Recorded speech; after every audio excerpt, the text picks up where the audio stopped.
Yes, this is the Falcon speaking. Oh, Doris. No, you'll have to include me out tonight. I've got to discuss an idea for a movie. No, I can't make it, Angel. No, I can't miss this. These characters have dreamed up the perfect switch. Instead of shooting pictures, they plan to shoot people.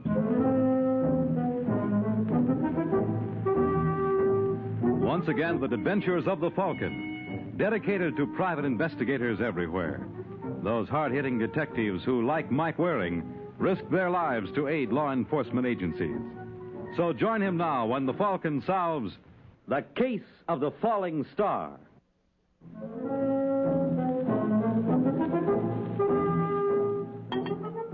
It's Sunday afternoon in New York, and in his hotel suite, Ken Marlowe, who smashed his way to movie stardom by portraying a two-fisted drinking man, is giving a sample of the performance that made him famous. Good.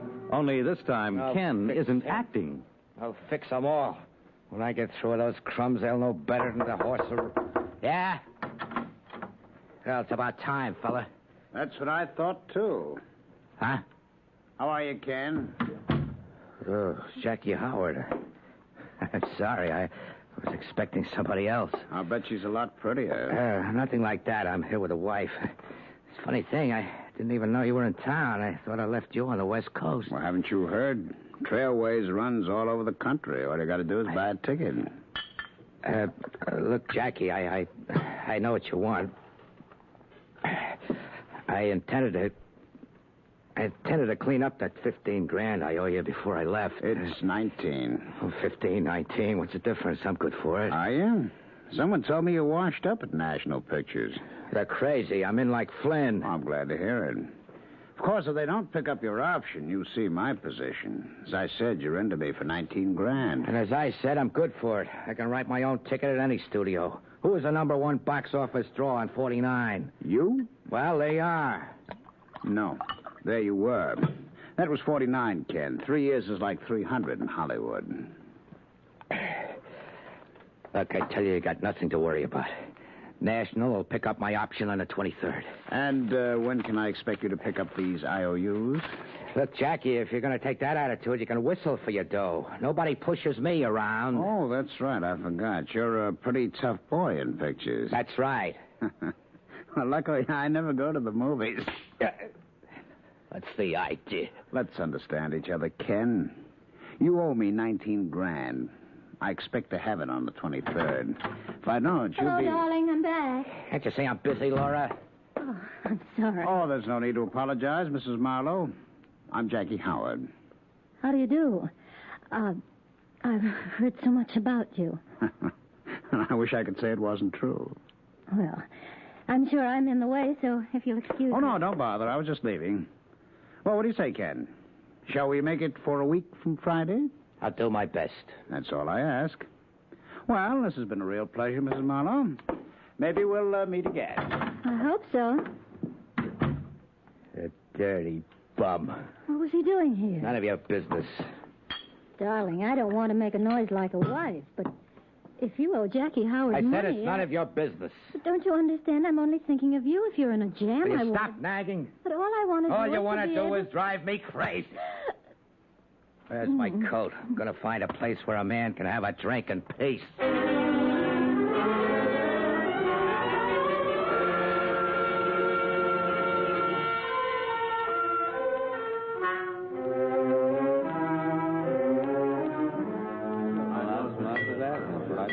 Oh, hi, Steve. Can I help you? Yeah, is Mr. Marlowe or...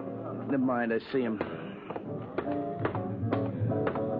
Hello, Ken. I've been looking for you. What do you want, Steve? Just saw Laura. You're really living your part, aren't you, boy? What? The two-fisted He-Man. That's a beautiful shiner she's sporting. Somebody asked you? No, but I hate to see you louse her up. She's one in a million. Look how she stuck by you when you got in that mess out in Beverly Hills. Why don't you mind your own business, Steve? I try to. Well, you're not very good at it. I pay you $200 a week to take care of my publicity. Haven't seen my name in print for months. Sometimes a publicity man does a job by keeping his client's name out of the papers. What kind of a crack is that? Who squared that beef with that girl in Santa Monica and that little chick in Encino? Look, Steve, if you don't like it, you know what you can do. You know, I was just thinking, if National doesn't pick up your option, you're going to be in trouble. Who says so? I could go to Metro or Fox. Well, I got a scoop for you, boy. They wouldn't let you through the main gate. Your only chance is National. Now, you've got to behave yourself until they make up their minds. What kind of a jam did you get yourself into with Jackie Howard? Oh, so Laura's been blabbing. She hasn't been doing anything of the kind. I saw Jackie in the lobby. I put two and two together. Well, if you'd stop adding and pay more attention to business, we'd all be better off. Why don't you get me some publicity? Okay. Maybe you could stop a runaway horse. Don't be funny. I was just pointing out that putting 3 quarts of booze away isn't considered front-page stuff anymore. You see, editors are funny. They Wait a minute. I got an idea. Suppose my life was threatened. Oh, forget it. Why? It sounds pretty good to me. Now, if we went to the cops... In case you haven't heard, Ken, horsing around with the law is a pretty serious matter. Okay. Isn't Mike Waring a buddy of yours? Who? That private dick they call a Falcon. What about him? Think he'd play ball? No, Mike wouldn't touch anything that's phony. Why would he have to know? Suppose we cooked up some anonymous phone call. It's out. Why? Because I thought of it? Ken, don't be ridiculous. Well, we're going to handle it my way. We'll hire the Falcon to be my bodyguard. Then you leak it to the papers. Ought to be worth a couple of columns. I don't like it, Ken. Well, I don't like paying your salary while I dream up the ideas. Now go call Waring. Set up a date.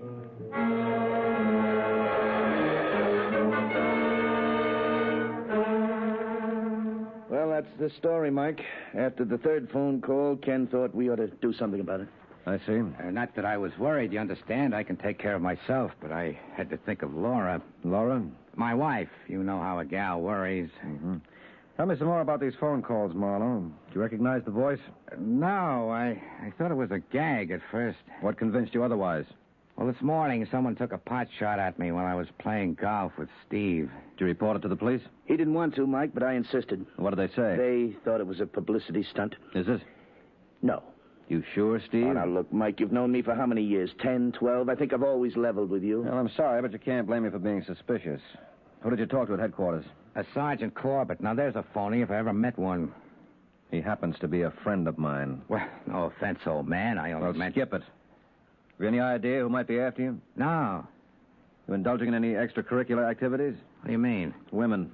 You take me for an idiot? I'm married to the greatest little gal in the world. Mm-hmm. You owe anybody any money? No, I'm the kind who pays his bills and always on the dot. You sound too good to be true. Huh? The more I hear of this, the more I'm convinced Corbett was right. Come again? The way you tell it, you're the most popular man in the class. Okay, if that's the way you feel, we'll get somebody else. There are other private detectives in New York. And better, too. Come on, Steve. I'm sorry, Mike. Forget it. It's not your fault. Just say it's a clash of personalities. You coming, Steve? Yeah. So long, pal. I'll be seeing you. You bet. Give me a call before you leave town. I will. Well, I hope you're satisfied. I am. I think Waring's going to work out fine. So help me, you're nuts. Didn't you hear him I know say what that? he said. He thinks this is a publicity stunt. Well, all he caught was the prologue. He'll play ball after the first act. What are you talking about? Let's find a phone. I got to cast a show, and I know just the boy to play the lead.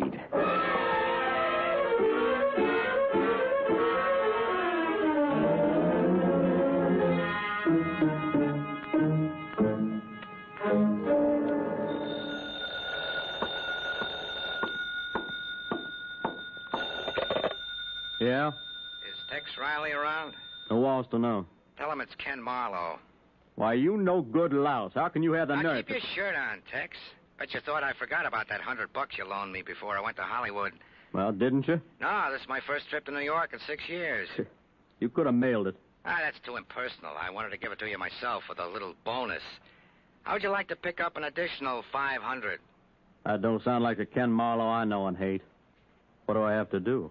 Well, I got a little part I'd like you to try out for. In a picture? It's a play I'm going to produce on my own. But first, I'd like to see a dress rehearsal. I don't get it. Well, my wife doesn't know anything about this, and I'd like to test her reaction. If you meet me in the Creighton lobby in 20 minutes, we'll run over the script.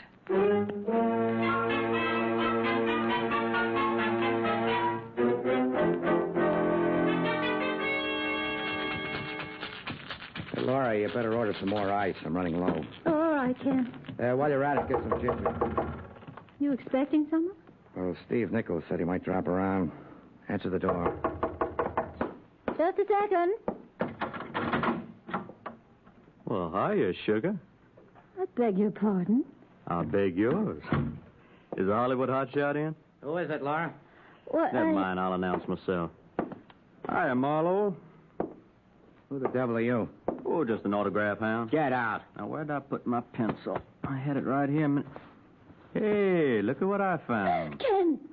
What's the idea of the gun? Well, you can't say you weren't warned, Marlowe. You owe a friend of mine some dough. He told you to get it up. Since you did. No, you can't. Get out of my way, sir. No. Will you stop butting in? I'm not afraid. You don't know what you're doing. Yes, I do. Look, lady, I got nothing against you. Now get out of the way. See what a hero he is, Ken? He's afraid of a woman half his size. I'm warning you, baby. If you don't get out of the way, I'll let you...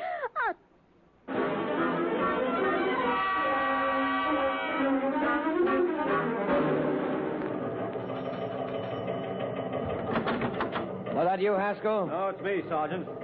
Well, if it ain't that high-flying bird, the Falcon. Welcome to our little nest. Who writes your material? Fell out in California. He works real cheap. He should. So is Ken Marlowe around to see you this morning? Yeah. I spotted it for a publicity stunt. Yeah, that's what I thought at first, too, but I changed my mind. Someone tried to gun him an hour ago. Obviously, they didn't make it. How do you know? Well, I already talked to you, Mr. Marlowe. Here's the jacket of the bullet we found in the room. What do you make of it? It's a blank. That's right, Mr. Waring. It's a blank. Marlowe was in no danger at all. Well, I guess that makes me the chump of the year. I guess it does. Well, I had a little help. Okay, Sarge, I'll be seeing you. I got to thank the man who thought me so deserving.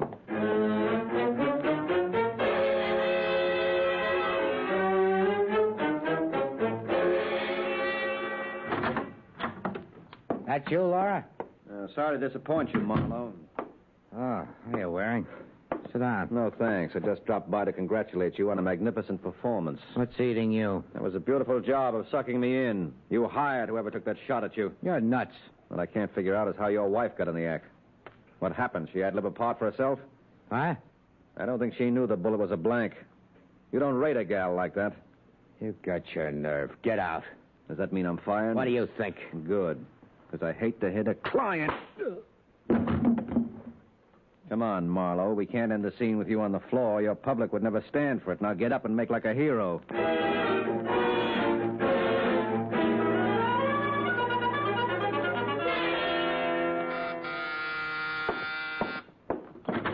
Hiya, Mike. Oh, hi, Sergeant. I didn't expect to see you again today. Well, you know me. Always do the unexpected.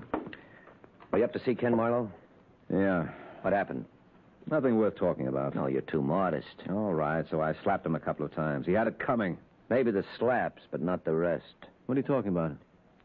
He's dead, Mike. He's what? He's out for all time. Were you wearing brass knucks? You're crazy. I wish I were. Better get your coat, fella.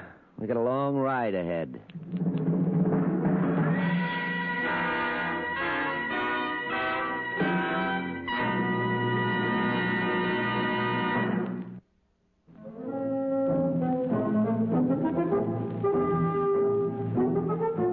An hour has passed since Mike Waring was informed Ken Marlowe was dead.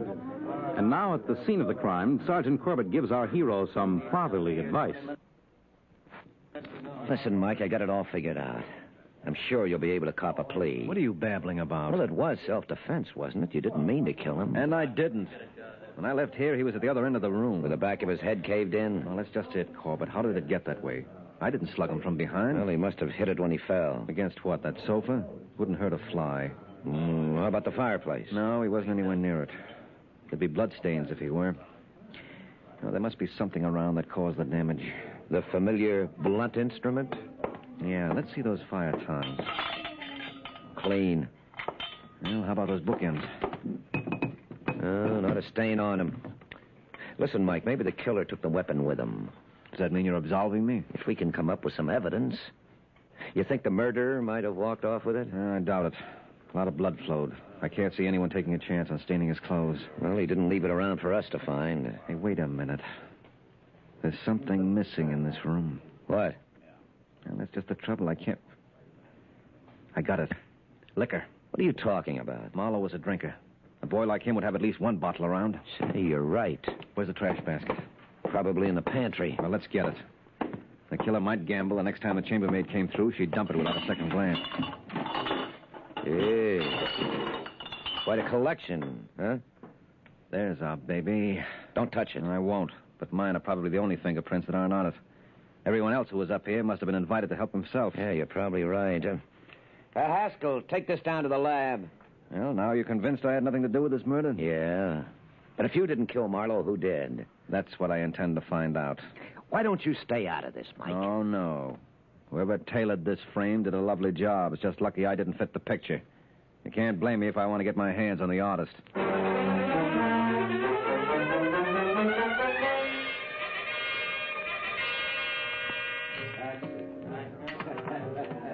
I tell you, Mike, I don't know anything about it.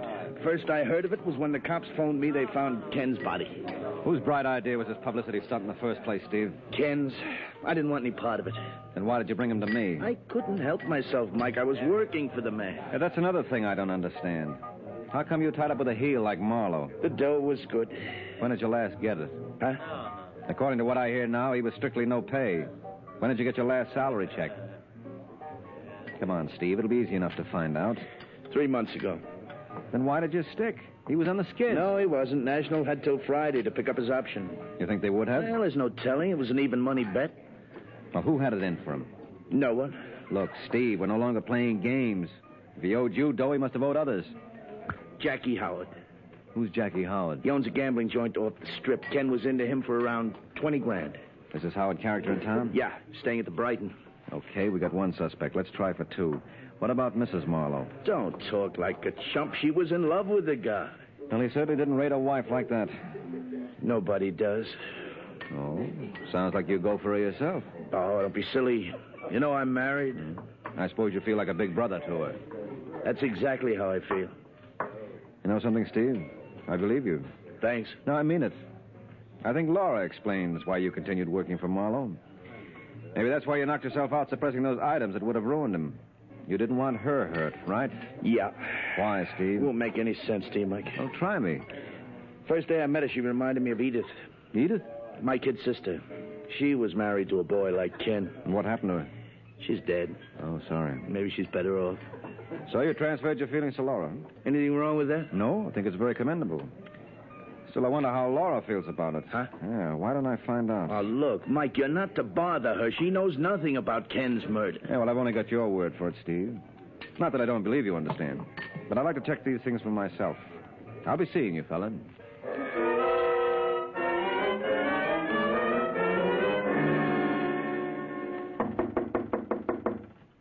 Who is it? I'd like to see Laura Marlowe.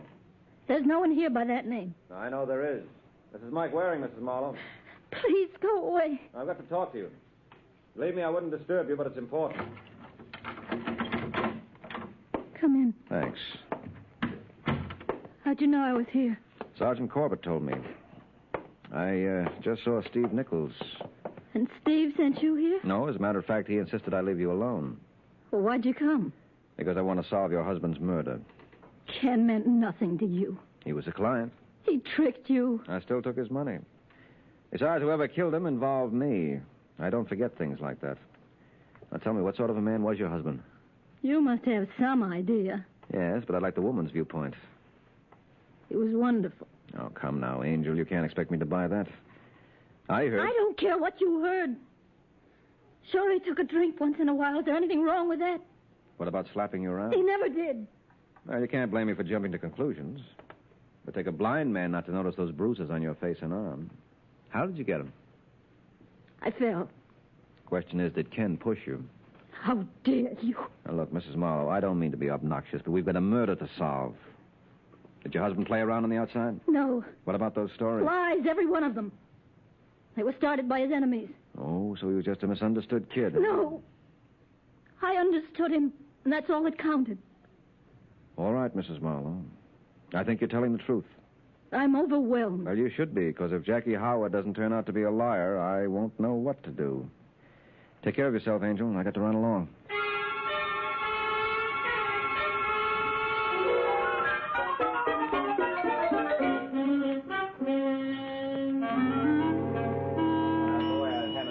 Front.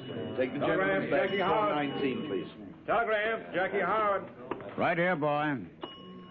Hello, Jackie. My name is Mike Waring. What's the idea? Well, this was the only way I could think of to get acquainted. I'd like to talk to you about Ken Marlowe. You a reporter? No, private detective. Who are you representing? Myself. I understand Marlowe was in hock to you. Where, you understand that from? Oh, you mind holding that match? Thanks. Who told you Marlowe was into me? Steve Nichols. Well, I got a flash for Steve. Marlowe took care of those IOUs this morning. I don't see how. He owed you 19 grand. According to the police, he had only $800 in his checking account. He paid me in cash. Oh, got it out of his mattress, I suppose. Well, now that you mention it, I believe he did. You know, Jackie, you're a welcome change from everybody else in this case. Am I? Yeah, they were telling the truth. Suppose I showed you the money. Well, you probably could. A boy like you always travels well-heeled. But can you prove it came from Marlowe? Well, let's look at it another way. Can you prove it didn't? If I can, it'll make you a choice suspect. You know, Waring, there's one thing I don't like about New York. There must be something in the air that makes everybody run off at the mouth. I suppose it's different on the coast? While we have a special treatment for those who do. I'd like to see it. I'll have to discuss it first with a fellow Californian. But don't be discouraged. I'll get back to you.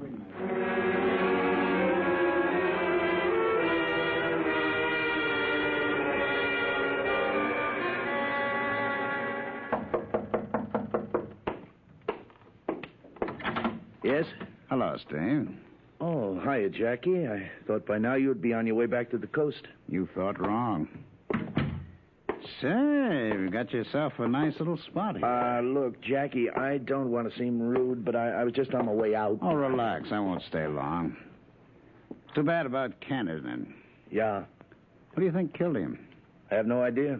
Oh, you must have, Steve. You're a bright boy. No, I'm not. Well, maybe you're right. Now, I had you pegged as the kind who kept his nose clean. And don't I? Not in my book. Why'd you tell Mike Waring that Marlowe owed me money? He asked me. You're the real helpful type, aren't you? I do my best, yeah. Sometimes it doesn't pay. People don't appreciate it. Dirty.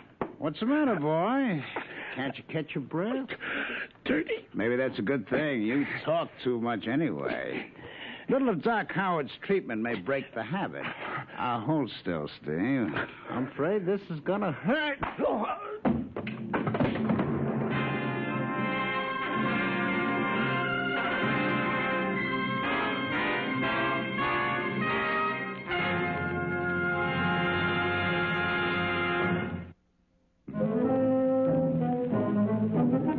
2 hours have passed since Steve Nichols received a little of Jackie Howard's specialized treatment. And now in Steve's hotel room, we find him recuperating from the visit. Where's the doctor? You sure you gave him the right room number? Now, take it easy, Laura. He'll be here. All right, Steve, try some of this. Come on, it's good for what ails you. Mike. Don't talk, just drink it down. I'm all right. How did you find me? She called me. How do you feel, darling? Laura. Here, raise your head. I'll fix the pillow. You're a doll. Who did it, Steve? Huh? Who gave you the shellacking? I don't know. Come on, Steve, you can't hold out. Look, must you question him now? Yes, I'm afraid I must. This is all tied up with your husband's murder. It was Jackie Howard, wasn't it? Yes. Why did he do it? I have no idea. You know anything that would definitely mark him as Marlowe's killer? No. You sure, Steve? Anything at all? Can't think of a thing. You've got to. It's our only chance of making this come out the way we want. I don't understand. Well, Jackie must have felt he had good reason to give Steve that beating. What do you mean? Well, you don't feel Laura killed her husband? What? Oh, now, look, Mike, I told I you. take it you don't, so that brings us back to Jackie again. Now, what would be his motive in killing Marlowe? Well, Ken owed him money. Well, how could he be sure Marlowe wouldn't raise it? Ken couldn't. We were broke. But you would have been on Easy Street if National picked up his option. I don't think they would. Still, where there's life, there's hope. You told me they had till the 23rd. Today is the 18th. So? So Jackie would be sucker not to wait it out. What are you getting at? Well, if neither you nor Jackie killed your husband, who does that leave? I don't know. Yes, you do. It's Steve. No. Yes, that's why Howard gave him that pasting. He felt Steve cost him 19 grand. I don't believe it. You didn't do it, Steve. Tell me. Tell me, I gotta know. He's right, Laura. Why? Why? Ken never hurt you.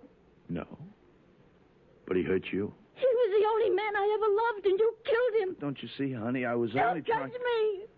I hate you. Oh, Laura, listen. Get away from me. Mike, explain to... I can't. He was no good. And she loved him. I'm sorry, Steve.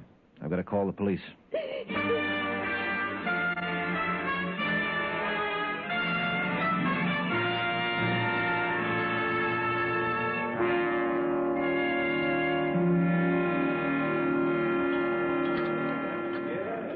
What do you say, Mike? Some more coffee? No, thanks, Sergeant. Oh, come on. Cheer up. What are you dragging for? Well, you must have some idea.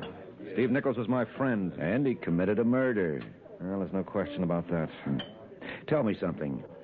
Was he in love with Laura? If he was able to kid himself into believing it was strictly platonic. He thought Marlowe was hard-timing her. Well, he was right. No, he wasn't. You mean there was nothing to those stories about Marlowe playing around? Oh, they were true enough. But they didn't mean a thing to Laura. She was in love with him, and that's all that counted.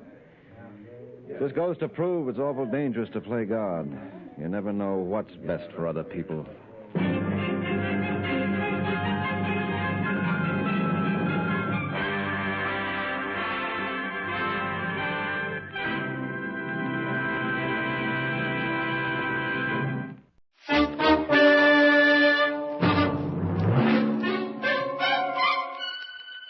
Box 13, with the star of Paramount Pictures, Alan Ladd, as Dan Holliday.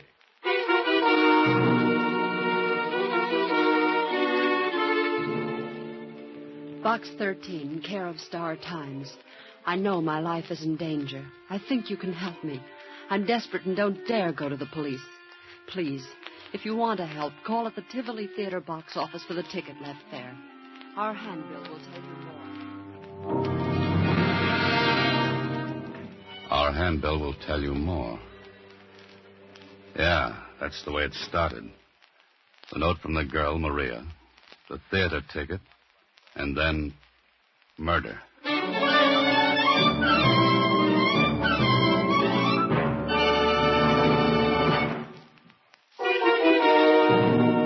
And now, back to Box 13. It was Thursday when I received the letter from Maria through Box 13. Some of the letters I get are from cranks. Some from people who are just curious about a reporter-turned-fiction writer who advertises Adventure Wanted. Will go any place, do anything. But with this one, it was just like Susie said. Gee, Mr. Holliday, it doesn't look like one of those crank letters or somebody that's just curious, thinks you're crazy or something. How can you tell, Susie?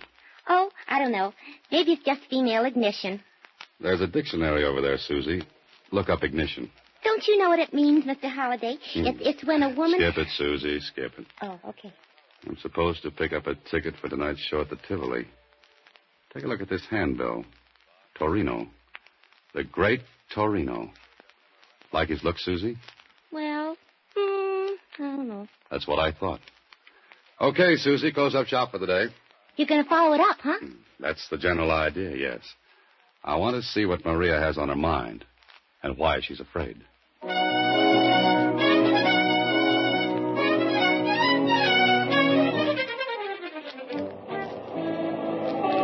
This was it. I picked up the ticket at the Tivoli. A big poster told me this was a charity affair with the acts doing a two-night stand. Tickets, $10 a throw. I circled around the lobby, looked at the acts advertised, singers, dancers, a dog act, and then there it was.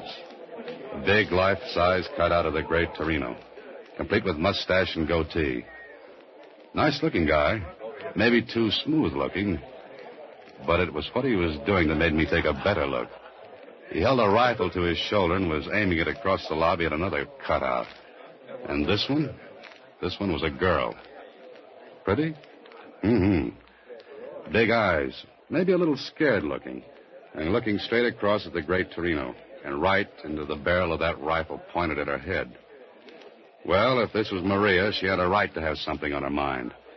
Anybody who stands up and lets a rifle be fired at her is earning a living the hard way. I was thinking about it when the call buzzer zizzed in my ear. I drifted in with the crowd during the overture and took my seat. First row, right on the aisle, easy to get at. An usherette shoved a program in my hands. The great Torino was scheduled next to closing. Okay, that meant I'd have to sit through the rest of the acts.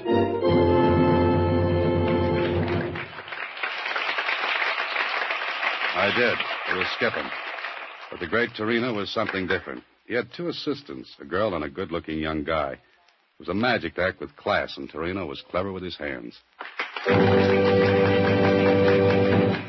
He did a trunk effect that was really great, and the girl who helped was the same girl whose cutout was in the lobby. Torino tied her with a rope, slipped a big canvas bag over her, and locked her in a trunk. He fired a shot, and bang, the girl came running down the aisle. And the trunk she was put in, well, empty. All done in a split second, too. The great Torino took his bow, but I noticed something. When he reached out to take the girl's hand and bow with her, she managed to be busy at something else. Okay. She didn't like him. He gave her a funny look, then walked to a rack and picked up a nice nickel-plated rifle. I sat up in my seat because the girl threw a quick look at me and a tiny nod. No one would have noticed it but me. I looked back at Torino, who was speaking. Ladies and gentlemen, I wish to call your attention to my final effect. A most dangerous one. So dangerous that few illusionists will attempt it. The history of the magician's art has recorded several deaths during the feat. My assistant will go into the audience now and select a committee of volunteers who will please come upon the stage. Maria, if you please. So the girl was Maria. I guess my cue was to be selected as one of the committee. I raised my hand. She picked me. I went on the stage with four others from the audience. Stood there while Torino went to the footlights and spoke again. Please, the music. No music. Please, no music. Thank you. Now, ladies and gentlemen, I shall give the gentlemen of the committee this rifle.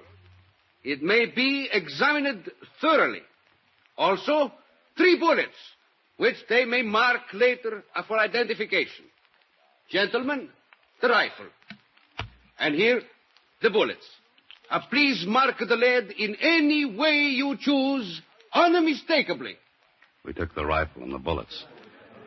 And the great Torino, well, he had the audience sitting on the edges of their seats. No one knew exactly what was going to happen, and Torino wasn't going to tell them until the right time came. Then one of the other men on the committee spoke to me and... bullets look okay to you? As good as any bullets can look. 22s, huh? Yeah. How do we mark them? Initials? Yeah, good idea.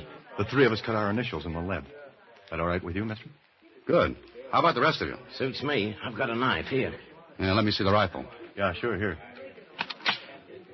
Rifle look okay? No gimmicks? Not that I can see. All right, my initials are cut in the bullet. You want to cut yours? Oh, yes. I cut my initials, D.H., in one of the bullets. So we had 3 bullets with initials cut in the lead. No chance for substitution.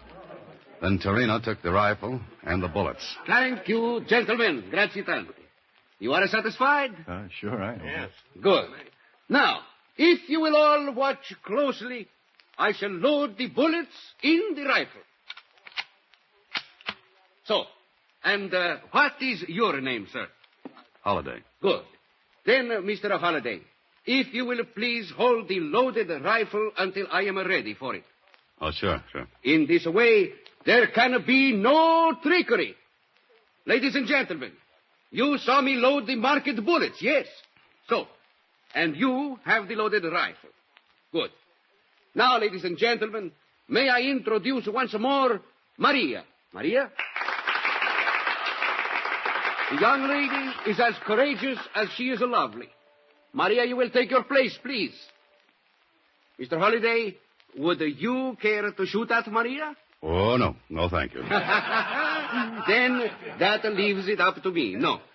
The rifle, please. Oh, here you are. Thank you.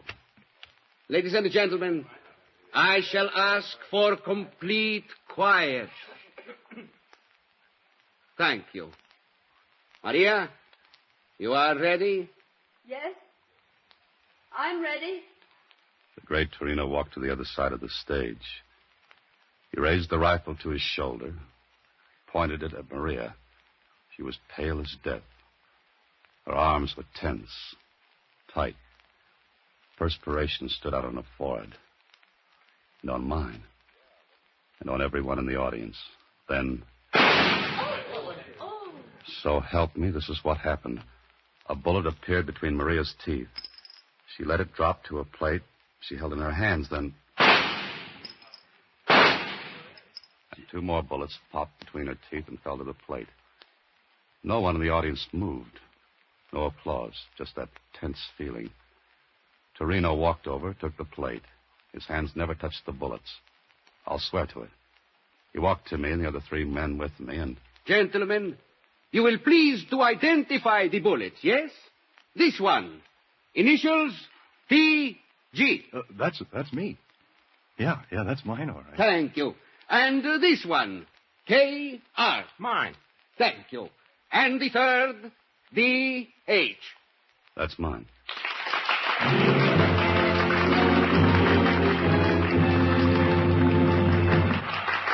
How did he do it? I don't know. All I know is that when I walked off the stage, Maria managed to get a note into my hands. When I read it later, it asked me to meet her at a little coffee shop about 3 blocks from the theater. All right, that's what I did. We sat in a booth, back out of the way, and Maria talked. Thank you for coming, Mr. Holliday. That's all right, Maria. I saw a great act, but what am I doing in it? You can help me. Please help me. How? Doing what? You can keep Torino from killing me. More coffee? Didn't you hear me? Oh, sure. Sure, but I don't get it. You saw the act. The rifle trick. Yeah, it was great. Then you must see how easy it would be for Torino to kill me while doing it. Slow up a little, Maria. Let's start from the beginning. All right. You saw the other assistant. You mean the good-looking kid? That's Billy. I love him, and he loves me. Then what's your problem? Torino. He hates Billy, and he hates me for loving Billy. Jealous? Insanely. Well, quit then. I will, after tomorrow night's performance. But why wait if you're afraid? I won't be afraid if you're there. What could I do? Be on the committee again. If I think anything's wrong, I'll signal you. And then? Do anything. Drop the rifle, but don't give it back to Torino. Now, wait a minute. How could he kill you? He'd claim it was an accident. 3 magicians or their assistants have been killed accidentally doing the trick. The mechanism of the gun goes wrong. Giving away secrets, Maria? I have to. There's a mechanism in the breech of the gun. It drops the real bullets down into Torino's hand when he closes the breech. Oh, then I get an unloaded gun. There are blanks in it. The mechanism substitutes them for the real bullets. That's good. And he slips the real bullets to you. Yes, when he takes my hand to introduce me. And you slip them into your mouth. While the audience is watching Torino and the rifle. I see. Maria. Yes? Why don't you go to the police? Torino would know. He'd know. How? He watches me. Then aren't you afraid he's watching now? No, not tonight. I slipped away. I don't think I could manage it again. Don't you see, Mr. Holliday, you're my only chance. I saw your ad in the paper, box 13. You mean the police would ask him questions, and he'd lay low until he got the chance to... Yes. Will you be there tomorrow night, Mr. Holliday? Look, I have a ticket for you here. The same seat. Please. Please. All right, Maria. I'll be there. Thank you. Thank you. And we'll try to keep the trick from being trumped by the great Torino.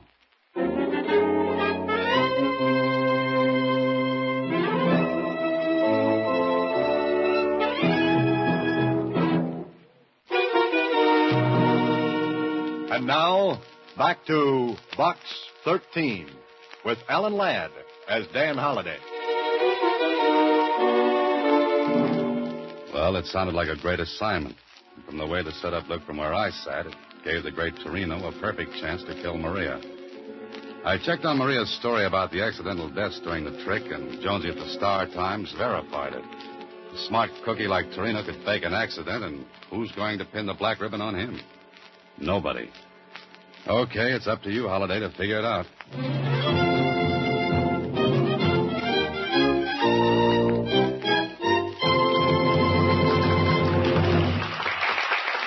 The next night, I sat in the same seat and watched Torino go through his act. The trunk thing, still great, knocked the audience off their seats. Me, too. Couldn't figure it. But the big stuff was still to come, the rifle trick. I went on the stage, kept my eyes on Maria. I marked one of the bullets again. Oddly enough, Torino didn't seem to recognize me. That was all right with me. And now, ladies and Torino went through his same spiel, word for word. I kept my eyes on Maria. But it was as though she'd never seen me before in her life. She looked, well, it sounds silly, but she looked hypnotized. Then I heard Torino saying to me, Mr. Holliday, would you care to shoot at Maria? No, thank you. Torino looked at me hard. My name and my face together might have tipped him. There was a funny look in his eyes. I stared at Maria. Not a sign from her. Maria, you are ready? Yes, I'm ready. I relaxed a little. She hadn't given me a sign. Everything was all right, and then... Maria! Maria! She dropped. Maria dropped. And right between her eyes was a little round hole.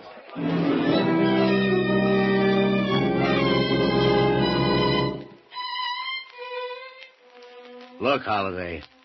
Is that straight, that story? Sure it is, Kling. She was afraid she'd be killed. But you say she didn't give you a high sign. No, she didn't even look at me. But she told you if there was anything wrong, she'd tip you. Yes, but she didn't tip me. Okay. Sergeant. Yes, sir, Lieutenant. Get Torino over here. Yes, sir. All right, Joe. Lieutenant Kling wants you. Got any ideas, Holliday? I'm dry. Bone dry, Kling. What about this guy, Billy, she told you about? I told you. Okay. It was accident. Something she was go wrong. Please. Quiet. Now look. Accident. She's wrong accident that happened. I am an artist. You tell me I do something wrong. No, it is a wrong Holy accident. mackerel. Sergeant. A million times. Sergeant. Yes, sir. Put this guy in his dressing room and keep him there till he blows off that head of steam. But watch his door. And the window from outside. Yes, sir. Come on, Houdini. Come on. It's funny, Kling. I'm hysterical, I don't think. What's funny? The girl, Maria. I don't think she knew me tonight. She looked right at me. Didn't give me a tumble. Yeah? So? She told me she'd signal me if anything was wrong. I don't get it. But it looks as though she... She what? She deliberately let Torino fire a gun she knew was set to kill her. That makes great sense. I know, no sense at all. And besides that, they're... Get away with it. You're going to let him tell you it's all an accident. Well, don't believe it. He killed her. That's Billy. Kling. What? Let me ask him a couple of things. Now, look, Holliday, I'm in charge of this case. You're in on a rain check. Okay, but I'm in, huh? Yeah, for the one reason that Maria told you about it, and He killed her. It wasn't an accident. Oh, I better go help the sergeant. Any objections if I mosey along with you? None. Just keep your mouth closed, that's all. Sure. All right. So I listened while Kling asked questions. But there was something knocking at the back of my head, asking to be let in. Something I'd seen, heard, remembered. I didn't know. But what bothered me was Maria not giving me a signal. When she said she'd know if Torino was up to something. Billy answered Kling's questions. No.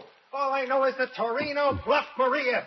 He said he'd kill her if he saw me hanging around her. Who loads the rifle with blanks? Maria. Maria. She do it tonight? She always does it.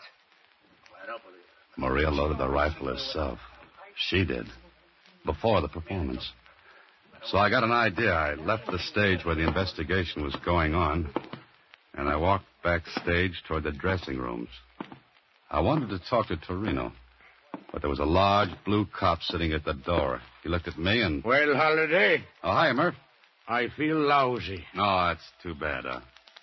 Say, think I could talk to Torino? No. Oh, now, look, you can watch and listen, tell Kling everything that goes on. Playing detective, Holliday? Nope, playing a hunch. What about? Why not listen and find out? And if you learn anything, tell Kling. And you might learn something good. You mean something that might break the case? Yeah, might. Oh, well, What's the matter, Murph? Can't you use a couple of stripes? Aye, sure. Oh, okay. But I'm standing right here, understand? Sure. Right. Hey, you, get up and... Oh, brother. Look. Ain't nobody gonna ask him no questions. No, I don't think he's in any shape to answer. A promotion, you say? A promotion? I'll be lucky if I ain't fouled up for good. This guy's been knifed right under my nose. That's right. Somebody stabbed Torino. He was as dead as Maria. And nobody saw anybody go in or out of the dressing room. There was one window. It was open. But the officer outside swore he had his eye on it. Nobody in or out. And nobody in the room but Torino. Well, the knife was in his back, so suicide was out. Kling and his boys turned the room upside down. Torino's apparatus and trunks were shoved around. Still nobody. And it turned out nobody had a motive for killing Torino except Billy. Me? Me? Are you crazy? I never left the stage. I was talking to you. I was answering questions. I can't be in two places at once, can I? He was so right. Kling was tearing his hair. Then more questions. The rest of the acts were strangers to Torino. Knew nothing about him. I was thinking about it when something hit me. Something Billy had said. While Kling was still firing questions, I got to a phone.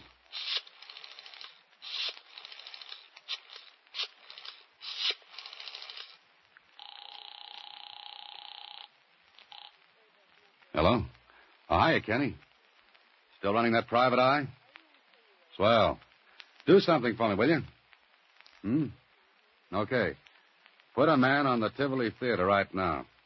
And get him to tail a guy named Billy. Huh? Here's what he looks like.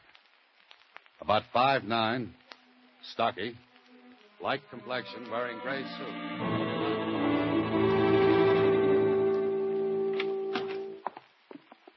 Good morning, Mr. Holliday. Hiya, Susie. Any messages? Uh-huh. The detective agency called. And what? What's the message? Oh, I wrote it down in shorthand. Here. Trailed Billy in shoe. No, wait a minute. Oh, terrible ink. I got it. To insurance company this morning. He placed claim for double indemnity policy for his wife, Maria Baker. Hey, wait a minute, Mr. Holliday. That's not all. That's enough. I'll see you later, Susie.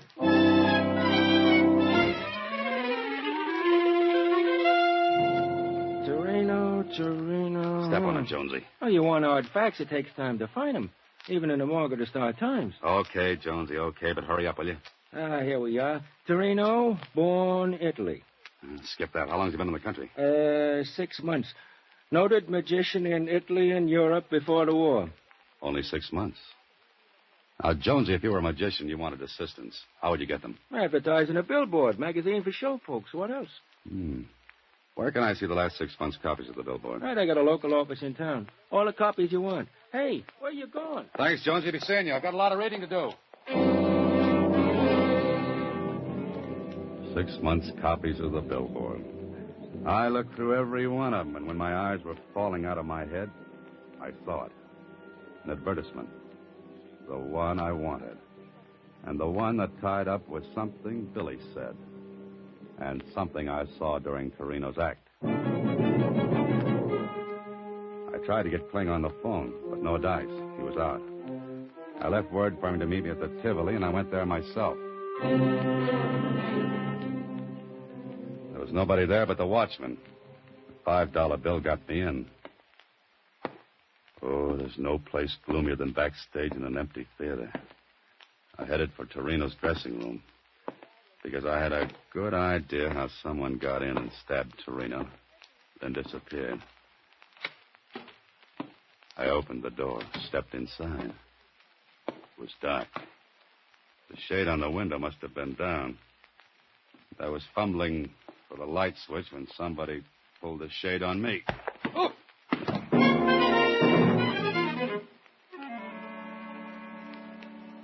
Got any idea who slugged your Holiday? Yeah, Kling, I have.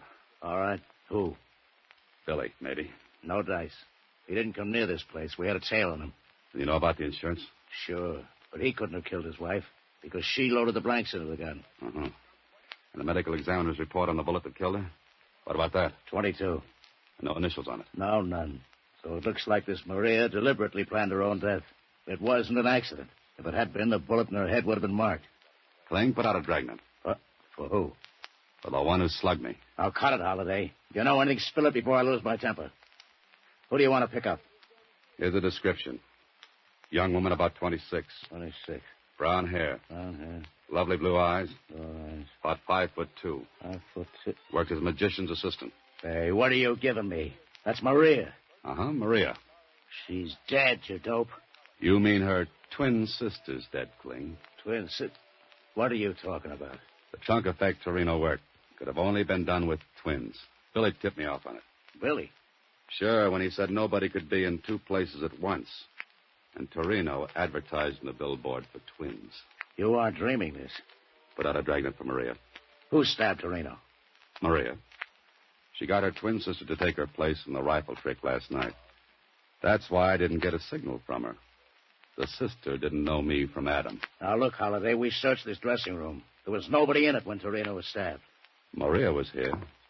Look. False back in his cabinet.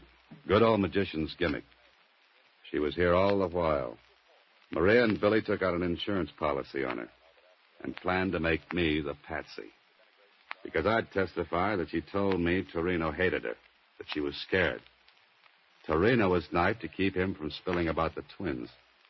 Billy was in the clear on that, because he had an alibi when Torino was killed. Okay, Clint? Okay. We'll put out a dragnet.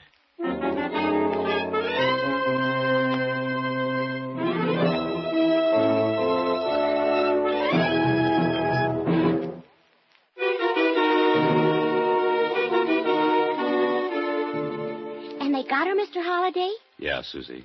They got her. Gee, sounds just like a story. Uh-huh. Only nobody will believe it. Look, I've got a knot on my forehead to prove it. Well, does that make you hysterical? No, but I was just thinking. Don't be reckless, Susie. What about? I was just thinking, with that bump, you'll have to wear off-the-face hats for a while. You're a great help. Good night, Susie.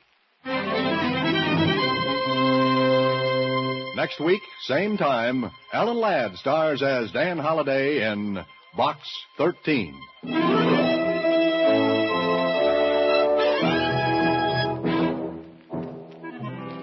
Alan Ladd appears through the courtesy of Paramount Pictures and may currently be seen in Wild Harvest.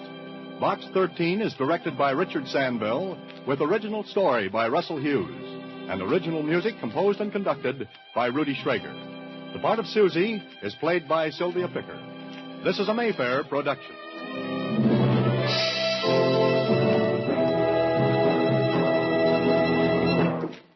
Wrigley's Spearmint Chewing Gum, the refreshing, delicious treat that gives you chewing enjoyment, presents for your listening enjoyment.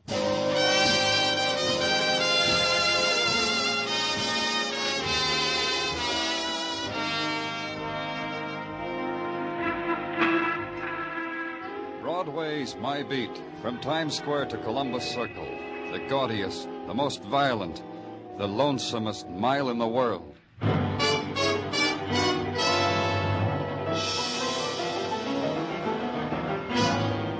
Broadway's My Beat, the thrilling drama of murder and mystery and the people who walk the Great White Way, with Larry Thor as Detective Danny Clover.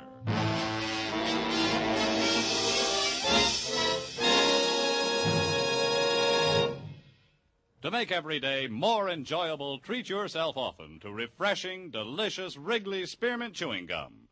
Here's a taste treat you can enjoy indoors, outdoors, at work, or at play. The cool, long-lasting mint flavor refreshes you. The smooth, steady chewing helps keep you fresh and alert. Adds enjoyment to whatever you're doing. Wrigley's Spearmint Chewing Gum. Healthful, refreshing, delicious.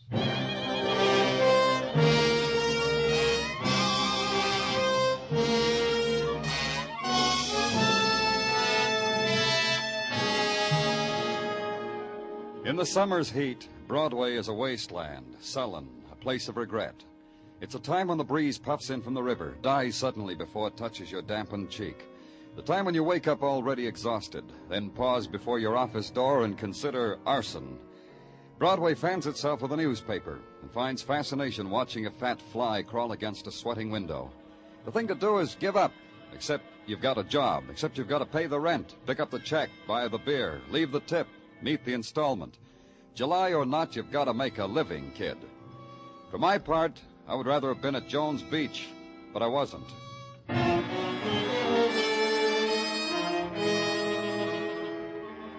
The apartment was expensive, but something had gone wrong. The upended furniture, the torn drapes, the slick paintings abstracted into crazy angles against the wall, the empty liquor bottles. The place was a mess, which included the man who nagged at me. You've been doing nothing but walk around. Say something to me, so I'll know you're working. I'm working, Mr. Chelsea. I walk around and observe and jot little things down in this little book, and that's what I get paid for. You don't care, do you? What do you care if someone's been killed? Slashed to death. Show me a body, and I'll help you weep. If you'd only listen to me. Stop walking around and hear what I've got to say. All right. Go ahead, Mr. Chelsea. Something's happened to Celia. Celia Jordan, that's the name, isn't it? So I'll know. Why don't you pay attention? Look at those spots over there. Blood. I'd say they were blood. Drunks have a habit of getting themselves nicked. I can show you statistics. Something's happened to Celia. Mr. Chelsea, why are you here? What are you doing in this apartment? I asked you that 10 minutes ago, and you told me something's happened to Celia. What are you doing here? I had a date with her tonight. I have one with her almost every night. I see. Is this Miss Jordan's photograph? She's young, about 22, I'd say. But then I'm not very good on guessing ages. For instance, I'd say you were about 53. 51. You see what I mean? I'm not very good about ages. Something's happened. Don't do that again, Mr. Chelsea. Well, something has. And I know why, too. Now I'll listen to you. I've known Celia for 3 years. Met her at a banquet for my corporation stockholders. She was there because, well, if you must know, well, she was in a cake. You met her in a cake, Mr. Chelsea? Well, I pulled the ribbon that was attached to this big cake on the table, and Celia popped out. That sometimes happens. And it was just about this time that Cliff went away. Cliff? Cliff Moore. A boy that Celia used to know. He was in the Army, went overseas with the occupation forces 3 years ago. I see. And you took over. Cliff is back now. Celia told me. She said she saw Cliff on the street and he recognized her. But she didn't recognize him. Oh? Why? She found out Cliff was discharged for mental reasons. Something about he was hurt on maneuvers. Oh, I don't know. You're trying to say that this Cliff... That this Cliff has done harm to Celia. That's what I'm trying to say. What about those bloodstains? What do you think I'm trying to say? It could have been nothing, or it could have been what the man said, a violence, unknown, unshaped, born and nurtured in the December love of the man for a woman. And finally, the violence assuming its pattern and its texture, the room torn in anger, the room empty of the woman, the room stained with blood. And the policeman has to make sure. He calls the men from technical, and they come with their scales and their rules and the sharp little knives. And they scrape and measure and weigh. The blood is human blood. Does it equal death? And that's an equation a policeman has to solve. At the hotel where Cliff Moore lived, they told me he'd checked out. No, he hadn't left a forwarding address. And that meant an all-points bulletin on Cliff Moore and Celia Jordan. And in a few hours, a call from Detective Muggavan. A bartender on 3rd Avenue had recognized a picture of Celia Jordan. Would I care to come down and check? I cared. Hi, Danny. Oh, Muggavan, which one recognized the picture? Charlie over there. Hey, Charlie. Another suds coming up, Detective Muggavan. No! No, Charlie. Just you. No more beer. What'll it be, Detective Muggavan? This is Danny Clover, Charlie, the detective handling the case I was telling you about. Charlie. Well, I'm glad to know you, Danny. Muggavan tells me you recognize Celia Jordan's picture. Was she in here? Well, no, she was that. And not alone. With a man, and well, she might be. She's that pretty. When was that? Oh, yesterday, toward the cool of evening. In the twilight cocktail hour. They sat at that marble-top table with the romantic crack in its surface. What time did they leave? Oh, around 8, I'd say. They were hungry, went off to eat. How do you know? The girl was so pretty, I kept hovering around the table. That way, willy-nilly, I was forced to eavesdrop. Were you forced to hear where they went? Oh, I was indeed. To Matthew's, the steakhouse on 2nd Avenue it was.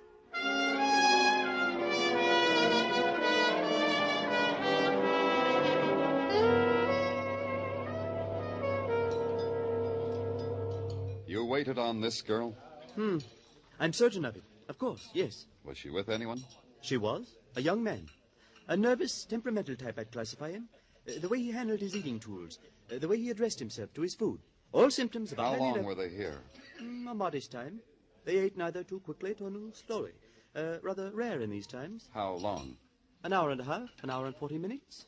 What does it matter, one way or another? They left here around 10 o'clock. Around 10 o'clock. Did you... Permit me to anticipate your question, friend. They left by cab. Yellow cab.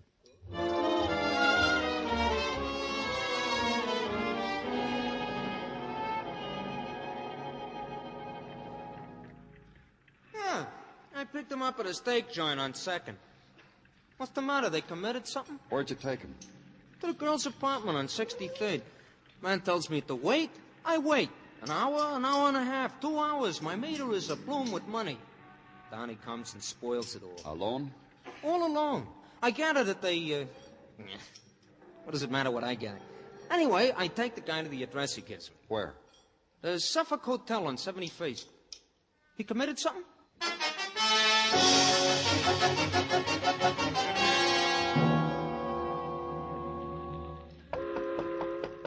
Yeah, come on in. Well, don't stand there. Come on in. You're Cliff Moore? I'll close the door and sit down, will you? We've been looking for you, Cliff. No, that's mighty nice. The police. Oh, I know what. The census taker missed me. You know why we've been looking for you? Gosh. Huh? I don't know you well enough, so I said gosh. That's because my cigarette just rolled off the table. Step on it, huh? Thanks. You were looking for me. Why? Because of Celia Jordan. She's coming back to me on bended knee, and she's rousted the whole police department to find me.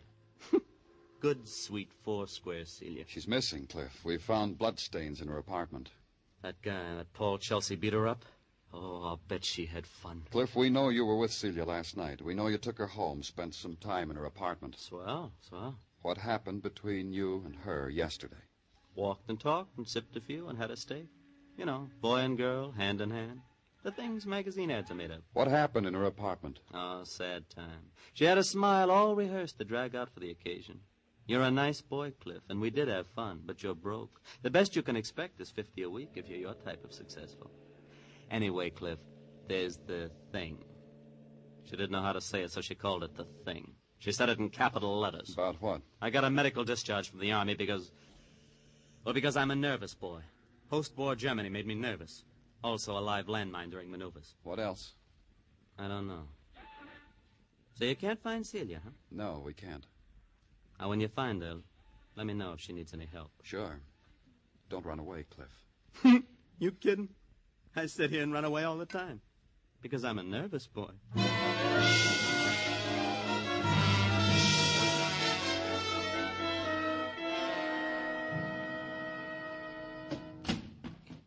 Look what I got on the tray, Danny.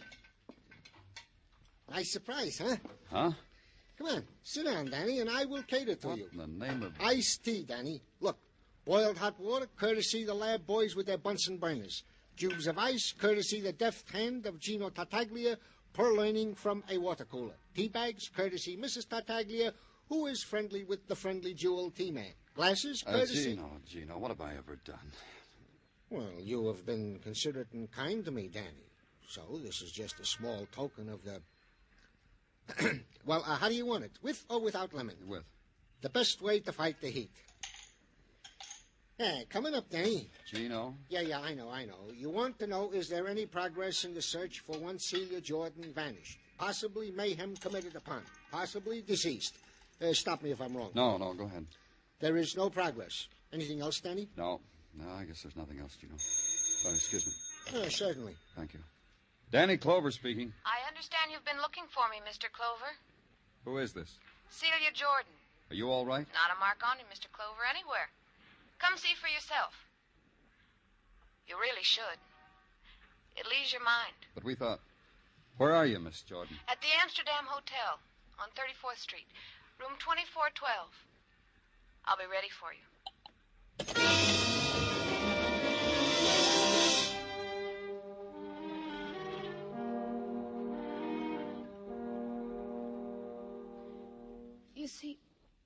You see, Mr. Clover, I'm perfectly all right. My arms, my legs, my throat. I wore this sunsuit especially for you, so you could see I was all right. All over, I'm all right. Miss Jordan. Except inside. Since I called you, it's funny. Inside, it doesn't feel so good. Inside, it hurts. Here, let me help you. Lie down here on this couch. Thanks. You know something is wrong. Don't talk. I'll go get a doctor. No, don't go. It really hurts. It hurts bad. Don't go. Help me. Even after death touched her, whispered to her eyes, pleaded with me. And the attitude of her body was a beggar's, contorted in pain, twisted in longing, grotesque with despair. And suddenly she could no longer reject it. And her body eased with the acceptance, was stilled because the poison inside her was stilled. Its shadow on her lips, in her eyes, and the violence that had been marked for Celia Jordan was finally hers. Celia Jordan was dead.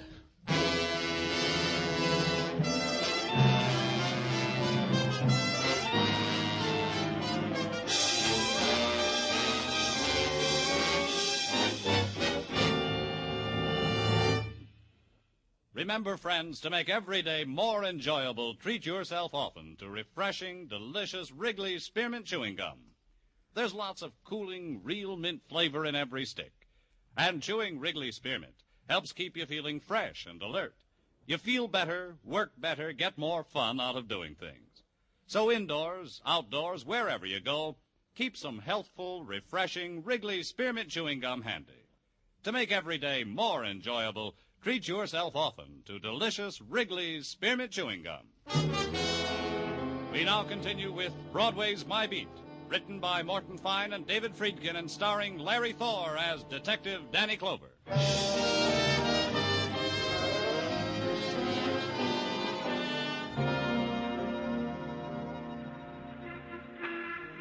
Summer begins its long dying. Broadway reacts to the process about the same as anywhere else, with regret, with a smile and closed eyes. Except on Broadway, there'll be more things to remember, huh, kid? The evenings, just as twilight washed over you, and the lights on the translux flicker like fireflies, and dance out the dance of how it is to be at war in the summertime. And the cool evening breeze from the air-cooled movie, refreshing, till the newsreel sends out a cold wind, and you shiver and move to another place. Because in summer, a man needs something he can hold on to, something to latch onto, like the murder of that girl there in that hotel, in the sunsuit, poisoned, murdered, saying the last word she ever said into the ears of a policeman. And the next morning at headquarters, the policeman sits in his office, remembering her words, but finding in them no trace of a murderer's name. And then a door opens, and a voice that's welcome calls you. Danny? And it's Dr. Sinsky. Danny, this heat, this inferno, can take the heart out of a man. Well, sit over there by the window, Doctor. Yeah. Pretty girl might walk by and set a cool breeze in motion. Dreamer. Yeah, it's no good, huh, Doctor? We can't put it off, huh? No, Danny, that's why I'm here. Yeah. I wish it could be just a chat, but man wishes and death. The report on Celia Jordan. Poisoned? You were right, Danny. The girl was poisoned. What kind doesn't matter much. What matters is that there was enough to kill her. What pain must have been hers. How long? Poison that takes maybe 3 hours to act, with 5 minutes of terrible pain at the end. Anything else, Doctor? You asked me to examine her for a cut or a wound. Well? There was nothing, Danny. Her skin was not even scratched. Not even the shadow of a bruise. This is important? Yeah, because it might give me her murderer. Excuse me, Doctor.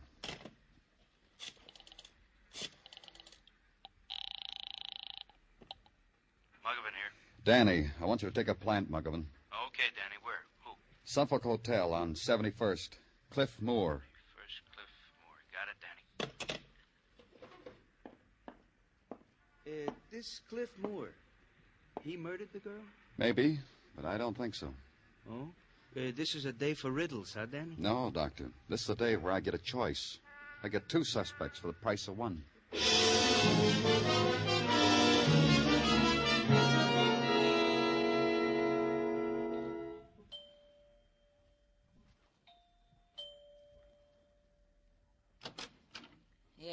My name's Danny Clover. I'm from the police. Are you... Mrs. Chelsea.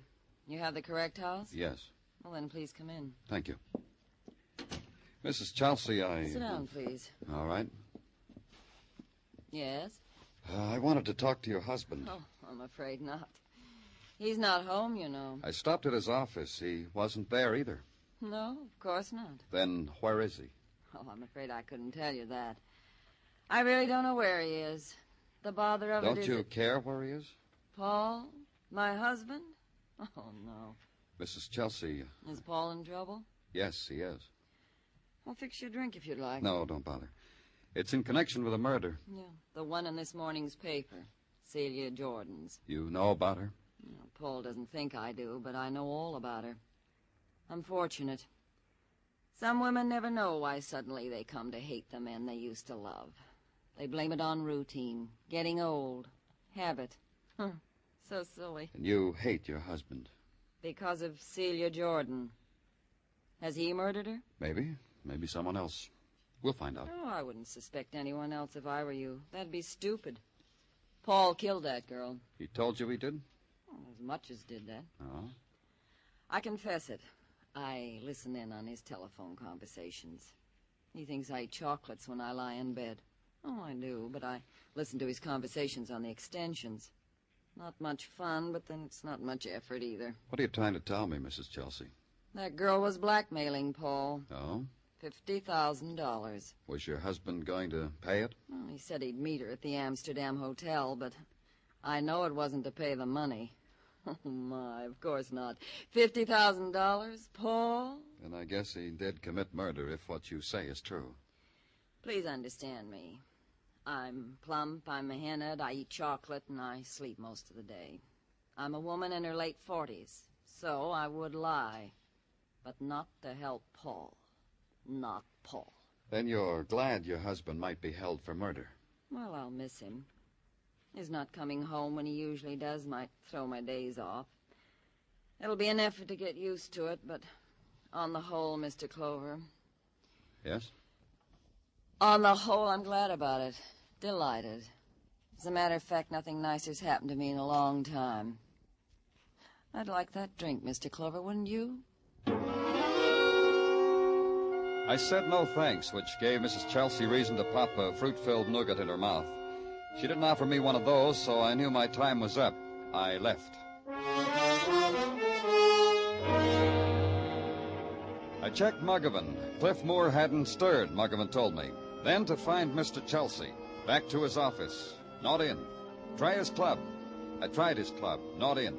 Try the bar around the corner. Not there. So I went to a place without being told. The apartment where I'd first met Mr. Chelsea. Why, I reasoned, shouldn't Mr. Chelsea be there again? For the sake of sweet old nostalgia.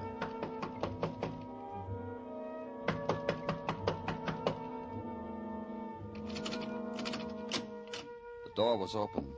I walked in. The place looked better. Neat. Everything in its place. The pictures. Furniture. Mr. Chelsea.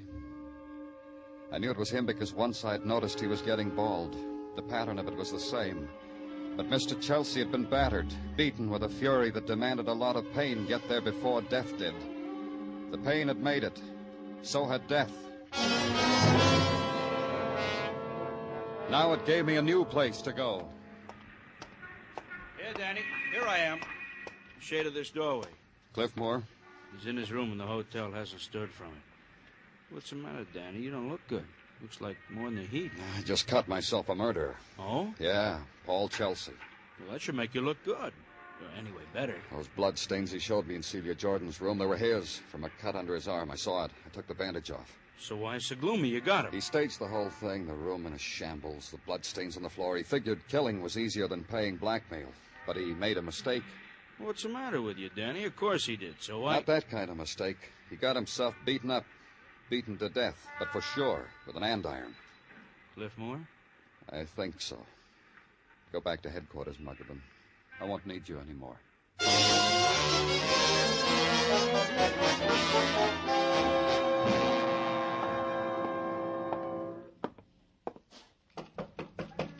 Come in.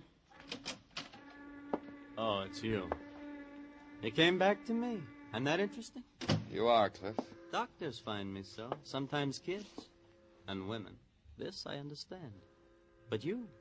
Now that throws me. You interest me because you're a murderer. Point of information. Who did I murder? Paul Chelsea. Oh, him. So why did I murder him? A simple motive, an old one. You loved Celia. You beat Chelsea to death with andiron because he killed your Celia. Every minute I learn new things. This Chelsea, Celia's good companion. He killed her, huh? I think so. A puzzle. Why did this old Mr. Chelsea murder something young and precious and vibrant, like they say, like Celia? You can answer that all by yourself, can't you, Cliff? Yes, I can.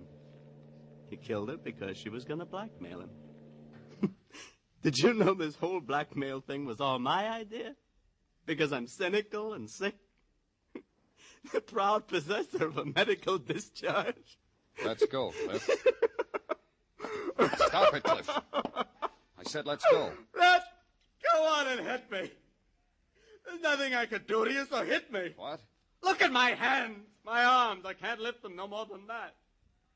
That live mine I told you about, it fixed them like that. I can lift them maybe 4 inches. That's what makes me so interesting.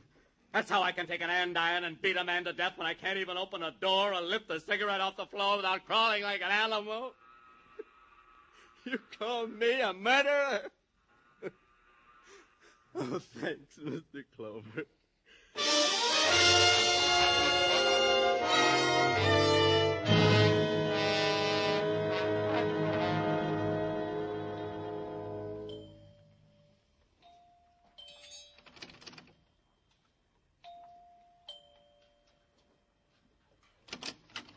Oh, my. And I was just dozing off, too. What now? May I come in, Mrs. Chelsea? Oh, and I was just dozing off, too. I have to talk to you. Oh, please come in. Oh, I hope this won't take too long. Sit down. No, I don't think so. Oh, what now, Mr. Clover? But Paul. Oh, Paul. He's dead. Oh, you're silly. He's dead, Mrs. Chelsea. He is? Paul? What? Why, you're not kidding me. He really is, isn't he? Uh-huh. Well, you better leave me alone, Mr. Clover. The things I said about him, you won't believe me if I cry. No, I won't. I don't blame you. Please, please go away. Who killed him? You don't know? Who killed Paul? It was this way. Your husband murdered Celia Jordan. I told you that. Because she demanded blackmail. Because she threatened to tell you about what Paul had been doing. And I knew about it all the time. Errors. A comedy of errors. Tragedy. The blackmail was a scheme whipped up between Celia and her boyfriend, Cliff Moore. And this boy, this Cliff, he killed my husband. Why should Cliff do that? Why? Oh, my. You ask me that? A police? Yeah, that's what I asked you. Well, I think it's obvious, don't you? Paul kills his girl, Cliff shoots my husband. I didn't say your husband was shot. Oh. Your husband was beaten to death. Oh. Cliff beat him to death. You know, I've come to know your husband working on this case, peeking into small corners of his life. He was a man I can understand. I feel sorry for him. Tell me how, so I can feel sorry for him, too. I suppose I owe that to Paul. The man is 50. He knows it, realizes that the rest of his life has to be lived. Something he wanted all his life and missed. Something like that passes close to him. He clutches onto it. I don't understand you at all. Something like a beautiful girl, a sympathetic girl. Celia? You can't really blame him now, can you, Mrs. Chelsea? After all, He had his own home. He had me. What's wrong with me? Go ahead, tell me. I can take it. What's wrong? You couldn't hold your husband. Why? Why couldn't I hold him? Tell me why. Celia Jordan, young, beautiful, warm. Her mind was lithe, young. You filth, you like Paul. Was kind to Paul. Filth. Something he wanted all his life. Filth. Something he didn't have with you. That's why you killed him. Beat him, and beat him, and beat him until he was dead. He died too quickly. He wouldn't even give me that satisfaction. Filth! Let's go, Mrs. Chelsea.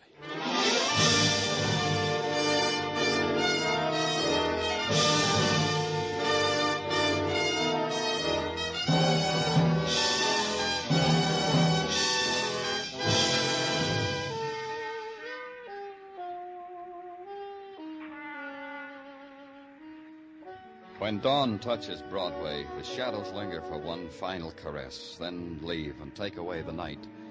A cloud drifts, and far away a bird dips and touches it with a wing.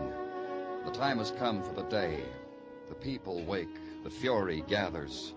The crowd funnels into the streets. Walk easy, kid. The shock is on.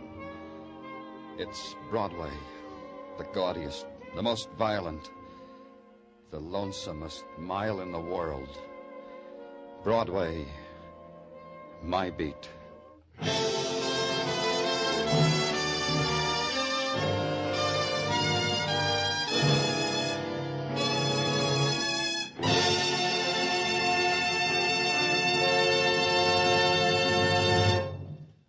Remember, friends, to make every day more enjoyable, treat yourself often to refreshing, delicious Wrigley Spearmint Chewing Gum. There's lots of cooling, real mint flavor in every stick. And chewing Wrigley Spearmint helps keep you feeling fresh and alert. You feel better, work better, get more fun out of doing things. So indoors, outdoors, wherever you go, keep some healthful, refreshing Wrigley Spearmint Chewing Gum handy. To make every day more enjoyable, treat yourself often to delicious Wrigley Spearmint Chewing Gum. The makers of Wrigley Spearmint Chewing Gum hope you've enjoyed tonight's story and that you're enjoying Wrigley Spearmint Gum every day. We invite you to join us next week at this time when Detective Danny Clover returns again with Broadway's My Beat. Broadway's My Beat, brought to you by Wrigley Spearmint Gum, is produced and directed by Elliott Lewis with music composed and conducted by Alexander Courage.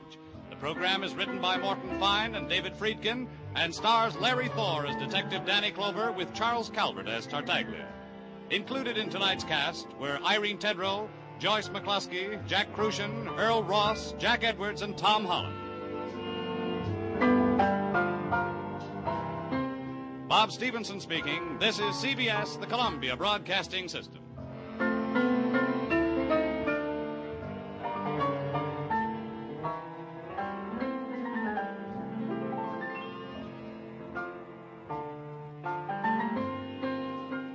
Time. The Petrie family, the family that took time to bring you good wine, presents The Casebook of Gregory Hood, starring Elliott Lewis, with our guest star, Gail Storm. In just a moment, you'll hear tonight's story, Fifth Avenue, with Gail Storm as Nida Miles.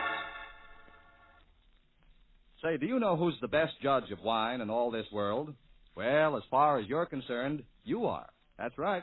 What other person can decide what kind of wine you're going to like? So here's my suggestion. Try Petrie wine. You know, Petrie wine is the one and only wine for thousands of people. But the only way you can be sure it's the wine for you is to try it. Once you've done that, I'm pretty sure you'll agree that Petrie wine is the wine to suit your own particular taste. And the reason it's so good is because the Petrie family took time to bring you good wine. Many generations of knowledge, skill, and experience go into the making of every bottle of Petrie wine. Only the finest of luscious, big, sun-ripened California grapes are used. And Petrie wine is always made in the Petrie family's own honored tradition. So Petrie wine is a wonderful buy, a real wine value. Why don't you try a bottle of Petrie wine tomorrow? Those 5 letters on the label, P-E-T-R-I, are your assurance of good wine. Petrie wine.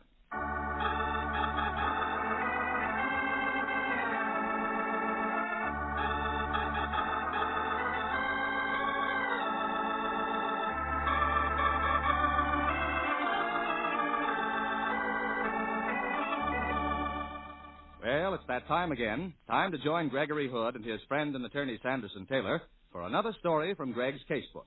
Greg and Sandy are in New York City on business for Greg's world-famous importing house. It's a bracingly cold night, but in spite of the cold, Greg has insisted that he and Sandy climb aboard a Fifth Avenue bus and settle down for a tourist's eye view of the famous thoroughfare. The bus is deserted except for a very beautiful young lady sitting across the aisle from them. Sandy is complaining bitterly about the draft. This is the craziest thing we've done in the last 5 years, Greg. Could be in a nice warm cab where they keep the doors closed. Oh, you've lost the spirit of adventure, Sandy. Yeah. We're going back to California tomorrow night. A little cold weather will do us good while we can get it. Improves the circulation, puts a sparkle in your eye. Hey, what's the matter? Look, there. That mansion. You recognize it? That one? Yeah. Well, it does look familiar, Greg. Familiar. We spent 2 of the happiest hours in our lives or thereabouts in that house, Sandy. Night before last. Are you losing your mind? I've never been in that house. Night before last, Roy Del Ruth invited us to that screening, his latest picture. That's what I mean. That's the mansion that Aloysius T. McKeever spends his winters in. Remember? Oh. Well, of course. In that picture, it happened on Fifth Avenue. That's right. Oh, yeah, sure, that's that. Well, I'll be done. Yeah, I wouldn't be surprised to see Victor Moore in his hobo getup going through that hole in the fence. Oh, what a wonderful character. I don't know when I ever enjoyed a picture as much, Sandy. I'd like to see it again. You'd like to? Boy, I'm going to. I'm going to take Mary to see it as soon as it opens in Berkeley. You know, Charlie Ruggles has always been a favorite of hers. Oh, wait till she sees him in this part. He was wonderful. Oh, the whole cast. I fell in love with Gail Storm. I've always been mad about Ann Harding. Everyone gave swell performances, especially the leading man, Don DeFore. Yeah, sure did. You know, it must be a lot of satisfaction to make a picture like that. Yeah. Roy Del Ruth's made a lot of fine pictures, but this tops them all. Excuse me, allow me to pick your bag up for you. Oh, nothing much spilled out. Oh, thank you. Oh, you're quite welcome. I don't want to seem inquisitive, but why are you carrying that gun? Please, give me my bag. Look, I'm not just being nosy, but if you're scared to death and carrying a gun, that's a bad combination for a little girl like you. Give me my bag. My name is Gregory Hood. If you're in trouble, I want to help you. I'm not in any trouble. Give it here and please go away. I don't want to talk with you. Okay, Miss Miles. You know my name? Yes, on this envelope in your bag. I'm very observant. You might be sorry you noticed that. Now, please go away. I'm getting off the bus at the next stop. You want me to get off with you? Bodyguard? No. Now, go away, please. I don't want to talk with you. Okay. Well, you didn't make much of an impression on that young lady, did you, Greg? Yeah, I'm afraid not. Something the matter with that girl, Sandy. Ah, because she didn't throw her arms about you? No, cynic. Because it's a little unusual for a girl as lovely as that, draped in that many $1,000 worth of mink, to be carrying a .32 automatic pistol in that full-grown alligator bag. An automatic? Yeah. And she's scared silly. She's getting off, Greg. I'm going to follow her, Sandy. I'm not going to get off at the same time she does. We'll jump off in the middle of the block, and we'll keep our eye on her. Uh-huh. Let's go. Okay. Greg, that girl, she left a package on the seat there. Oh, yeah. Well, give us an excuse for chasing her. I'll get it. I'll take that package, buddy. Oh, I'm sorry. I'm going to return it to the young lady who left it here just a minute ago. Give it here. Don't be a hero. Look out, Greg. Just hang on to that gun arm, Sandy. Give me that gun. I have to have that package. It belongs to me. Grab him, Sandy. Yeah. Oh, stop him, Sandy. Hey, wait until the bus stops. He got away, Greg. Yeah, I lost my balance when he let go of the gun. Come on, Sandy. I don't want to lose that girl. Let's get off this bus. What are you trying to do? Break your necks? Now, jump, Sandy. Come on. Hey, what's the matter with you two? Jumping off that moving bus, you crazy? What happened to the man who jumped off just ahead of us? He ran across the street against the light, the idiot. What's all this about? What's going on? Oh, look, officer, nothing's going on. A young lady left a package on the bus. I jumped off to return it to her, that's all. She got off at the corner back there. Small girl, brunette, mink coat. You notice her? You think I got nothing to do but watch who gets off the bus? She didn't jump. I didn't see her. Thank you. Come on, Stanley. You see her? No, I don't. Now she's gone, Greg. Well, I know her name. Come on, let's go back to the Waldorf, try to locate her. This package she left behind must be pretty important.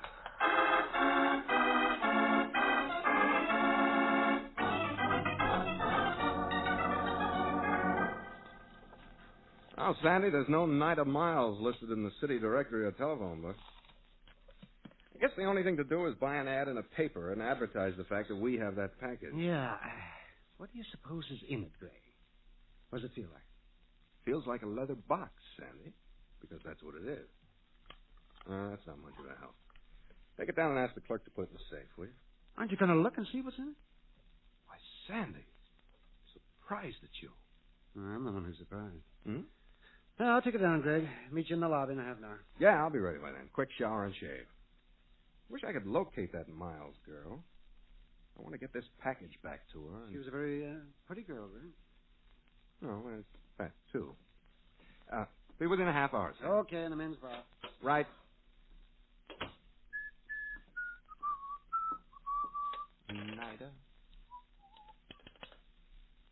Hello, operator. It's Gregory Hood in the tower. Yes. I want you to check all the Class A hotels for me. I have a friend named Nida Miles. Miss Nida Miles. I know she's in town, but I don't know where she's staying. Yep, that's right. M-I-L-E-S. Hmm? And there's a $20 bill in it for you if you locate it for me. Well, you're welcome if you find it. Right, and thank you. Nida. Oh, darn it. Nida. Step back in that room, Mr. Hood. I don't want to have to use this gun. Oh, no, not you again. Sorry. I've been waiting to see you at all, Mr. Hood. I've been telling you ever since you grabbed that package this afternoon. You shouldn't have done that. Why? It wasn't yours? But the boss wanted it. The young lady wanted to have it. Hmm? You aced your way in where you weren't wanted, Hood. Now, where is it? I haven't got it. Get it. I can't right now. That's too bad. Now, Mr. Hood, we're going to take a little trip. Boss wants to see you. Look, you're out of a book. Go away. This is the Waldorf. You can't kidnap me out of here. Don't go betting your life on that. There's a car waiting downstairs. Walk through the lobby and get in it. I'll go with you just to keep you from making any mistakes. Well, this is ridiculous. Isn't it? Come on, get moving. Don't take it too hard. You'll be in good company. We're entertaining a dame there called Nida out of the place. What? Yeah, she's waiting for you. If you don't arrive, it might kill her. So don't be tricky, Mr. Hood. Just keep moving.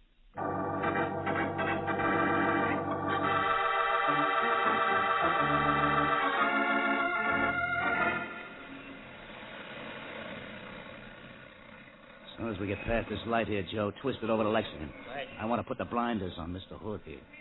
You're going to blindfold me, huh? Yeah. I hate the cover of those pretty blue eyes of yours. Well, thank you. There's not much semen in the representation anyway. For the love of... I didn't do anything. The half-witted cab jockey behind me ran me. Come on, the light's changing. Take out of here. Yeah. Lock bumpers. This is pretty embarrassing, isn't it? Just keep your seats. No, I think I'll get out and help unlock you- bumpers. You wouldn't want to do any shooting in all this traffic. So long, Clancy. See you later, Lucky. Hey, Greg! Greg! Huh? Oh, Sandy. What happened, Greg? Where'd you come from? Well, I saw you leaving the hotel with that fella. Oh? Looked to me like he was holding a gun on you. So I grabbed the cab and followed you. How come you always do the right thing? I was in a little trouble, Sandy. Well, that's what I figured. So I gave my driver $20 to lock bumpers with the car you were in. Oh, sheer genius. Now, let's get back to the hotel and get my suite changed. I want privacy when I take a look at what's in that confounded package.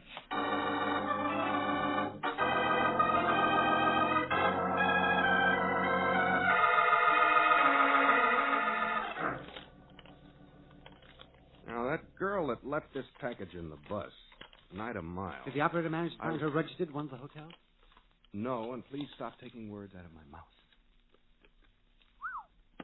Alligator jewel case with a sterling silver coat of arms. Black pearl. Beautiful, Sandy. A fortune's worth of black pearls. The most beautiful strand I've ever seen. Now, what in the devil was that Miles babe carrying them around with her for on a bus? Well, even I can answer that. Hmm? She was making a rendezvous with somebody on the bus to pick them up after she left them on the seat. Sandy, well, you're getting to be a great deducer. This strand of pearls must be well known. The manager of our branch here will probably be able to tell me who they belong to. That's the next move. You think the pearls were stolen? I don't know what to think, but we're in it. We might as well find out what it's all about. Tell you what, get on the phone. Mm-hmm. Who is it? Mr. Hood? No? Yes, who is it? It's Miss Miles, Nida Miles. Huh. Speak of the angels. Hello, Hey! Get back into the room, Mr. Hood.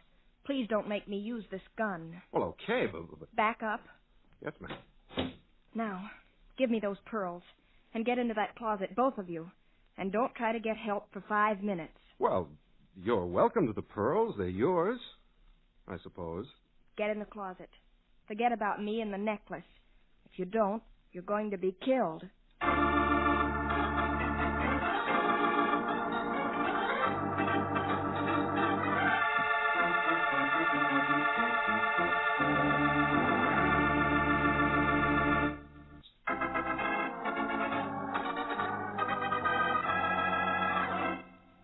Greg Hood and Sandy are riding on a Fifth Avenue bus in New York City when Greg notices that the young lady sitting opposite them has left a package on the seat.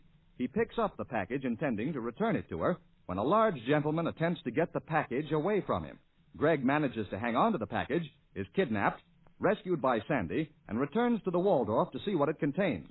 He opens it, finds a priceless string of black pearls, is admiring them, when the girl from the bus comes in, gun in hand, locks Sandy and Greg in the closet of their room, and leaves with the warning to forget all about her and the pearls. Not Greg. Released from the closet, he goes to see the manager of the New York City branch of Hood and Company. It was the most beautiful strand of pearls I've ever seen, Mac. Graduating from the size of a pea up to the size of as big around as a penny. They were in an alligator jewel case about 8 inches long by about 3 inches wide. There's a crest on the case, a coat of arms, 2 tigers rampant against a wreath, and a shield. Some Latin words I don't remember. Here, it looked like this. I'll try to draw it. I know about the pearls, Gregory. Oh? I know the man who owned them. I've seen them many times. We restrung them for him several years ago. Oh, who is it? The gentleman who owns them is named Carruthers. Huh? Charles P. Carruthers. Has an apartment in Park Avenue. Fine gentleman, very old family. The pearls, as a matter of fact, have been in the family for several hundred years. Had been. Look, Mac, could you call him and make a date for me to drop over to see him? Tell him I want to buy the pearls. Or if he won't sell them to me, at least I want to see him. I'm sure I can arrange that, Mr. Hood. Just a moment. Oh, fine. Get me Charles P. Carruthers on the phone, please.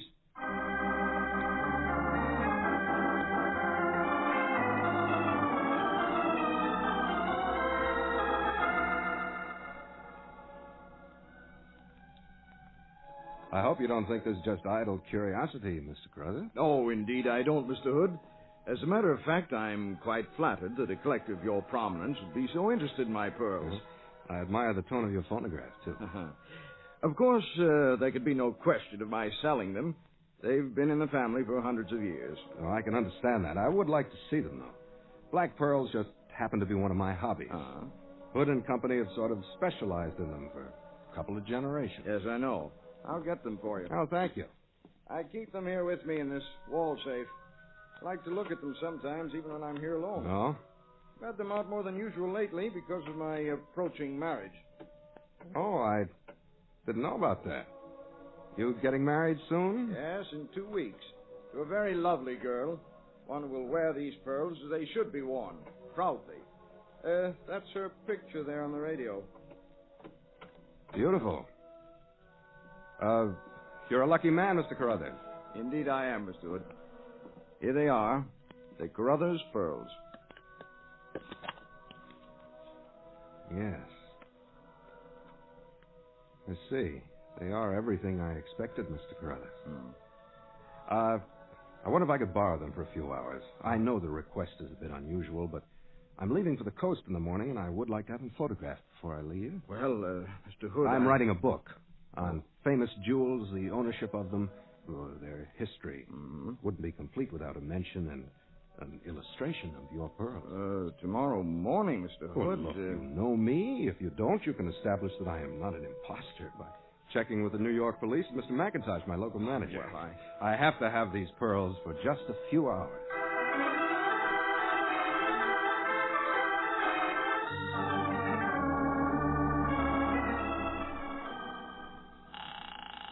Greg. Oh, quiet, Sandy. Mind your manners. I'm on the phone. Now, how did you get that necklace back, Greg? Well... Daddy Desk, Eileen Kilroy. Hello, Kilroy. Greg Hood. Now, what makes me so lucky? What do you want to know now? Charles P. Carruthers of the Park Avenue Carruthers is engaged to marry a girl named Nida Miles. Well, now, that's startling news. I had it in my column a month ago. What paper do you read anyway, Greg? I love you, Kilroy, and we'll discuss that fact at great length later. Right now, I want to know where Miss Nida Miles lives. Well, just a minute. I've got it right here in my file somewhere. Hang on, Hanson. Oh, flatterer. What is it all about, Greg? Well, Sandy, it's pretty involved. I can't explain the whole thing to you while I'm talking to somebody else.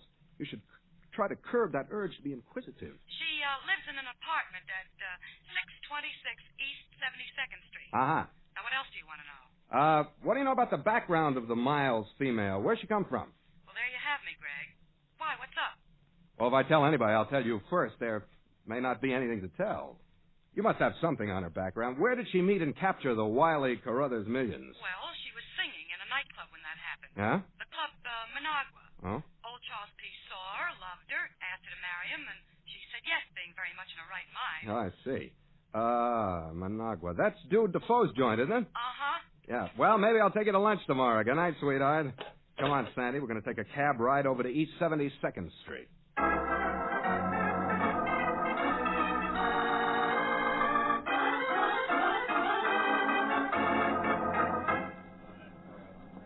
Clerk?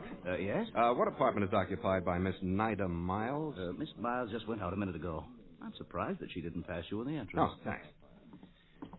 Well, where are we going now, Greg? I don't know, but I expect to find out. Come on.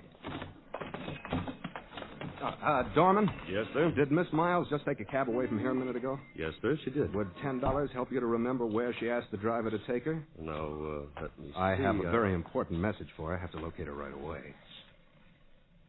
All right, Pirate, 20? Oh, yes, sir. She asked to be driven to the Club Managua. Oh, thank you very much, sir. That's okay. Is there any additional charge for whistling me up a cab? No, sir. I just hope we get there in time to do some good, Sandy. Yes. Of course, I haven't the slightest idea what you're talking about. Club Managua on 52nd. Can you make it in 5 minutes for $1 a minute? I can make it in 4 minutes for $2 a minute. It's a deal. Get us there fast.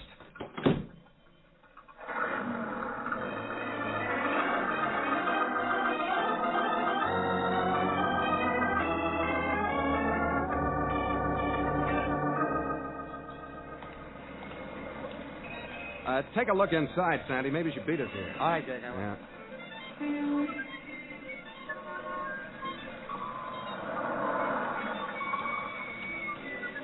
There you are, driver. Hello, Miss Miles. Fancy meeting you here. Come on. Where are you taking Well, me? let's just drop in this restaurant for a minute before we go to the Club Managua, shall we? No, I have Come to... on, or I'll call a policeman. I want to talk with you. All right. I couldn't be in any more trouble anyway. Here, let's take this corner booth. Get in there. All right. Now, we talk. I'll bring you up to date. You're engaged to marry a lot of money, the Carruthers millions. Somebody's blackmailing you. Who is it? I can't tell you. I'll tell you. It's Dude Defoe, isn't it? What's he got on you, youngster? Why should I tell you? Because I want to help you. What's he got? Letters? Pictures? Yes, both. I have to get them back. Oh, we'll get them back, all right. Let me see your purse. No. Yes. Give it here. Still got the black pearls. Gonna give him the Dude. He planned this whole thing, didn't he? It'll take a crook like him to plan anything as clever as this. I had to do what he told me to. I had to. You can think whatever you like, but I'll be a good wife to Charles. He's good to me. He has respect for me. I'll make him happy. Look me right in the eye and tell me that, baby. All right. I'll be a good wife. I'll make him happy. I love him. He's good to me. Okay. Come on, let's see Dude and give him those pearls, shall we?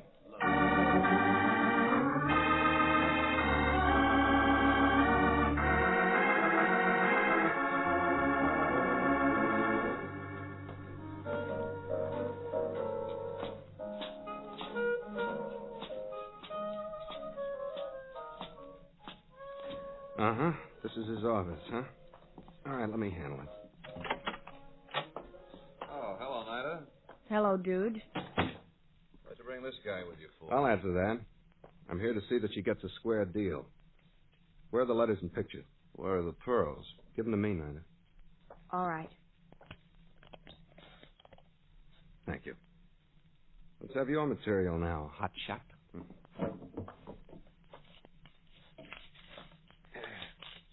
There you are. Look them over, Nina. See that they're all there. All right. You look familiar. Huh? The name's Hood. Gregory Hood. I've got news for you, Dude. After we finish our little deal here tonight, if Miss Miles ever is bothered by you again, she gets in touch with me and you talk it over with the police. I stand pretty good with them, you know. Yeah, I know. I've heard about you, Hood. How come you're mixing into this caper? Dull evening. Oh. Just remember, next time you'll be dealing with me and not a scared little singer. They're all here, Mr. Hood. Okay. Here are your pearls, Dude. Okay. All buttoned up. That finishes it, Hood. Thanks, Nida. You're not welcome. But you can have them this time. Tear those letters and stuff up, Nida. We're going to use them as a burnt offering to the god of matrimony. Right here in Dude's ashtray. Okay?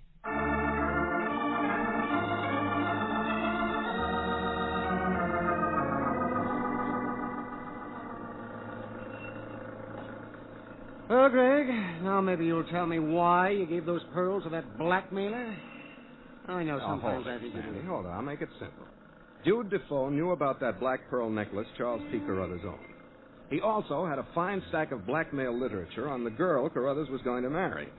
So he had her get the pearls one day. He had a paste copy made up of the strand and a duplicate alligator case made. Oh, I see. Good. So, the next opportunity Nida had, she switched the phonies for the real pearls. She was supposed to leave the real ones in her seat on the bus where one of Dude's gorillas could pick them up. We interfered, and that started all of the, excitement. Well, it's a little clearer now, but I'll take you all the way. I had in my pocket the phony pearls, which I borrowed from Carruthers, when I met Nida outside the Club Managua tonight.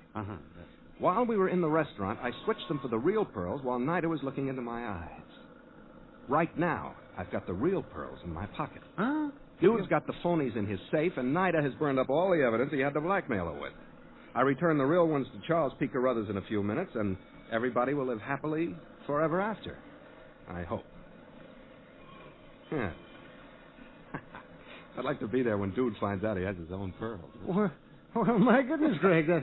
Well, as usual, everything has worked out all right, and you've managed to escape alive, but there's a law of averages, you know. Hey, it's 11:30. I have to get these pearls back to the owner, and we have a date to meet Roy Del Ruth and Gail Storm at 21 at midnight. I want to tell them my story about it happened on Fifth Avenue. No, I don't think I will. They'd never believe it. Why does everything happen to me, Sandy?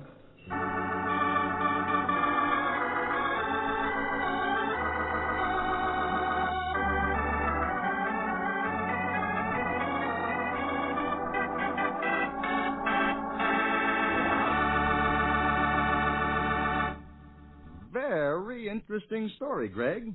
You do let beautiful women lead you into the most amazing adventures. Oh, I'm easily led, Herb. I should think you'd have been scared. After all, she was carrying a gun. Oh, but that's it. I like my women with arms. Ooh, I'll let that one go. And what's our story going to be about next week, Greg? Well, Herb, next week I'm going to tell about an adventure Sandy and me and Ray Driscoll, the designer, had in San Francisco a few months ago. It concerns a good-for-nothing son-in-law, an irascible father-in-law, and $50,000 in a suitcase. We call it Ransomed. See you next week, Herb.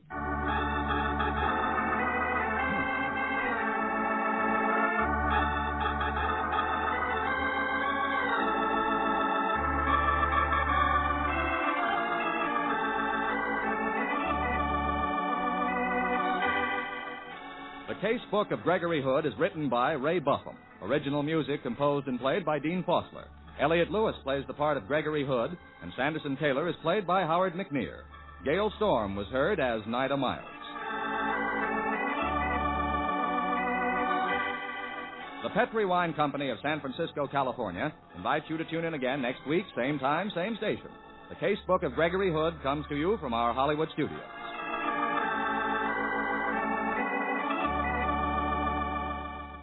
This is Herb Allen saying good night for the Petri family, the family that took time to bring you good wine. This is the Mutual Broadcasting System. The Cases of Mr. Ace, starring George Rapp.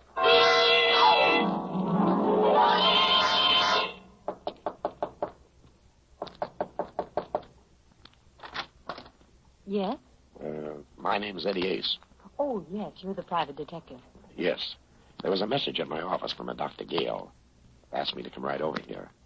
Is he in? I am Dr. Gale. Come in. Please.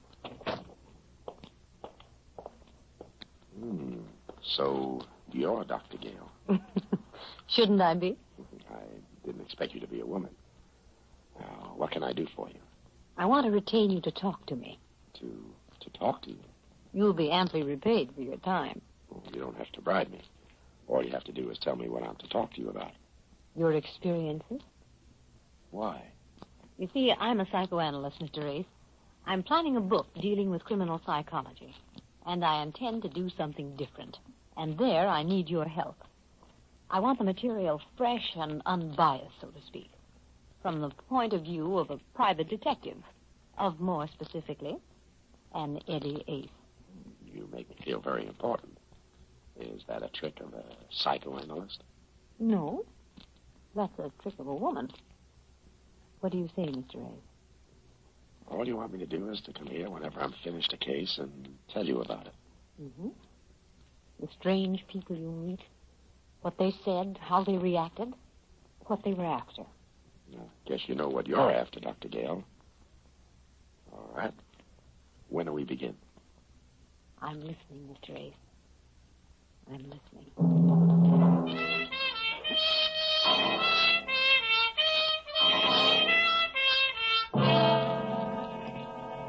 The Cases of Mr. Ace, starring George Raft, and produced and directed by Jason James.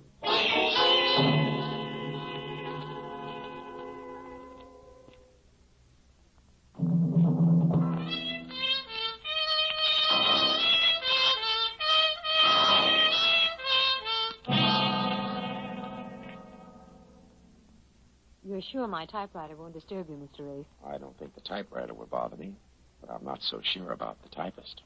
When you arrived, you said you didn't expect me to be a woman. You were right. I'm a psychoanalyst. Shall we begin, Mr. Ace? I see what you mean. Yeah. Well, it all started with a killing that was no business of mine. The murder of Frederick Miller. You know, the corporation lawyer. His body had been found in his apartment, 3 bullets in it. As I say, it was no business of mine until I arrived at my office over on 6th Avenue in the morning after the killing. A man was waiting to see me. He was very small, very dark, very smooth. He smiled and showed me all his teeth. He had a lot of them. I opened my door, and he followed me in. Ah, merci, monsieur. Sit down. You're French. You are very observant, monsieur. What can I do for you? Permit me. My name, monsieur, is Fauré, Pierre Fauré. I have selected you to perform for me a very important service. Oui, a service. Such as? Oui. Now we come to it. Last night, monsieur, I performed a most impulsive act. I killed a man. I see. You're a big boy now. You must learn to control yourself. You are right.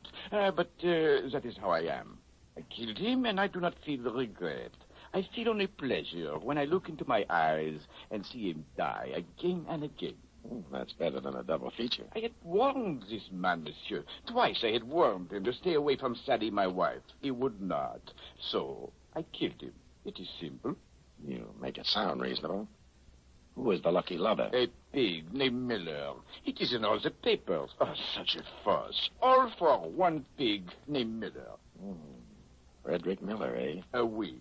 Cochon.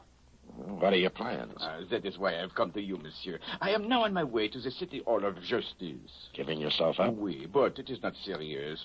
When I explain to the man in charge of the justice why I killed this Miller, he will let me go. Yes, sure. He's cute that way. Why did you come to see me? To hold for me 2 things, monsieur.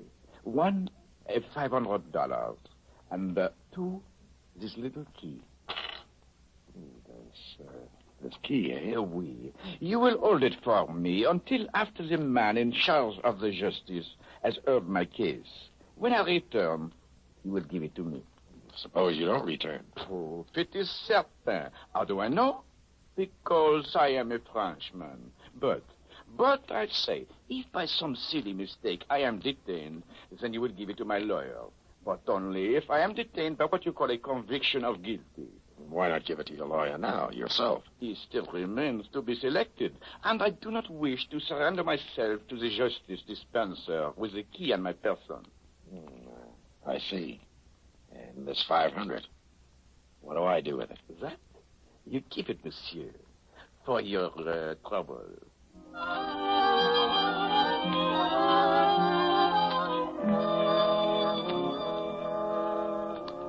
Ray left, and I sat fingering the 500 and the key. It was a small brass key, the kind you use on your trunk. No marks on it except a number, 427. I had Foray doped as a nut. Anyway, Foray confessed to the killing of Miller. And the final editions told how Timothy Hogan, the wild Irish criminal lawyer, came forward with an offer to defend the prisoner. The next morning, Hogan came to my office. I had a hunch he would. And as sure as I'm sitting here in your office, Mr. Ace, I'm certain that Pierre Foray did not kill Miller. He confessed. Confessed? Ha! So there you have a darling confession. A Frenchman, a crime of passion, and he gives himself up. No, not Foray. Not after talking to the man. And what's your best guess? Think, man, think. Can't you see it? Maybe I'm looking in the wrong direction. And that you are. Foray is covering up for someone he loved. His wife? Aha, that's the thought, Mr. Ace. That's precisely the thought. And that's why the case attracted me. There's no money in it, but it's sentimental and violent, and I'm Irish. Well, it could be. But if he's covering up for his wife, how are you going to get him to sing? I must. If I can get him to recant a confession from his wife, I could get her an acquittal with a twist of the wrist. Good heavens, man, look at the elements. Self-sacrificing husband, outraged and betrayed wife. She comes forth at the last minute. Why, it's better than Mother McCree. I'll have the jury swimming in their own tears. I like your script. How are you going to get it on the stage? Aha, that is the problem. And there I need your help. I know this much. Yesterday, before he gave himself up, Foray came to you. What did he tell you? Nothing. He gave you something? Nothing. Oh, I don't think you're telling me the gospel truth, Mr. Ace. I'm not. I see. Very well. I tried to persuade Foray to give you his permission to talk to me. That's better. But in the meantime, Mr. Ace, in the meantime, you might try to sound out the wife for me. Very, very discreetly, understand? But sound her out. You hiring me? Yes. Will you see what you can do? I'm practically there now.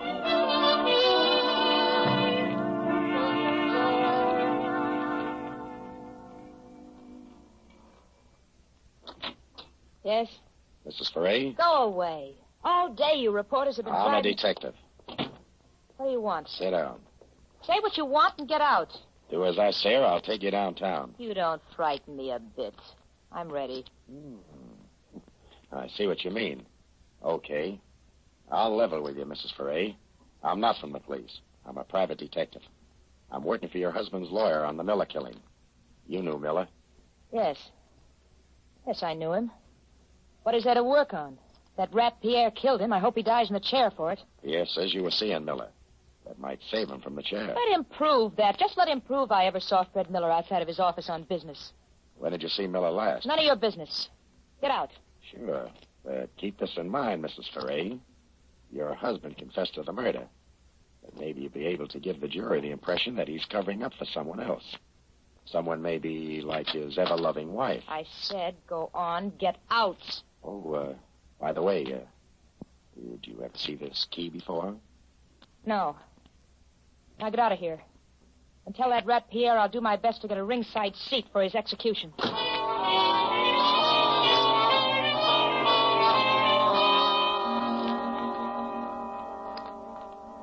I went back to my office, opened my door, and then I saw him. A man was sitting behind my desk. He got to his feet. He didn't introduce himself, but I could tell by the bulge in his right pocket that he had a very good reference. You are Mr. Ace. What do you want? The key, Mr. Ace. What key? Please, Mr. Ace, do not act childish. Give me the key. I'm bigger than you are. But if you force me to use this gun, I shall be liver than you are. The key, please. He pointed a stubby little revolver at my head. I gave him the key. He thanked me politely enough and left. I counted 10, then raced down the hall to the fire exit, slammed down the iron stairs, and picked up behind him as he was leaving the building. He went straight to the Times Square station. I went right behind him. He went directly to the lockers. I was right behind him. He inserted a key in the locker, number 427, threw the latch, pulled the little door open, and then...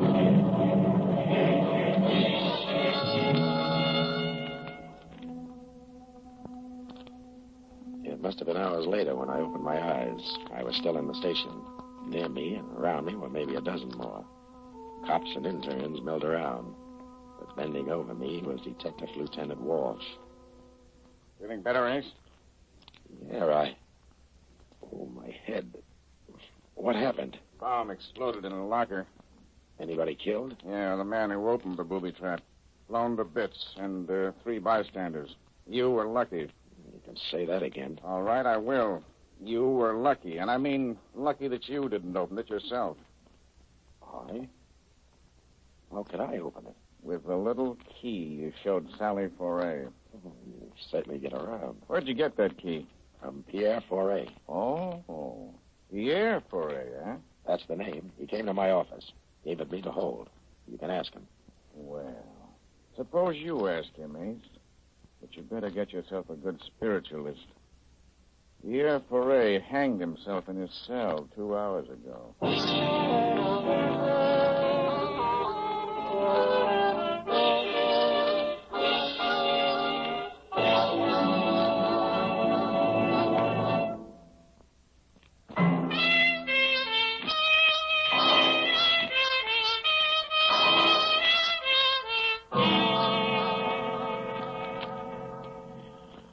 Walsh took me down to police headquarters. He talked to me for 2 hours. He didn't learn a thing, but I did. Pierre was visiting Selvite Hogan and Mrs. Foray just before he strung himself up. It was Hogan who found his body when he went back to talk to him again. I asked Walsh what he knew about Hogan, and he didn't know much. I left police headquarters and went around the corner to Jenny, the bail bond. Jenny had been around New York longer than the city charter and runs the biggest bail bond mill in town. I asked her what she knew about Timothy Hogan. She didn't know much offhand, but promised me a rundown by morning. I said I'd call her and left it at that. Outside, the rain was just beginning to wash the town. A hack pulled up. I opened the door, bent to get in when the butt of the gun came down across my skull, and that was that. It was the cold water that brought me out of it. I opened my eyes. A ceiling and a chandelier spun around. I closed them again. Leo, douse him again. Ace, you hear me? Get up! The man said get up, and the man meant it. The man was big enough to lift me to my feet with one hand. I tried to open my eyes. There were battleships tied to the lashes, but I made it. 2 other mugs flanked me, with Mike in front of me. The rug was wet with blood and water. The water and the rug were theirs. The blood was mine. Somebody must have taken a bad working over. I began to figure it must have been me, but I couldn't remember. In fact, I didn't even know who Ace was when Mike barked the name. You hear me, Ace? Give me a drink of water. Leo, give him a drink.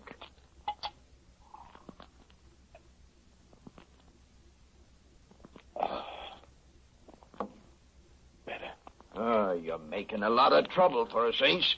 It ain't necessary. Now, look what you look like. Busted nose, busted lips, busted eyes. You think we like to do things like this? And just look at me old lady's rug. Don't let it break you up. Just look at yourself. And for what? Tell me. For what? Because you get stubborn. You mustn't be impatient. I'm not very bright. What am I stubborn about? All we want to know is where is the envelope Foray gave you? Michael, how much longer will you be? Just a few more minutes, Ma. Oh, well, just look at that rug. I'll have it cleaned. Well, hurry up. The hot cake is getting all burned. All right, Ace, I'm through talking nice. Where's the envelope? Foray didn't give me Leo, take it. Oh. Michael, for heaven's sake, be careful of the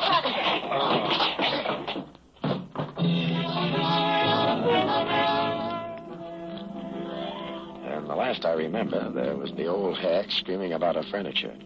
I know I smashed a chair when I went down, and that made me feel pretty good. I felt the water hitting my face again. I got my right eye unstuck. I was on my back in a field up in the Bronx. The rain washed over my bruised face, and that felt fine. But I couldn't stay to enjoy it. I remembered there was a phone call I had to make. And by the time I let myself into my apartment over on 3rd Avenue, the sun was up. I looked into a mirror. I never saw the guy before in my life. But even if he was a stranger, I had to do something for him. I wrapped some ice in a towel, held it over my face, and then I picked up the phone.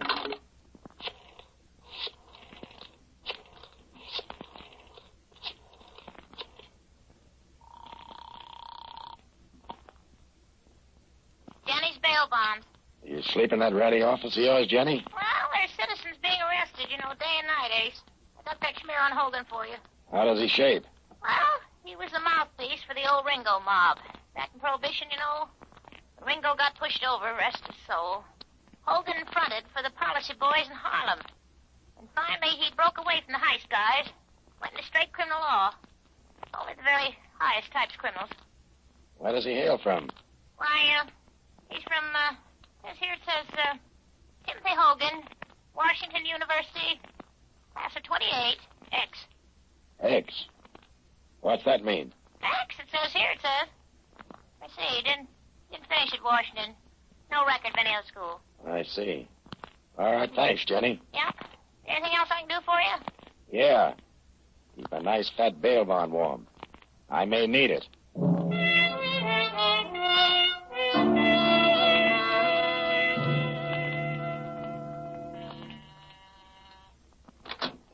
Who is it? What? Oh. Well, don't let the face frighten you, Mrs. Foray. I'm just breaking it in for Boris Karloff. What happened to you? What happened to me shouldn't happen to a private detective. But it did. Sit down. We're going to make with a little talk. Look, I'm in an awful hurry, Mr. Ace. I was just going out. What did you and Hogan tell Pierre in his cell yesterday? Well, I didn't want to go. That lawyer Hogan, he insisted. Well, I guess I blew my top. I told Pierre I was going to tell the jury the truth. That Freddie Miller begged Pierre to give me a divorce. He wouldn't. Instead, he took money from Fred to keep his mouth shut and not make a scandal. And you figure that's why Pierre strung himself up. So there was no chance for him. That's the one thing I regret. He didn't go to the chair. You must have had quite a burn for this guy Miller. When I love a man, I love him. I love him. You're kind of lost now, eh? I loved him, Eddie. It's going to be awful tough. Freddie, what's the use? I wind up with memories in four walls, the kind of memories you can't forget. Kind of cut your heart out every time you breathe. Come here. What am I going to do, Eddie? How can I forget it? Easy. You call me Eddie. Just try calling me Freddie. All right. I'll try it. I'll try it.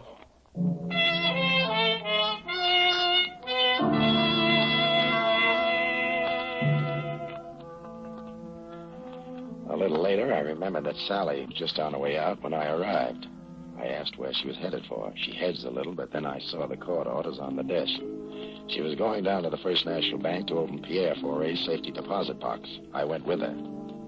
The small vault contained some jewels, an insurance policy, and a bulky package wrapped in brown paper. The jewels are mine. I'll take them with me. Maybe we better see what's in this package. Oh, I can't imagine what it could be. Money. $1,000 bills. Must be 50 of them. $50,000?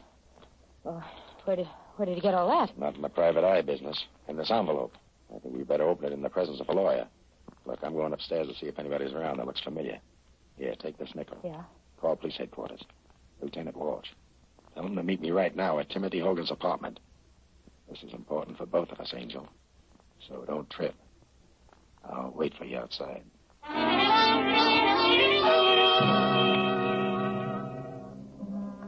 I waited. 4 minutes later, she joined me. Told me Walsh was starting out. We got to Hogan's apartment first. Well, Mr. Ace, Mrs. Foray, sit down, sit down. What happened to your face, Mr. Ace? I ran into an open gun cell in the dark. Oh, really now? Where? I didn't get the address. But it was the home of that mug named Mike you keep on your payroll. I see. What else do you know? Put that heater away, Hogan. Walsh is on his way up. I'll give it to you fast. Frederick Miller, a lawyer used to Needland Court. Dug into your background. Found out you weren't a member of the bar. Never finished law school. Why, you weren't even a shyster. And that's why I killed him. Right. But Foray confessed. That was the deal you made with him. 50 G's if he confessed to the murder of Miller. And you think a man would confess to a murder for any amount of money? You convinced him you'd get him an acquittal. On the unwritten law. But before he agreed, he wanted full protection. This little envelope we got out of his safety deposit box. That's true, Mr. Ace. That's true. I had to give him my signed confession, just in case anything went wrong. And plenty went wrong. He didn't trust you. You'd try to get that confession back. But you'd watch every move he made before he confessed to the police. That's why he came to me. Gave me a key to a booby trap. He figured you'd try to get that key from me. Open the booby trap. And get your head blown off. But you sent one of your mugs instead. You leave nothing for me to say, yes? Is there anything else you'd like to know before I kill you? Yeah. How did you manage to kill Foray in his cell? That, my friend, that is the trade secret which I cannot divulge. Too bad, Hogan. Bright guy like you. I know that Walsh will feel the same way about it. But he's a city cop. Mr. Ace, you are priceless. But you made just one little mistake. You see, Sally here wasn't in love with Miller. You didn't even know him. Sally was and always has been in love with me. That true, Sally? Here's your nickel, Eddie. I didn't make that call to police headquarters. So little Sally wasn't 3-timing. She was 4-timing. You know, Ace, it's remarkable you've stayed alive as long as you have. Can you give me one good reason why I shouldn't kill you? Can I skip that question and take the $32? Go home, Sally. Yeah, I'm sorry, Eddie. Believe me, I am. Go on home and sharpen your stiletto. Going somewhere, Mrs. Foray? Look out, Walsh. He'll shoot.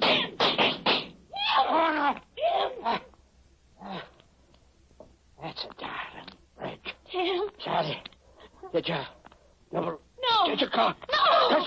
No, I didn't, Tim. Honest, I didn't. And the dying. It's easy. Tim. Stop wailing, Sally. He can't hear you. He's dead. And I wish he'd killed you. A brilliant man like him shot down like a dog, and you stand there. Okay, Walsh.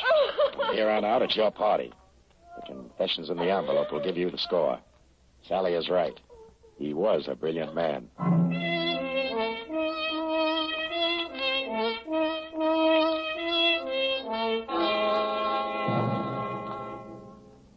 And that's how Timothy Hogan died. Yeah, I called Walsh when I left Sally for a minute at the bank. She could have been held as an accessory to the murder of her husband in his cell. But Walsh never got her down to headquarters. She took a header out of the window. I guess it was better for her like that. Well, that was a gory business, wasn't it? Gory? Oh, I thought I'd give you the mild ones first. Mild? Good heavens. Do you mean that this sort of thing goes on with you all the time? Only when business is good. Well, for my sake, then, I hope business improves. Good night, Mr. Ace. There's something I'd like to say, Dr. Gale. Yes? Well, it's... never mind. Maybe next time. Or maybe the time after that. You're reading my thoughts marked private. Good night, Dr. Gale.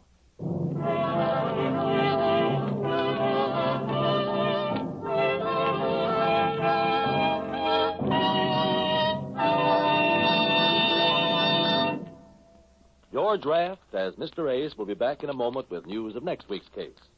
But now, a word from our sponsor. Thank you. And next week, I have another appointment with Dr. Gale.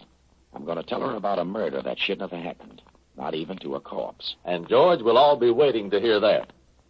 In the assisting cast tonight, you heard Jeanette Nolan, Kathy Lewis, Theodore Von Eltz, Leo Cleary, and Stanley Farrar. The music was composed and conducted by Sandy Courage. This is Carlton Cadell speaking and inviting you to listen again to George Raft in the cases of Mr. Ace.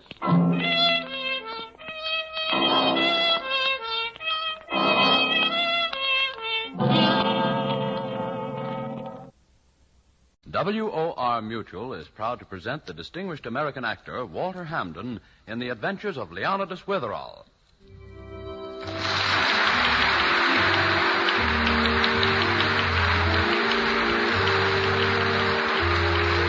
Leonidas Witherall's always getting mixed up in murders. You wouldn't think so to look at him. He looks exactly like Shakespeare. It's his beard, and he's proprietor of an important school for boys in New England. He writes thriller stories, too, the Lieutenant Hazeltine stories.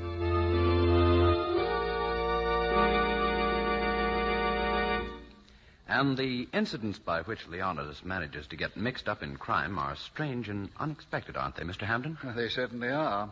For instance, at this moment, it's the very pleasant twilight hour in Dalton, and Witherall is at home in his study, reading.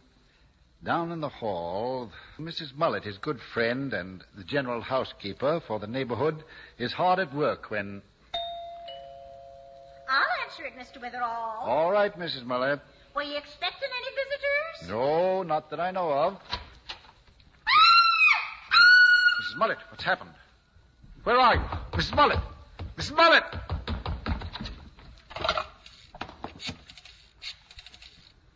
Operator, I want police headquarters. Hurry. Hurry!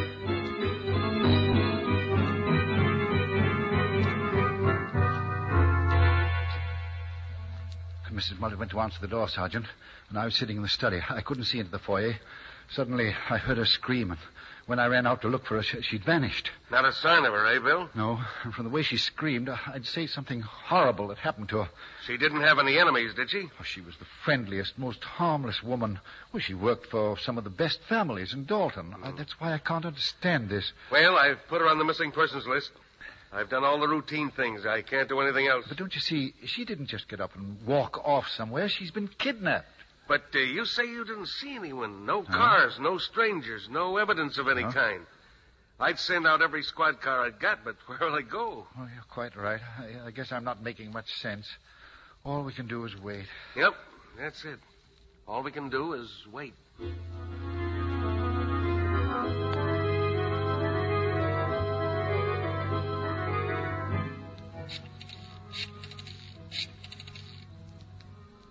Hello? Miss Fidget? Yes?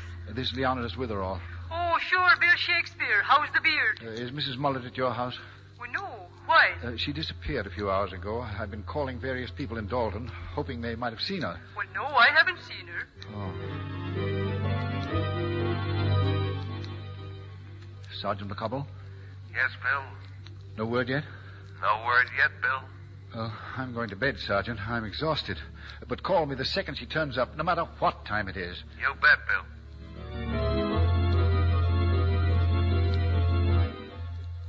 Yes?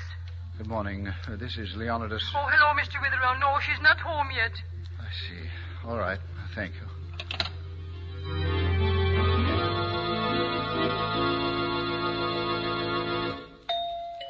Coming. 1 second. Mrs. Mullet. Thank heavens. Are you all right? Well, I can still stand up. What's happened to you? I've been frantic. Why, it's 5 o'clock in the afternoon. You've been gone almost 24 hours. Mr. Witherall, I was kidnapped. Oh, I thought so. Oh, here, sit down. Would you like some water? You look peaked. Oh, my face is dirty, isn't it? And my hat, it's not on straight. Yes. But go on. Tell me the story. Well, remember when I went to answer the door? Yes. Well, I opened the door and I didn't see anyone. So I stuck my head out and presto, someone took hold of my arms and put a blindfold over my eyes. Did you recognize anyone? No, it was dark, and it all happened so fast. I'd know their voices, though. Where did they take you? Well, I don't know exactly. They made me walk down the street, and we got into a car. Then we went for a ride. Not long, about 10 or 15 minutes, I'd say. What did they talk about in the car? Nothing. Not till we got there. Where? Some house. I think they took me into the cellar, because from the street we walked down, not upstairs. Then what happened? They took my keys. I've got the keys to everybody's house I take care of. Why, I'd more than a dozen of them. Well, they never took the blindfold off. They just took the keys. Then they started to talk about Mr. Twink. Mr. Twink? Yes. Yes, I take care of his house. It's on Blackstone Road. Oh. Mr. Twink's on vacation. He went to Canada last week, and he left the key to his place with me. Yes, evidently they wanted to get into Mr. Twink's home. Do you know why? Well, sure I do. He not only left the key to his front door, he left the key to his safe.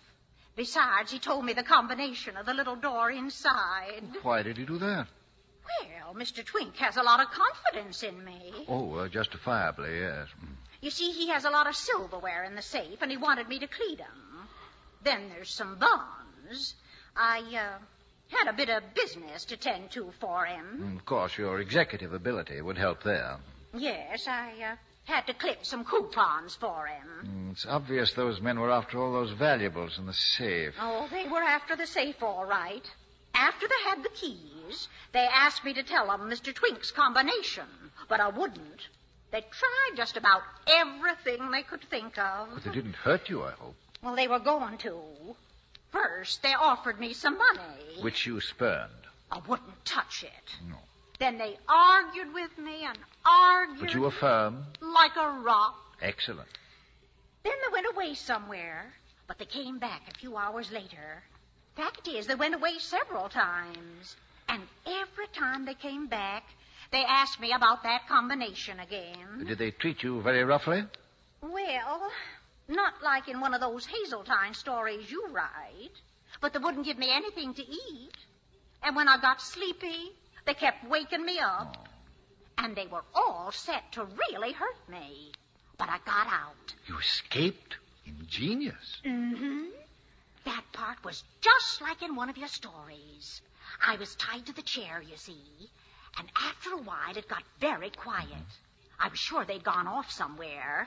So I did what Hazeltine always does. I wiggled and squirmed. And finally, I got one hand loose. Then I untied the other knots and got the blindfold off. And what did you see? Nothing. It was pitch black. So I just sneaked up to where I saw some lights coming through a door. And when I got to it, I just ran for all I was worth. I didn't look back for a second. I just ran and ran. Did you come out of the cellar? Yes. Well, did you notice where you were? Well, I was so tired and dizzy, I just ran around for a while without knowing where I was. I was too frightened to think. And then I fell down. Oh, my. Oh, I must have stayed there by the side of the road for a long, long time. When I came to, it was light, so I hurried over here. The road where I fell down was near the highway. Highway G8, going toward Carnarvon? Well, I think so. I've never been out that way before. G8 toward Carnarvon. Yes, that's it. That's where we'll start. Start? Well, aren't we going back there to capture that gang, just like Hazeltine would? We're certainly not. You and I alone? Hazeltine captures a gang alone. Mrs. Mullet, the lieutenant is a fictional character, a product of my imagination. But, Mr. Witherall... Practically speaking, the possibility of you and me capturing that gang, as you put it, is absurd. Besides, if they're really an organized gang, the chances are very good we'd never live through such an escapade. Well, if you think I'm going to let those rascals go scot-free after kidnapping me, you're all wrong, Mr. Witherall. I'm going to teach them a lesson if I have to do it myself. Mrs. Mullet, your intentions, however firm, wouldn't be very convincing in the face of a machine gun. Well, machine gun or not, I'm going to find out who grabbed me. You come along. You're very smart about these things. I don't think it'd be a battle of wits. It might be confined to gunplay. Well, you can stay if you want to. Of course, Hazeltine never just sit there. Mrs. Mullet, why not let the police handle it? I'll call Sergeant McConnell. Yes. This is definitely a problem for the sergeant. Police headquarters, Sergeant McConnell. This is Leonidas Witherall, Sergeant. Mrs. Mullet's just come back. Swell, Bill. I'm glad to hear it. Say, where was she? She was kidnapped. She was?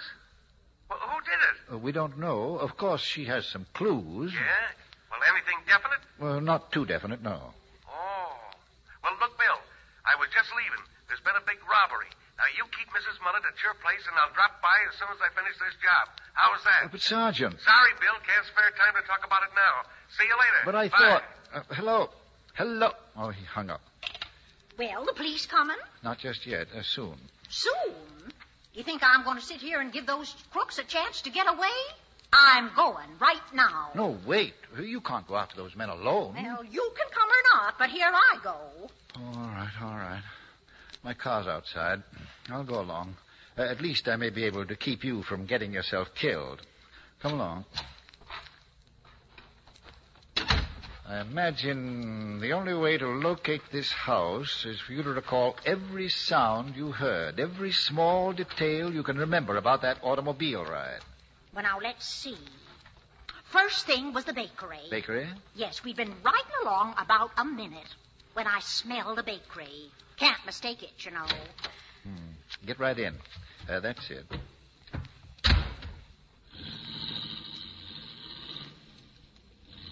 Your acquaintance with the shops in town should help. Whose bakery is about a minute's drive? Well, let me think. Oh, Dougal's. It's the only one that's anywhere near your house. Then we'll head for Dougal's. What did you notice after that? Well, there was the bakery, then the tracks. I felt the car going over tracks. Railroad tracks. We'll drive to Dougal's and then see which way we have to go to cross the tracks. Fine. Now we're accomplishing something. We'll catch those crooks, Mr. Witherall. Step on it.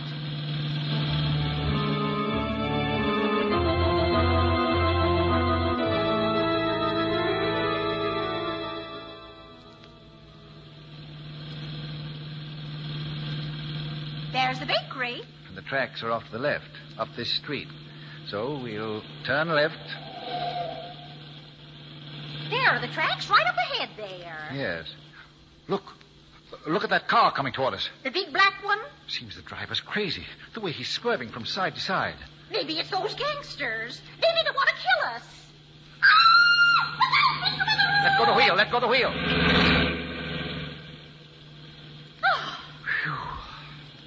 You all right, Mrs. Mullet? They came within 2 inches of turning us over. Yes, I was so scared there for a minute. Do you think it was the gangsters? It's very possible. They may have followed you. They may know we're heading for their hangout. I'm not turning back either. You're not? That car wasn't a sufficiently dramatic example of what may happen? We're going right straight ahead. Now, let me think. After the track, there was the water. I heard water. Much water? A brook? No, it was louder than that. Sort of a waterfall. How much time elapsed between the tracks and the water?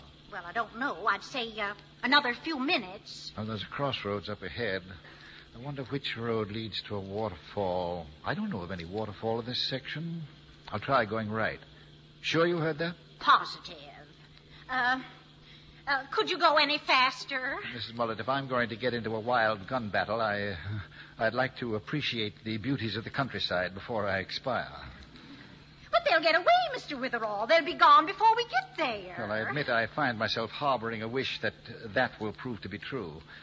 I can't remember looking forward to an appointment with less anticipation. Oh, go on, Mr. Witherall. We'll nab 'em just like in the Hazeltine stories. Hazeltine to the rescue! Oh, shades of Shakespeare.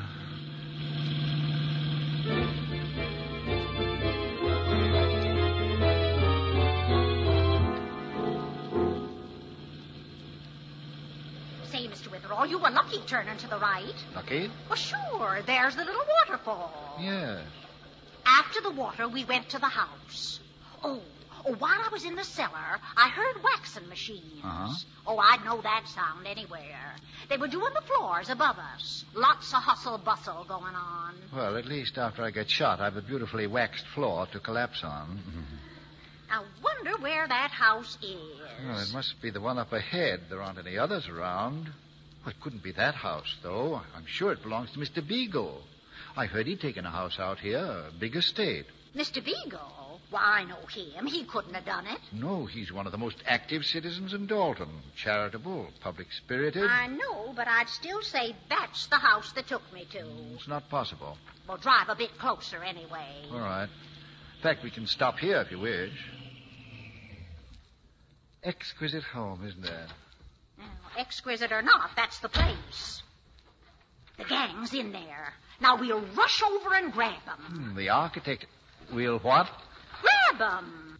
Oh, don't be so enthusiastic. It's unhealthy. Let's walk over. Why, say, look at the lights. There's a party going on in there. There certainly is. A party. Strange. If this is the house. Well, there's not another one around. We followed the sounds in order. But why would a party be going on? You know, Mrs. Mullet, this is beginning to intrigue me. You heard them waxing floors. Now there's a party. That makes sense. Of course. I'm going in. Suppose you walk down the road to the nearest gasoline station and call Sergeant McCobble. Tell him to come over, just in case you're right. But it's Mr. Beagle's house. You just gone storming into the party? Not storming, gently breezing in. But didn't you say if the gangsters are there, you'd be shot? I want to know who kidnapped you, Mrs. Mullet. I also want to know why a party should be going on in this house. If this is where you were, yes, I'm going to take the chance. And if I get shot, well, the gentleman I'm supposed to resemble has written, there's a destiny that shapes our ends, rough hew them how we will. Now you're talking like Hazeltine. Thank you, Mrs. Mullet. Now, let's see. Mr. Beagle came to Dalton about a year ago. Wealthy, intelligent, well-liked. It's very puzzling. Be careful. Oh, I shall. And you be quick.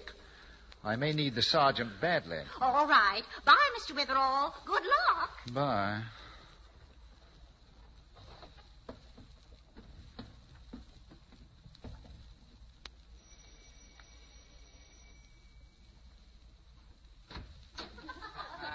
Yes? Mr. Beagle? That's me. I'm Leonidas Witherall. Oh, yes, the man who looks like Shakespeare. Well, I hope I'm on time for all the festivities. What? What'd you say? I said I hope I'm not late. Oh, no, you're not late, no, but, There's Cornelia Winterbloom. Hello. And Susan Daw. Yes. Witherall, look at that. I didn't know we had so many mutual friends, Mr. Beagle. Oh, didn't you? Makes it very cozy, doesn't it? Yes, very. Did you want something? You seem to be looking around. Thank you. I was just admiring the decor. Splendid. I'd like to see the upstairs section, too, sometime. You're the curious type, aren't you? Oh, no, I'm merely interested in decoration, furniture. Witherall, I didn't invite you. You didn't? Well, someone did telephone me. Nobody telephoned you. Oh, well, perhaps it was a card. Yes, Mrs. Mullet, my housekeeper, brought the card to me with the morning mail. You know Mrs. Mullet? Yes, I do. Well, she works for quite a lot of people in town. Works for me and Mr. Twink. Do you know Mr. Twink? Did you say you wanted to see the rest of the house? Oh, I don't want to disturb you now with this party going on. Well, I'll have my friends show you the place. You can start downstairs, in the cellar. In the cellar? Yes. You'll be very interested in what I have in the cellar. Louie, Jackie. What's the matter, boss? What do you want? I want you to show the house to Mr. Witherall. Take him down in the cellar first. I got you. Come on, pal. We're going on a sightseeing tour. Well, thank you, but perhaps later, eh? Why don't you play something hot? Let's dance. Oh, yes, You fellas show Witherall the cellar now. Come on, Maestro. Play something hot, will you? And make it good and loud, huh, boys? Sure. That's a great idea. Okay, let's go, Witherall. Witherall, I said let's go downstairs. Oh, yes, but later. Oh, Cornelia. Yes, Leonidas. Cornelia, may I have this dance? Oh, why, certainly. But it's hot swing. I've never seen you jitterbug, Leonidas. I never have, but I'm going to do it now. Excuse me, gentlemen. Come on, Cornelia. As the boys at Meredith say, what is that phrase? Manufacture a rug? Oh, yes, let's cut a rug. Leonidas! Oh, Leonidas, where in the world are you dancing to? We're going off the floor. It's rather crowded here. I thought there'd be more room by that window. It leads to the terrace, I think. Well, all right. Say, you're doing very well. I never thought Shakespeare could dance this way. Oh, yes. If we can, just dance toward that French window. I could get out by the terrace. Get out? What are you talking May about? I cut in, Mrs. Winterbloom? Oh, why, yes, of course. Do you mind, Leonidas? Oh, I was enjoying this, so I hate to leave you. Come with me, Witherall. Let's go, Mrs. Oh, Winterbloom. bye, Leonidas. I'm waiting. Yes, Louis. Sorry to keep you. You know, I've suddenly lost all interest in going into the cellar. You're going there anyway. And don't try anything, Toots. Toots, you embarrass me. Don't go tossing off a couple of hints about what's cooking here. Because what's in my pocket ain't no water pistol. Cooking? A pistol? Leonidas Witherall! My goodness, you rascal. Why didn't you come over and speak to me? Well, I've been busy, Toots. Susan. Well, just you come over here to this sofa and sit down and chat with me. Will you pardon us? Huh? Pardon us. Come on, Leonidas. Oh, I'm delighted, Mrs. Drap. Well, how have you been? I haven't seen you in weeks. Mixed up in any murders lately? I'm mixed up in one right now. Hopelessly mixed up. Oh, really? Young man, Louis. Yeah? Would you do me a favor and get me some more punch, please? Me? Okay. Yes. Give me the glass, Duchess. Gimme, Duchess? Yes. Curious guest, isn't he? Now, Leonidas, tell me all about it. Who's been killed? No one yet. No? But they will be at any moment. Well, why don't you stop it? No, I'm afraid I can't. Oh, Leonidas, you wouldn't be pulling my leg, would you? Oh, no. On the contrary, I'm talking shoulder to shoulder. Oh. Legs, shoulders. If this keeps up, we'll need some ration points. Oh, how droll of you. Well, who's going to be killed? I am. Oh, now I know you're just teasing me. No, Susan. I'm going to be shot within a few seconds. You know, that's what I like about you, Leonidas. You've such an extraordinary sense of humor. Huh? Yes. Well, who's going to shoot you? Cornelia? Me? One of Mr. Beagle's friends. Oh. Susie, I've got to get out of here. Would you walk toward the front door with me? Of course. I adore these games. We played murder at a party last week, but we didn't act it out this way. It was a quiz game called Stump It or Lump It. Yes, the quiz I'm in now might be called Answer It or Drop Dead. Really? Is Louis in it? Yes, very much so. Oh, you know Beagle does get the most exciting ideas for his parties. Well, come on. We'll sneak toward the front door, eh? Yes, do it very casually, though. Come on. Uh-huh. Walk slowly. Yes. That's it. Mm-hmm. They haven't seen me. I see. You'll sneak out, and then we'll all look for you. Is that it? I'm going to back up against this door and grab the knob. Mm-hmm. Smile, Susan. Smile at everyone. I am. Oh, I am. Isn't this more fun?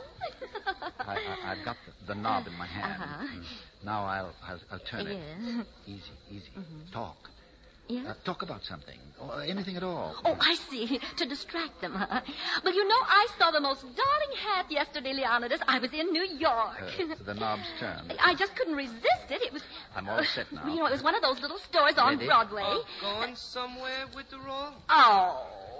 Jackie, don't pound it. Don't leave now. The party's just getting warmed up. It's at a fever heat, if you ask me. Stick around. There's going to be plenty of fireworks. Oh, that's what I'm afraid of. Well, Leonidas, he saw you. So I guess the game's spoiled. Call me when you want to start a new one, will you? How about musical chairs? I just love... Now, you fooled around enough with her all. Now you're going downstairs. You'll have to make me. I'm not going into the cellar. Come on, Jackie. Beagle's getting impatient. The door to the cellar's over there with her all. I'll not budge one step. Oh, you won't, huh? You want to play rough? Okay, Bud, you asked for it.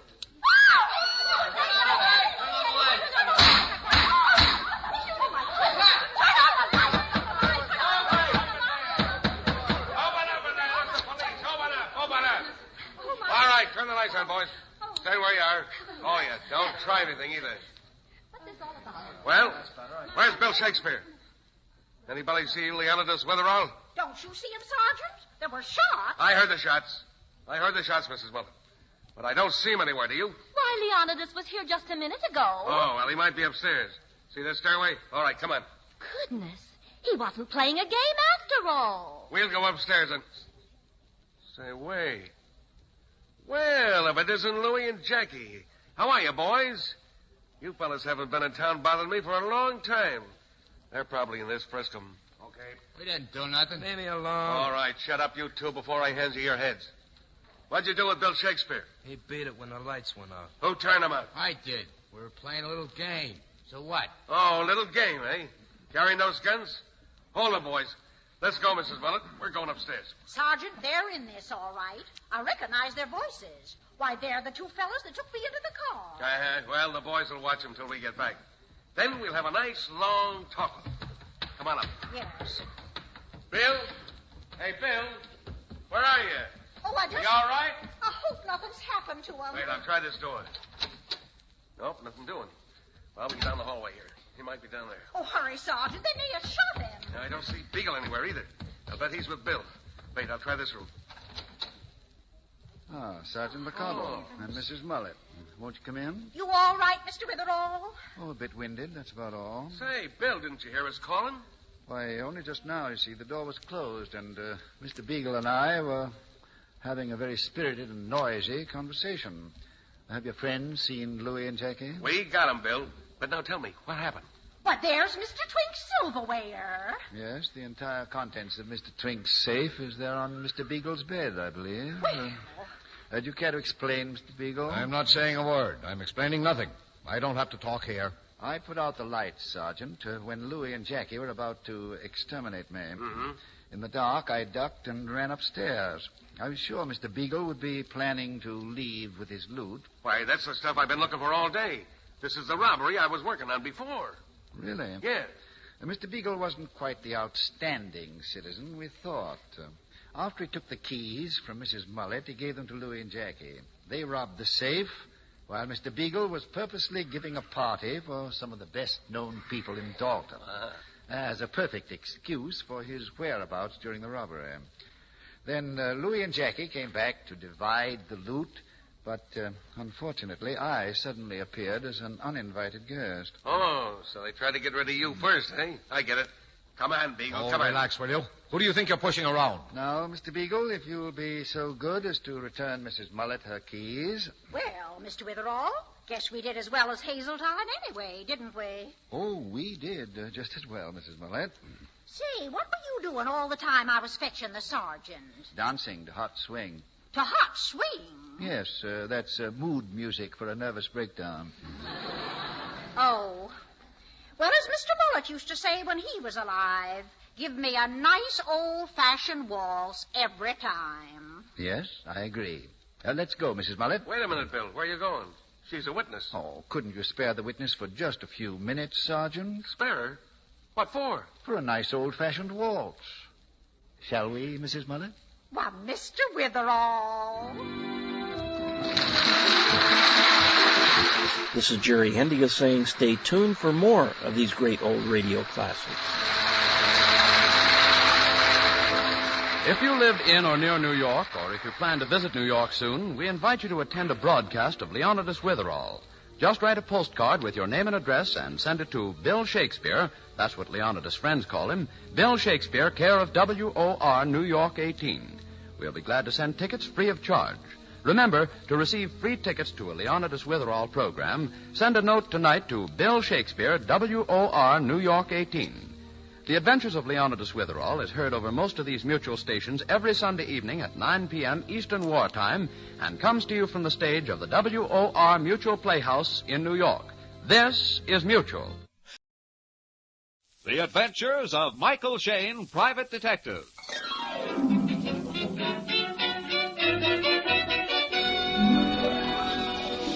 The people who make 76 gasoline and Triton Motor Oil, Union Oil Company, present The Adventures of Michael Shayne, Private Detective, starring Wally Mayer and Kathy Lewis.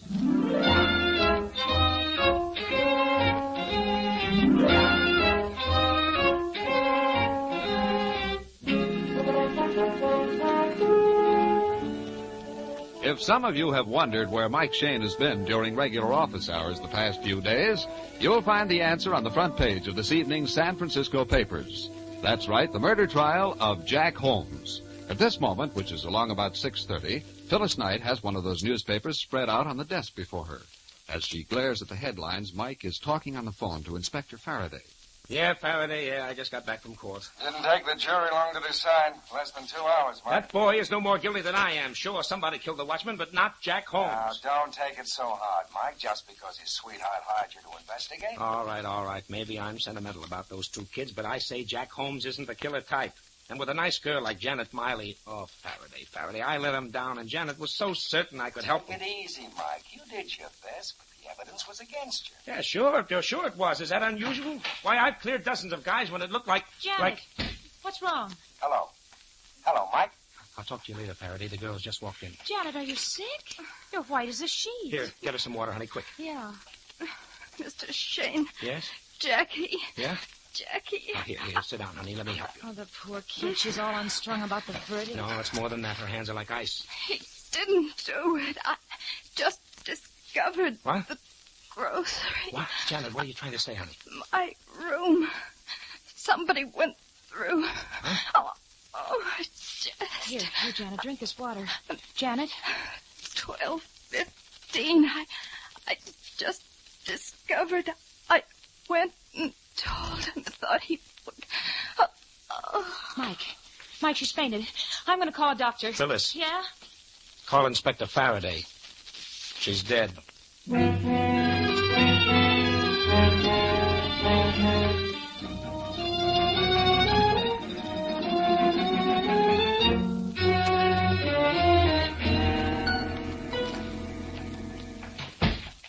Okay, Mike, I fixed it. We can go to Jack's cell now. All right. Now remember, honey, not a word about Janet's death. Jack will go all to pieces and we'll learn nothing. I know, but it seems so hard-hearted. This way, kids. Ah, boy. Sad business, I guess the girl figured after that jury's verdict she didn't have anything left to live for. Suicide? No. If Janet found something she thought would clear Jack, she certainly wouldn't take poison. Unless she took the poison before she got the information that would clear Jack. No, then she would have called a doctor.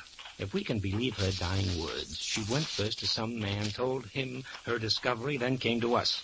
She didn't even know she was poisoned. All right, but who did it? We only knew what she was trying to tell us. Better pipe down. That's Jack's cell with the jailer standing outside. Oh, yes, sir. Now let me do most of the talking. All right, Morrissey. Open it up. Yes, Inspector. Hello, Jack.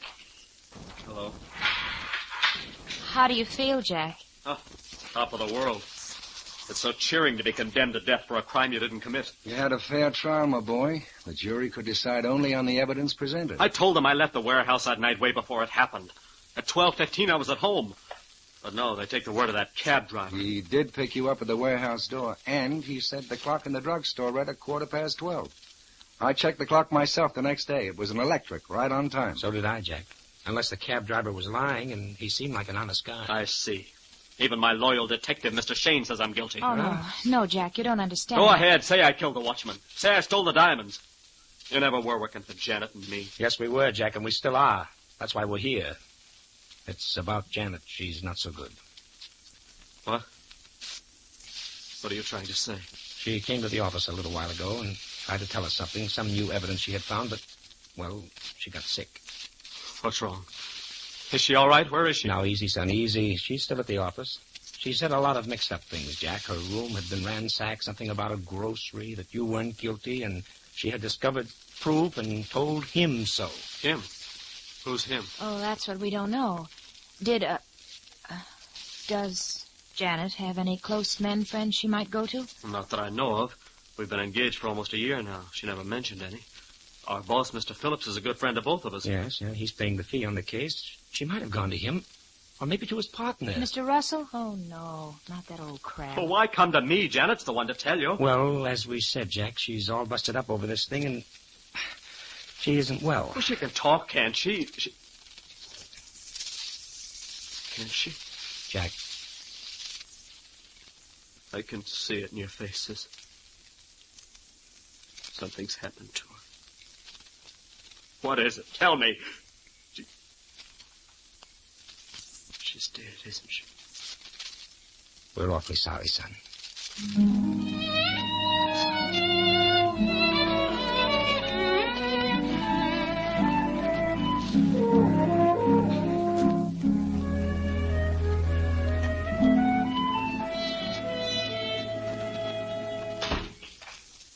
I see. You went out to my home, Mr. Shane. That's right, Mr. Phillips, and your wife told us you were working at the office this evening. Yes, Russell and I spent so many days in court on the trial. We had to work evenings to keep up with business. Now, I wouldn't imagine there'd be such a turnover in the wholesale jewelry line. You'd be surprised. Our firm cuts and mounts gems for at least half the better jewelry stores in the city. And the robbery and loss of the diamonds didn't hurt your trade? It would have, Inspector, except for the capture and trial of Jack Holmes. Of course, we're covered by insurance. If you'll step into the office. Oh, Mr. Phillips. Mr. Phillips. Yes, Bauer? May I see you a moment, sir? Yes, excuse me, please. Go right into the office. Okay, sure. Thank you. Well, good evening, Mr. Russell. Miss Russell. Good evening. I believe you and your sister know Inspector Faraday. Of course. Yes. How are you, Inspector? Fair enough, thanks. So the lady executives work nights around this company, too. If she's the treasurer, she does. I'm sorry to keep you waiting. And now, Mr. Shane, I suppose you'd like your fee, now that nothing more can be done for poor Jack. Well, I'd hardly bring Inspector Faraday along just to collect the check, Mr. Phillips. Well, I assume... The case is cracked wide open again. Janet Miley has just died. What? Janet? She was poisoned. She staggered into our office about an hour ago, gasped out a few words, and she died. I was afraid of this. Remember, Anne, I said to you, if the jury brought in a guilty verdict... It wasn't suicide, Mr. Russell. I said she was poisoned. Poisoned? Her dying words were that she'd found new evidence, and that she had gone to him, some man, and told him. Well, of course, she came to me, but she didn't say anything about evidence. What time was this, Mr. Phillips? About 6 o'clock. She was crying and hysterical. Begged me to help Jack to get a retrial or an appeal. I tried to comfort her. Excuse me, Mr. Phillips, but I thought you'd like these invoices. I'm very busy, Mr. Bauer. Oh, yes, sir. I'll leave them here on the desk. If Janet found any new evidence, it'd hardly be likely to clear Jack Holmes. I'm pretty well convinced that young man is a born criminal. Mr. Russell, that's unfair. Is it? Look at the court testimony. Phillips and I found shortages in Jack's account books. We called him back to the office that night to explain. He couldn't. Said he wanted to spend the night checking back through his records. Phillips and I left. Next thing we know, 1,300 carats worth of diamonds are missing. Night watchman's found dead. You never found the diamonds? Of course not. He hid them. I'm afraid it's true. The watchman's clock was smashed. It stopped at 12:10. The cab driver picked up Jack at 12:15. Mr. Bauer, would you mind leaving the room? Oh, yes, sir. I'm sorry. He's new here. Bauer is the nosiest secretary I've ever hired. Now I remember. Remember what? Well, I was in the outer office this evening. When Janet came out of this room, Bauer stopped her. I heard him say something about going out to a bar and having a little chat. I'm going to call him back. A bar, eh? Do you suppose the poison was slipped into a drink? Mr. Bauer. Oh, Mr. Bauer, hold on. Stop! Inspector, what's wrong? He's running for the front door.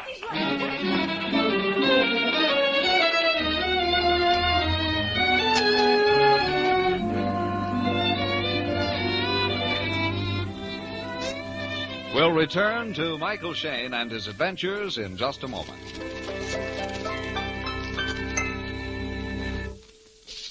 Week in and week out, a lot of motorists go along wondering why their engines lack power without realizing that much of their trouble may be due to dirty or worn-out spark plugs. Yes, that's right. Defective or worn spark plugs are to blame for a great deal of poor engine performance. For example, engineering tests show that faulty spark plugs can waste 1 tankful of gasoline out of every 10, which not only cuts down your mileage, but causes your engine to lose power. So, friends, if it's been 3,000 miles or more since your spark plugs were checked, or if your engine has been losing power, it's a pretty safe bet that the Union Oil Minuteman Spark Plug Service can do you some good.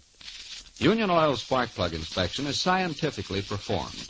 The condition of each plug is carefully measured on a special machine, and you can see the results for yourself. If your plugs are dirty, the Minuteman will clean and adjust them. Or if new plugs are indicated, he can quickly install them. The cost of this service is only a few cents per plug, and you'll soon save that in extra mileage. You'll find Union Oil Minutemen ready to serve you wherever you see the sign of the big orange and blue 76. While Inspector Faraday hurries off in pursuit of the fleeing Secretary Bauer, Mike and Phyllis have set off on an errand of their own, and now in the hallway of a certain apartment house. 303. Oh, here we are. 327. much better, thank you. Mike, that secretary, Bauer, he's tied into this somehow. Snooping around to hear what we've said and then running from the inspector. Well, leave that problem to Faraday, usual. Wow. Place looks all in order. Hey, wait a minute, honey. Her bed. It's not made up. It's cut to pieces. Yeah, the stuffing pulled out of the mattress. What on earth were they looking for? Let's go here. Let me see. Oh, the bathroom. Mike, look at the medicine cabinet. And the floor. Uh-huh. Bottles and jars scattered all over the place. Oh, every one of them with its top or... Look at this cold cream jar. Here, the cream's been scooped out and dropped all over the basin. Huh? Oh, that's an old trick, honey. Hiding gems in a woman's makeup. Mike, you don't think that she had the diamond? Well, somebody thought so. Maybe she did. No, that guess. That's too dizzy. Well, come on, let's check the other room again. Yeah, there's something worth looking into. A desk. Yeah, somebody else found it, too. Drawers yanked out, everything's a mess. I doubt if there's anything left for us, but I'll just double check. Bills, circulating. No, just the usual stuff. Say, how about that wastebasket, honey? How about it? Here. Put in my thumb and pulled out a plum. What a big girl am I? Yeah. A check torn in half. Mm-hmm. Paid to the order of Janet Miley. $2,000. And signed by... Well, I'll be a... Anne Elizabeth Russell. I think this note went with it, Mike. It's the same handwriting. Janet, take this and do as I say. That's all. Take this and do as I say. Which apparently Janet did not. $2,000 is a rather expensive no thanks. Well, stuff this in your purse, Angel. We're about to go places and ask questions. You know, if you ask me, Miss Russell... Quiet. What? Somebody's at the door. Quick, snap off the lights. Yeah. I'll flatten against the wall. I'll jump him when he comes in. No, Mike. All right, buddy. Come on, up with your hand. What? Let go of me, you dope. What? Faraday. You? Yeah, me. Oh, I thought you were chasing Bauer. Got away. I phoned Phillips for Bauer's home address. Turned out to be a gas station. Oh, a phony, eh? Well, we've got a lead that may be better. Come on, let's go.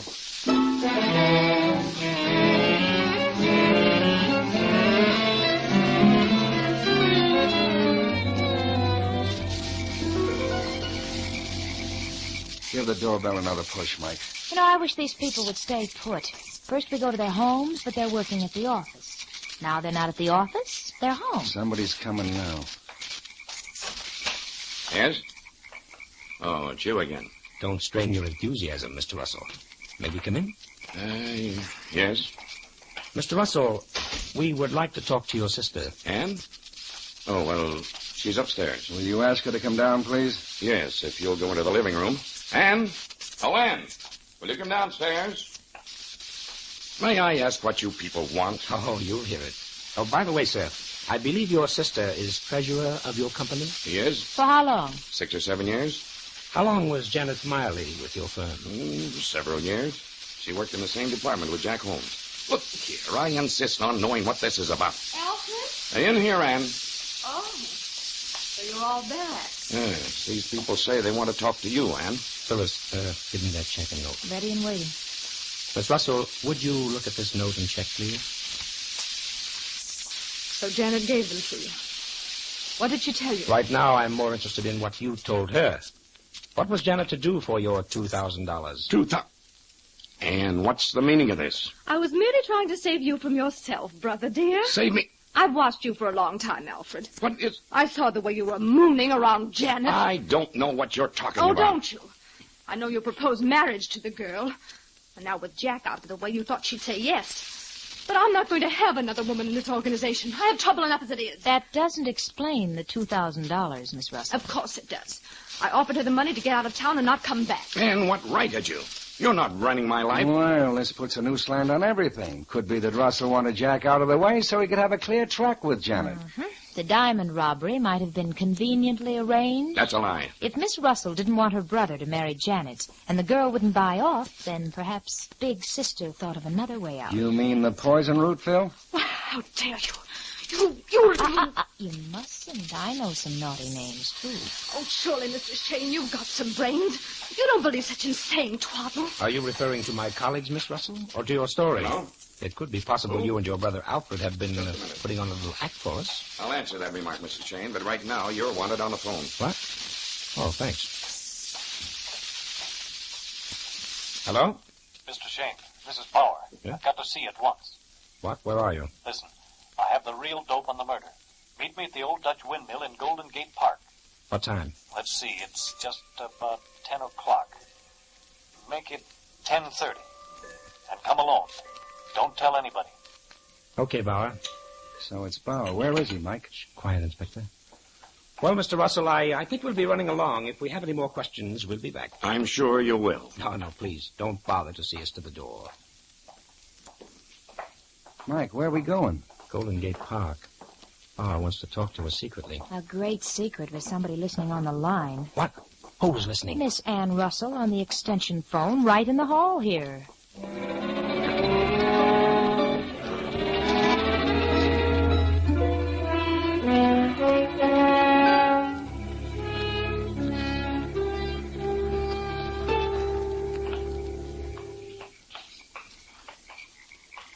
What time is it, Mike? 10:28. Now keep back in the shadows with Faraday. This guy Bauer certainly picked a romantic spot to meet the old Dutch windmill in the loneliest corner of the park. Not to mention spooky.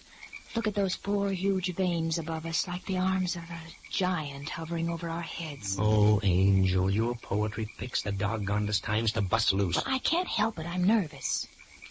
What time is it now? 10:29. I don't know. This may be a trap. Bauer may be after you, Mike. I don't like anything about that bird. I don't like anything about tonight, period. Psst.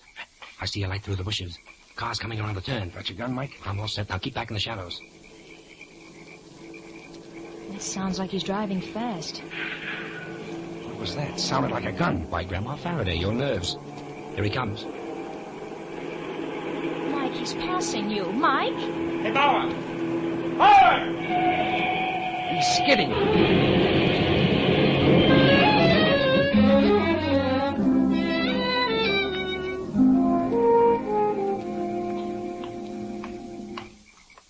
Is he hurt? Is he hurt badly? Can't tell yet.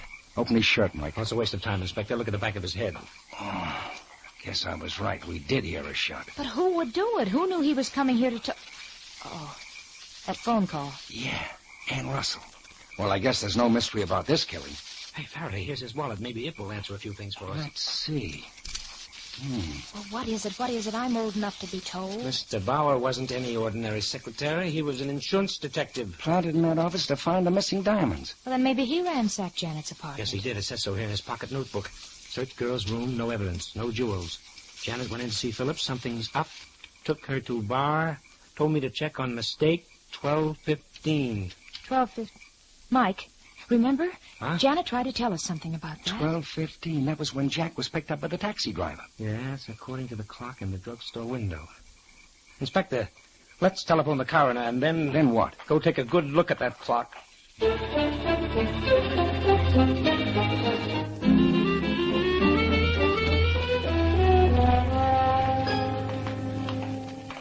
Oh, this is a waste of time, Mike. I checked that clock the day after the robbery. So did we, Inspector, before the trial began. It's an electric. It keeps perfect time. It couldn't be wrong. Save your breath, pal. Mike's in another stubborn spell. Oh, the drugstore's closed for the night. Yeah, but there's the clock. You can read it 100 feet away. Neon hands, neon numerals. It says 11:10. What time have you got, Faraday? 11:10. Now are you satisfied? Jack came out of the jewelry place 2 doors north of the drugstore. The taxi picked him up. The driver saw the clock in the window. The window! What are you staring at, Mike? The grocery store over there. Inspector, call a cab and get the driver who picked up Jack Holmes.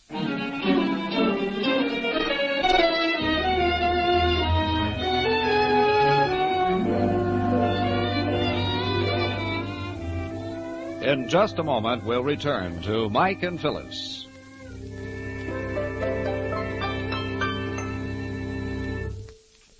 A few minutes ago, we mentioned some of the advantages of Union Oil's spark plug service. As a featured part of this service, the Minutemen also inspect your ignition cables. These cables are the small, fine wires which deliver electricity to the spark plugs. Normally, they give little trouble. But if anything happens to them, if they get broken or frayed, or if the insulation is damaged, even brand new spark plugs won't help your driving. In other words, a faulty ignition cable will leak electricity. And by the time the charge gets to the spark plug, there isn't enough juice left for the rich, full spark needed for complete combustion.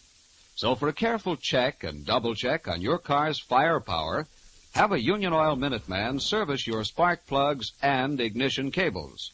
You'll get honest, accurate work, and you'll notice the increased power and snap from your engine as soon as you drive away.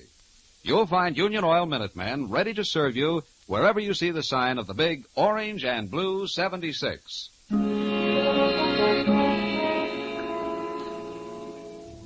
It's a few minutes past midnight. At a lonely street corner in the commercial district, Mike, Phyllis, and Inspector Faraday are talking to a scared little taxi driver. Look, fellas, it's just like I said in court. I'm cruising along here and I see this guy. The Inspector and I know that, Smitty. Now, we just want you to show us. Now, do exactly as you did that night. Yeah, cruise down the street and pretend you're picking up Jack Holmes. And we'll get in the back seat and ride along. Okay. Climb in. Here, darling, come in. Thank you.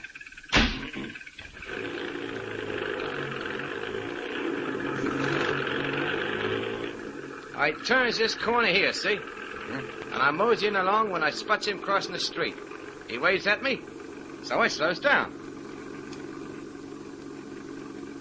I stops right about here. Jack was standing in the middle of the street. You opened the door. Which one? The right one. He climbs in and gives me the address. Well, go ahead. Open the door, Smitty. Gee, ain't you got no imagination? Now, Smitty, when did you see the clock? Right now, when I leans over to close the door. Everybody's in the window, see? All lit up with neons. Okay, look at it. What time does the clock say? Gee, it's just like that night. 12:15. Mike, you were right. He made the same mistake all over again. Look at it again, Smitty. Look hard. Now, come on, look hard. What do you mean, look hard? The clock says, hey, there's something screwy. The numbers, they're backwards. Right, Smitty, right. You're not looking at the clock. You're looking at the reflection in the grocery store window. The real clock is across the street in the drugstore. The drugstore clock reads 11:45, but the reflection looks like 12:15. 30 minutes difference, Smitty. Gee, I could have sworn. Say, I did swear. You ain't gonna pinch me, are you? No, Smitty. Now, are you willing to do something for us? Me? Yeah, sure. Anything, fellas. All right. We're going to pick up 3 passengers, and one of them is the murderer.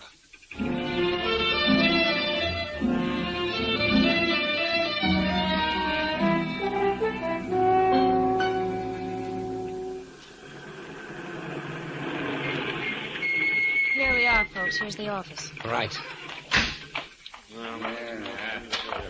Mr. Shane, I doubt we'll find anything in here that the police haven't already gone over. Well, they have the wrong slant, Mr. Phillips. You see, someone planned to steal those diamonds, but they needed a fall guy, Jack Holmes. So they faked the shortage in his account books. Then they called him that night, very indignant at discovering his dishonesty. Just a minute. I was the one who found him out. Shut up, Ann. Jack said he wanted to check back through his records. He didn't leave till 11:45. About midnight, the thief came here and stole the diamonds. The night watchman surprised the thief and was killed. Then the cab driver blundered about the drugstore clock, and Jack was really on the spot. For the killer, it was a beautiful out. Janet discovered the mistake this afternoon. She told it to Bauer. He checked her story. When he discovered Janet was dead, he tried to tell me what Janet told him. That's why he was killed. Oh, that's rubbish. Bauer ran away from the inspector. Why? He must have had a reason. He had. He wasn't ready to talk yet. You see, there's one detail we didn't tell you people. Bauer was a detective himself. He was what? Oh, yes, hired by the insurance company to find those diamonds. You mean that he was... Do you think he found the diamonds? I'm sure he didn't. If we can step inside the office, Mr. Phillips, I'll show you why. Now, Bauer had a suspect, but it was the wrong one. He did know, however, that Jack was innocent.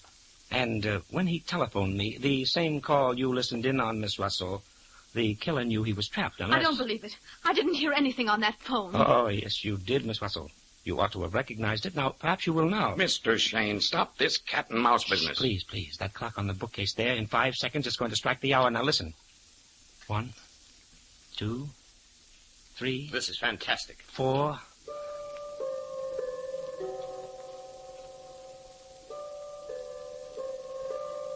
Well, distinctive chimes, aren't they? This is the same clock I heard strike while I was talking to Bauer on the phone. He called from this very room. There was only one man who knew where I was, who could tell Bauer where to phone me. Mr. Phillips. Me? You're insane. Am I? Bauer told you Jack was innocent. You sat there in your chair and heard him say to meet me at the Old Dutch Windmill at 10:30. So you killed him. He trusted the wrong person, just as Janet did. She came to you, told you about the drugstore clock. You had to stop her tongue. You poured her a drink from this water jug in your desk with poison in the glass. You anything to say to that, Mr. Phillips? No. No, nothing. I thought not. All right, Inspector.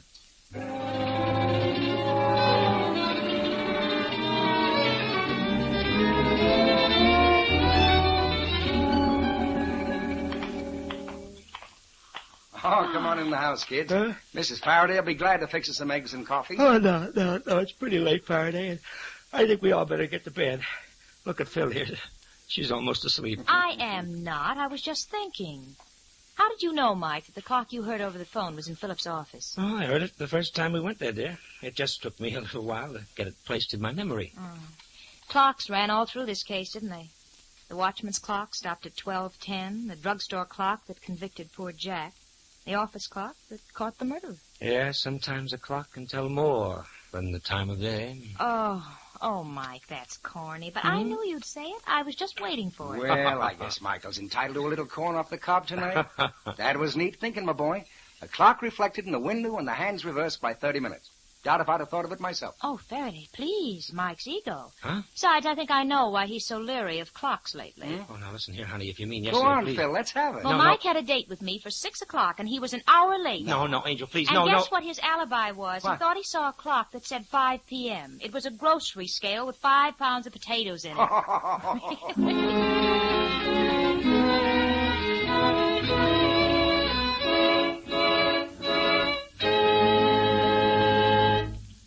This is Mike Shane again. On June 4th, we come on the air 1/2 hour earlier. Remember now, that's not next Monday night, but the Monday following, June 4th.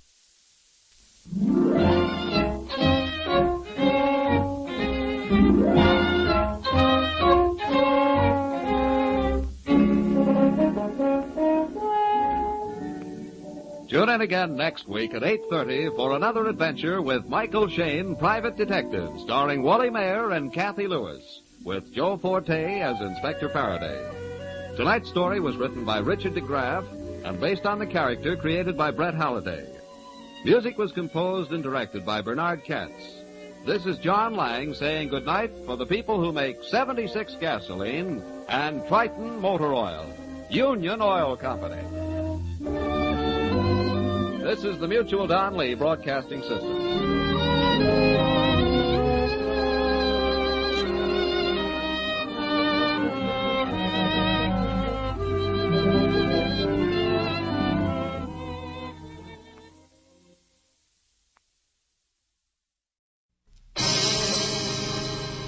Time now for Rocky Jordan.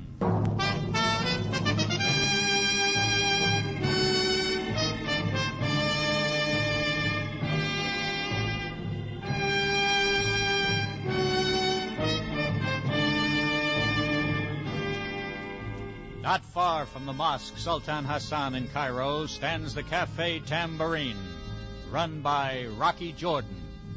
The Cafe Tambourine, crowded with forgotten men, alive with the babble of many languages, for this is Cairo, where modern adventure and intrigue unfold against a backdrop of antiquity. Tonight's story, The Coward of Muta Khan.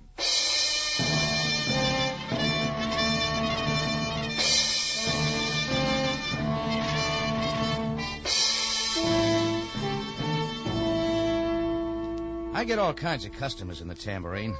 Sailors on leave and salesmen on the prowl. Guide tours looking for atmosphere, and girls with atmosphere looking for guide tours. A lot of Egyptians turned European, and now and then a European turned native. But no matter who they are or where they come from, they're all looking for a drink. And that's why I never expect to see a Muslim in the Tambourine. They don't drink, and they don't plan on making a lot of conversation with anybody who does. So it's no wonder I raised an eyebrow the other night when I spotted one making his way through the crowd. A little dark-haired man in a red burnous. But he wasn't looking for whiskey. He was looking for me. Ah, you are the Effendi Jordan. I was told you could be found here. My name is Rinchi Abel from the house of the Sheikh Ali Ben Lekerk. Oh, yes, I've heard of him, Rinchi. The Sheikh begs you attend him immediately, without delay. Sheikh Ali Ben Lekerk wants to see me? Yes. Oh, no. You must be mistaken. There is no mistake, Effendi. Please, allow me to escort you to his home. What's it all about? A matter of most grave import. I beg you, accompany me now. And I did. If I didn't have any other reason, I wanted to get a look at the man who was almost a legend around Cairo. Sheikh Ali Ben Lekerk. They tell me that years ago, when he was out in the desert, he made war with the French and British and Italians and Germans, and anybody else who came along. Finally, everybody figured it was a lot cheaper to get along with him, so they gave him a big house in Cairo with a lot of administration work in the provinces and outposts. And the government made a good bargain. His name on a tax bill meant more than a whole army of collectors. Everybody in Cairo and Egypt knew Ali Ben Lekerk, and everybody dipped a fez to him. That's exactly what I wanted to do when Rinchi led me into a room that fitted the old man like a book. It was complete with incense, fountain, and native music drifting in from behind satin curtains. Sheikh Ali Ben Lekerk was sitting in a chair at one end. If he'd stood up, he'd have been over 6.5 feet tall. But he just sat there and waited for me to come over.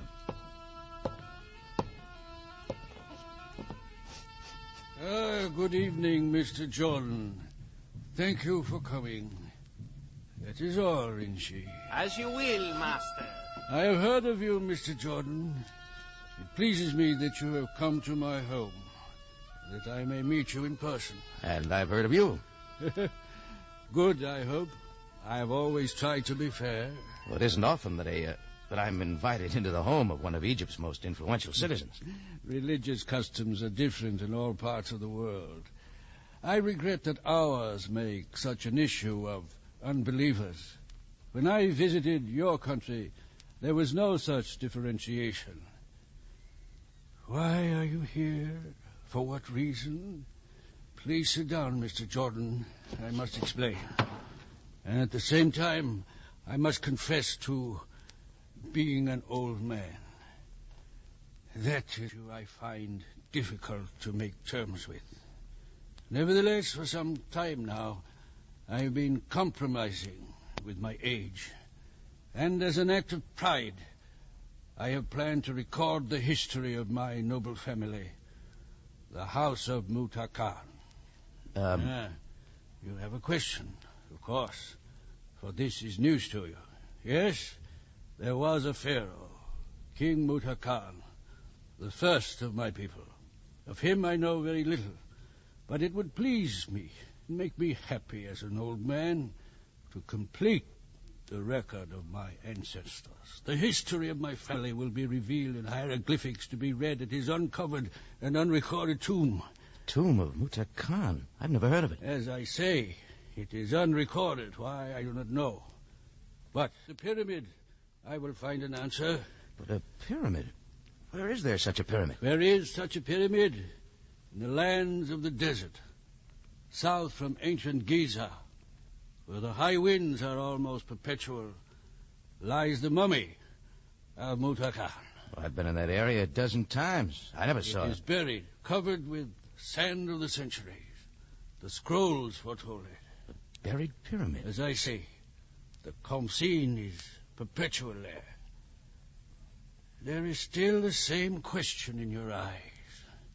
Since I have started to make plans for recording the saga of my noble family, I have encountered many obstacles. What kind of obstacles? Transportation of machinery, hiring engineers. Mm-hmm.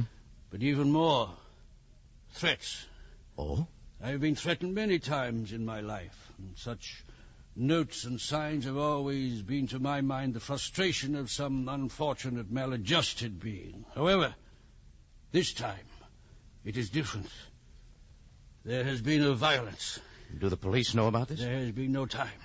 I don't understand. Observe me well, Mr. Jordan. I am a dying man. What? The assassin's knife is foreign to my body.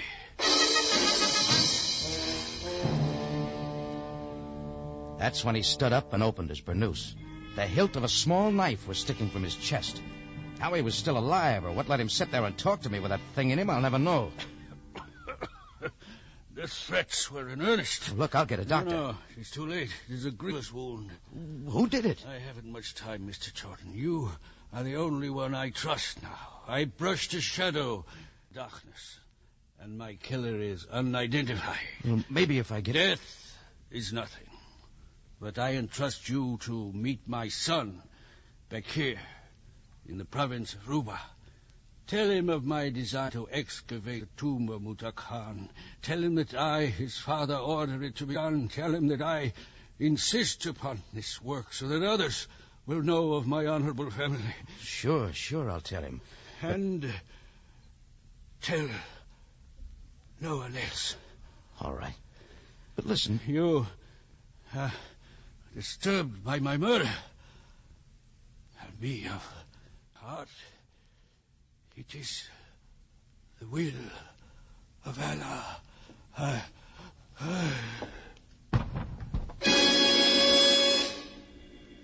He slid to the floor and closed his eyes, and there wasn't anything I could do.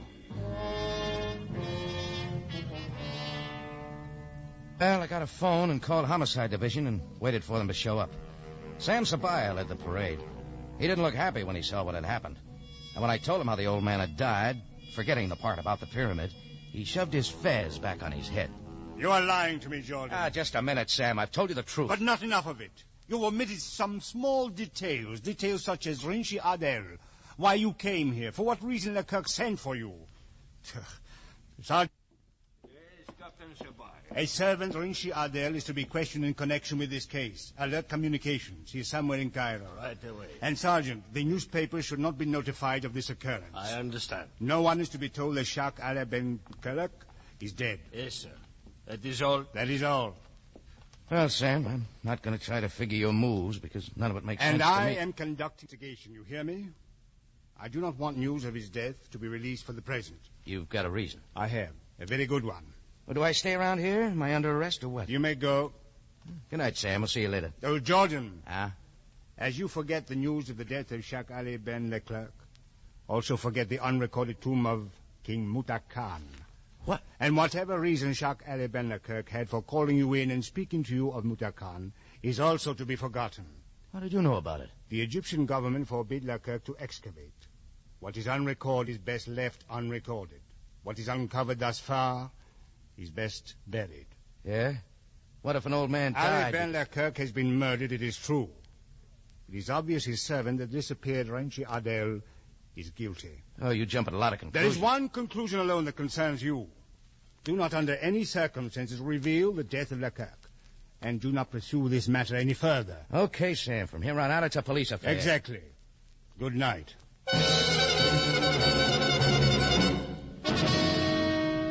Then I had no way of knowing what Sam had in the back of his head or why he wouldn't talk. I guess I was sore when I walked out of there. The old man died because someone didn't want him to dig up a pyramid. And Sam Sabaya seemed to go right along with the idea. But trying to forget the picture of an old man with a knife between his ribs, living long enough to tell me about his family and what it meant to have that tomb uncovered, was another thing. So I decided to go to the province of Ruba and look up the Sheik's son. I threw a few things in a suitcase and went over to the station. I was waiting in line to get a ticket, but a blonde girl saved me the trouble. She had a lot of blue eyes and a lot of white teeth when she talked. I followed you from the Sheikh Ali Ben Leclerc's home. Huh? You were there less than an hour ago. There were others, too.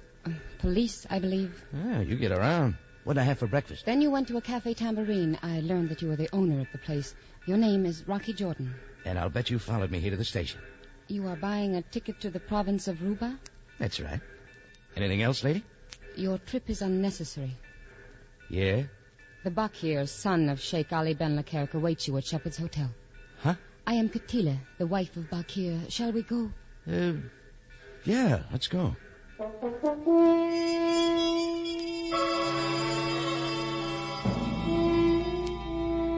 And we went to the Shepherd's Hotel, Suite 609 to be exact. The Sheik's son, Bakir, turned out to be a streamlined version of his father. He was about 6.5 feet tall, big-boned, only his hair was black, and he wasn't wearing a burnous. He was done up in brush clothes, and you could tell where the sweatband of his pith helmet had stopped the sunburn. Come in, please. Come in. So this is the fellow, huh? Darling, this is Mr. Jordan. Mr. Jordan, this is my husband, Bakir, son of Ali Ben Lekirk. Thank you for coming, Jordan. I suppose I have some explaining to do. A drink? Oh, not right now, then. My dear? No, thank you. Darling, don't you think... Yes, good Scotch is a lost cause out in the provinces. And ice is pretty hard to fly in from the mountains. Tila and I came in tonight from Aruba. My father asked us to make the trip. It was a secret trip. We went from the airport to the Sheikh's home. There were police cars there. You didn't go inside? My father has an old saying. Sidestep trouble so you can attack it from the rear. And you were the first to leave the house, so I followed to see who you were. By the way, did you ask him if he's a policeman, my dear? I run a cafe over by the Mosque Sultan Hassan. I'm not a cop. I sure met a lot of them tonight. You people don't know what's happened yet, huh? What has happened, Jordan? Your father's dead, Bakir. Dead? Oh, no. But he was alive. The doctor said he had a good 5 years, even 10 He left. didn't just die. He was assassinated. Sheikh Ali Ben was assassinated. He called me in tonight. He explained a plan he had to dig up an old buried pyramid. The tomb of Muta Khan. I told him that it was absolutely ridiculous. Then you know something about it? Of course. He wants that tomb excavated so the family history will be complete. But how was he slain? Stabbed. He sat there and told me all this with a knife sticking in him. I didn't see it until he pulled back his robes. Who would do such a thing? Easy, darling. He said he'd been threatened ever since he made plans to excavate Muta Khan. The police are looking for a servant, Rinshi Ad-El. I don't see how he could have done it. This message about Muta Khan, exploring it. That's what my father asked you to tell me? That's it. He died for that. He died just for that. Darling, please. It's a rotten way to die. It's a rotten thing to die for. Oh, if you only knew, Jordan, if you only knew. He thought a great deal of it. And when you dig it up, maybe... Bakir will never excavate the tomb of King Muta Khan. What? That's right, Jordan. Never. But your father ordered... Good night, Jordan. Thanks for your help. Now, listen to me. You could have seen him staying alive just long enough to tell me. Enough. I've had enough about Muta Khan. Get out of here, Jordan.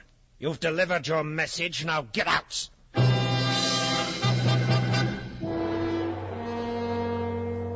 Everybody had something against old King Muta Khan. For a guy who lived 3,000 or 4,000 years ago, he wasn't very popular. After hearing the Sheikh's son talk the way he did, I quit trying to figure out any of it. There was something that had to be told, but it didn't look like I was going to hear it. That is, until I'd been home a couple of hours and had a couple of drinks. That's when Katila sat on the stool next to me. Hello. Order up. It's about closing time. I didn't come in for a drink. That's all we got here. Drinks. No answers, no nothing else. I know what you're thinking, Mr. Jordan, but it's not the way it looks. Believe me. Oh, it isn't? All right, then. How is it? Bakir isn't denying what his father wanted, what his father died for. The Sheikh says uncover that tomb. It means a lot to me to have a complete history of my family. Bakir says I won't do it. The Sheikh's dead. Bakir's alive. Yeah, I did what he asked me to do. You think Bakir should undertake the excavation of Muta Khan, don't you? What do you think, lady?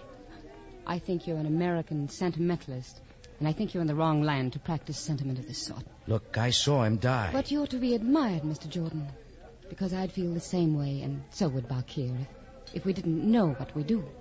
Can you make it right? Listen to me. There's one thing you don't know. A lot of it I don't know. Ben Lekirk lived in a world removed. Every action in his life was prompted by his own father and the proud record of the desert tribes of his family. And he liked that record. He wanted to get it all. That's just it, Mr. Jordan. And that's why I'm here. Here, look at this hieroglyphic. The single picture of a man with his head set on his shoulders, looking backward. Yeah? So what? It is from the tomb of King Muta Khan. All right. Don't you see, Mr. Jordan? Everyone but the Sheikh knew of this, knew what will be found if the tomb is ever excavated. What do you mean? King Muta Khan, the illustrious founder of the tribe, king of the deserts and protector of the weak, lived and died a coward.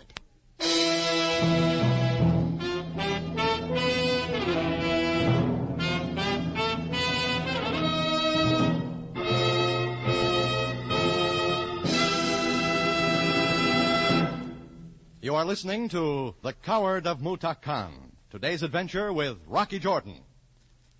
Have you ever been on a stroll Sunday evening at 8:30?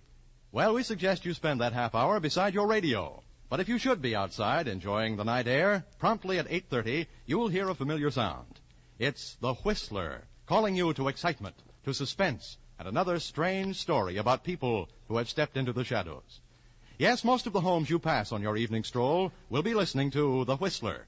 And if you want to spend a thrilling half hour with a fine story, you'll be in your living room, too, listening to tonight's story called The Hermit. The Whistler's Strange Tale, tonight on CBS.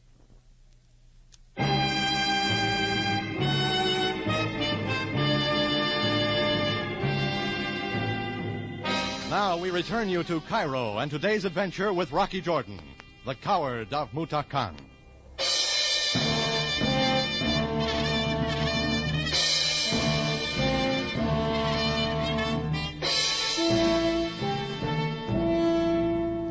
Well, when Katila came in my place and told me why nobody wanted that tomb dug up, it all began to make sense. Sam knew what they'd find. The Egyptian government, who thought a lot of the old man, wouldn't grant a permit. Bakir and Katila, everybody but the old man, seemed to know the story. Yes, somebody killed him to stop him from finding out. That part didn't make sense until Sam Sabaya walked in the next morning. Jordan, I wish to talk with you. Okay, Sam. I've just left Bakir. You informed him of his father's death. That's right. Against my orders. I had a job, Sam. The old man asked me to talk with him. You know the reasons why Mutakan will not be excavated. Yeah, I know. But it doesn't seem worth murder. But, Jordan, let us consider each other for a moment. We are both prone to temper. I've come to apologize for my curtness last night. You don't have to, Sam. You were doing what you thought best. It is more than that. I must find Rinchi Abel. You still think he killed the old man? I'm certain of it, Jordan. Well, I'm not. Ali Ben Leclerc was destined to die very soon. Cancer. But he had every intention of living long enough to unearth the mummy of Mutakan. Yeah, they tell me when he made up his mind about something, he was pretty sure of getting something done. Exactly. The servant Rinchi Abel realized this. And he also realized that it would grieve his master into an unhappy death if he were to discover the truth of Mutakan.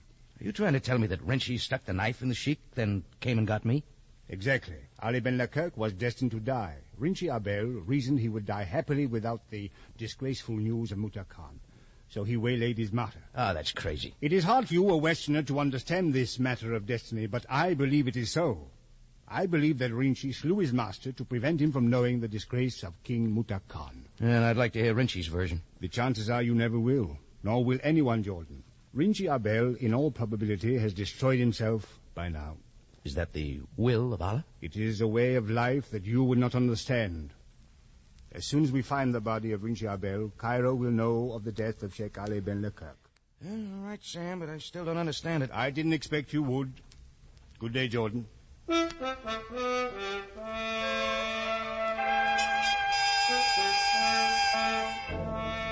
All that day, I sat and thought about what Sam had told me, the reasoning behind Leclerc's death. There was too much left over and too much left unsaid to make it gel. That wasn't anything I could do. At least I thought there was anything I could do until I heard a knock on my office door.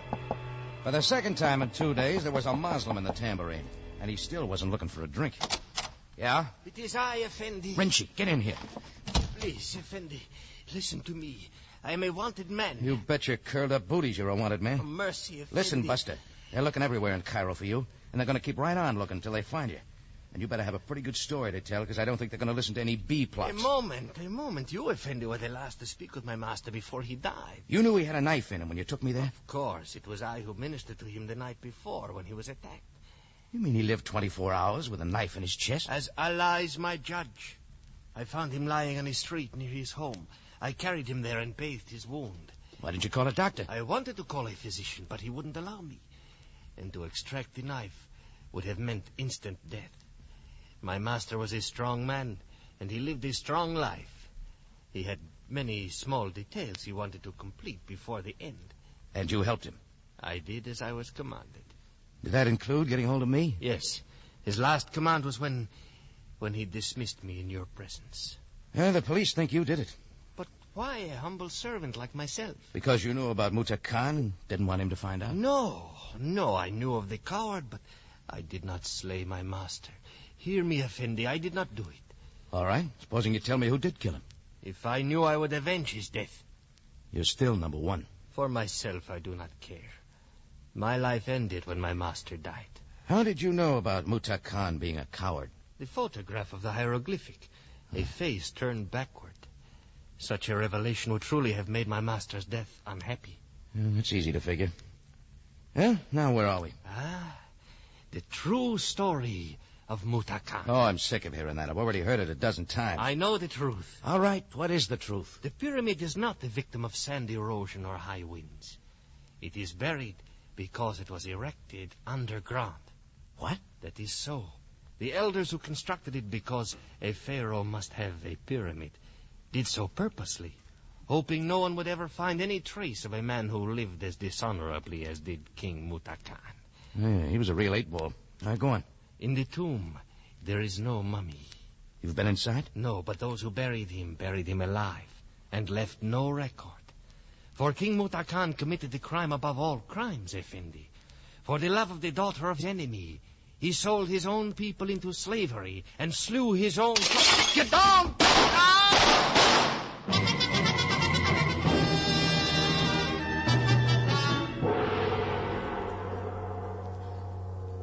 Rinchi Abel never finished the sentence. He was dead before he hit the floor. Whoever stuck his hand in through the window knew how to shoot, knew what he was shooting at. And he knew how to make a getaway. Well, that's when I stopped trying to figure Egyptian theories on honor and family and kings. I left Rinchi lying on the floor of my office, told the boys who came up the stairs to notify Sabaya and tell him I'd be around later. I had some practical figuring to do and a couple of stops to make around town. First, the Egyptian War Office, full of wrecks. Second, the British Army headquarters and a colonel who'd been with Monty's 8th Army. Third, to the airport, where I grabbed the first plane out for the province of Ruba, which, strangely enough, turned out to be exactly 2 miles by horseback from the site of the buried tomb of that old bum, King Muta Khan.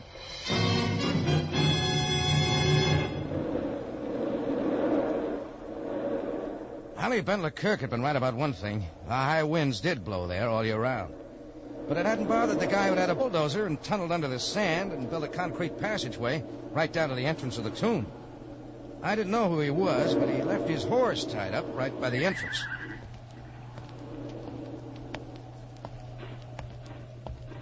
Stand where you are. I have a gun. Oh, easy, Sam, easy. It's me, Rocky. Jordan, what are you doing here? Same thing you are, looking for some answers. I told you, Jordan, this is a police affair, and I will not be interfered with. Yeah, sure. Only it looks more like an espionage job, something for the army boys to handle. Yeah, all right, you are here. Come on. Well, I'm glad I found you here, Sam. Makes your double talk back in Cairo look straighter. Jordan, ever since the war, the Egyptian government has been anxious to discover the cache where Rommel's army hoped to resupply themselves and enter Cairo. And this is it, huh? The tomb of old Muta Khan. Exactly. This is the main chamber where the mummy would have been. Some mummies. Offhand, about 200,000 rounds of ammunition, machine guns. Fuel oil, preserved foods, everything a fast-moving army cannot carry but could pick up and use. Yeah, right on top, nothing but a load of sand. The entrance you came by can be sealed easily and camouflaged. We have been watching it since the war. You mean some of Rommel's men might still be around? Yes. Some of Rommel's men are still around. What? I shoot very well. Mr. Jordan can confirm that. Oh, yeah, that's right, Sam. She plugged Rinchi Abel back at the tambourine. Now that both of you know that Bakir and myself were the agents for Rommel, I hope you will die happily and quietly. Bakir? He's an Egyptian of noble birth. Yes, Captain Sabaya. I am an Egyptian. Bakir, son of Sheikh Ali ben Lekirk, province of Ruba. Departed from Muslim practice out of necessity. A most unworthy son of a most illustrious father. You look disappointed, Captain Sabaya. Haven't you ever heard of a traitor before? Don't tell me you don't know anything about cowards. Stop it, Bakir. This will accomplish nothing. It's all right. I know what I'm doing. Maybe you have something to say, Jordan. You're always so full of talk. Want me to beg for my life? I'd like that, too. Bakir, do you know what you have done? Let's get rid of these two, Bakir. The noble Sabaya has asked me a question, my dear. He wonders if I know what I've done. I tell you... Shut up. I've sold out, Sabaya. I sold out years ago. I sold out my country. When the Germans sent an agent out looking for a place to hide arms and ammunition, they came to the right man. They came to me. Yes, sir, it was little Catila here who clinched the deal. It all happened when I was in school in England. So, I came up the wife. Why? Why did you do it? Why did I do it? Egypt has been good to you and your family. Why? Because it has given me a wife. Beautiful, isn't she? Yes. I see now. You see what? Tell me what you see before I kill you. Your real name. What is it? Muta Khan. Pig. Vile pig. You killed your own father. What? Stand back, Balkir. I've had enough of this. I killed as surely as if you had assassinated him with your own hand. Rinchi Abel did that so he'd never find out it. He was going to excavate and we would have been discovered. I killed him. You Catila. Oh, you fool! Let go! Let go! Poor stupid fool. You'll never get away.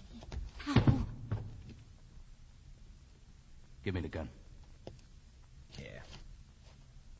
Ready? This was a good place for me. For him, too. Yes, this was a fitting place for both of us. Two cowards. The first and the last. History repeats itself, Captain Sabaya. All I had to do was read the scrolls to find out how it would end. To find out how it would end.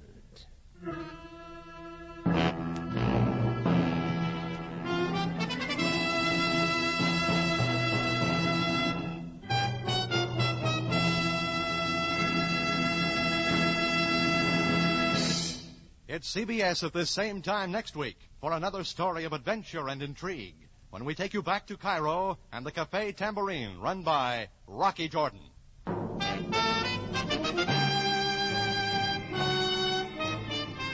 Rocky Jordan, starring Jack Moyles in the title role, is produced and directed by Cliff Howell, with original music by Richard Orant, conducted by Ivan Ditmars.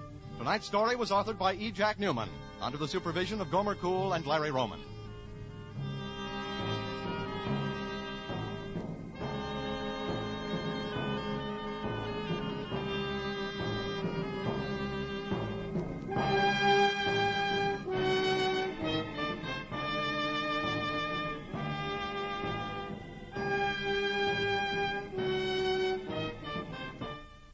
This is CBS, the Columbia Broadcasting System.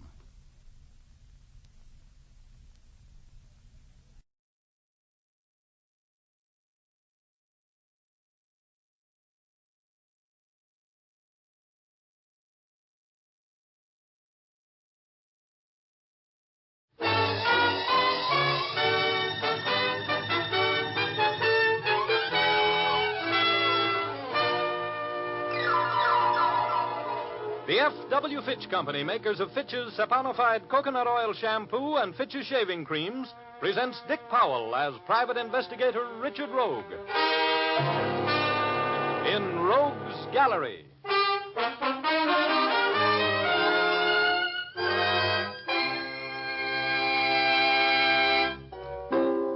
Rogue speaking. First off, today being Thursday and things being the way they are, I want to thank my Aunt Beulah for sending me those pork chops from Barlow, Kentucky. She doesn't know it, but she's made me the most sought-after man in town. Oh, well, next week, spinach. Anyway, to get back to business, I didn't know that my old friend, Judge Robert March, was having a cocktail party the afternoon I dropped by his place to say hello. But as I walked into the patio, I was Richard the Glad Rogue.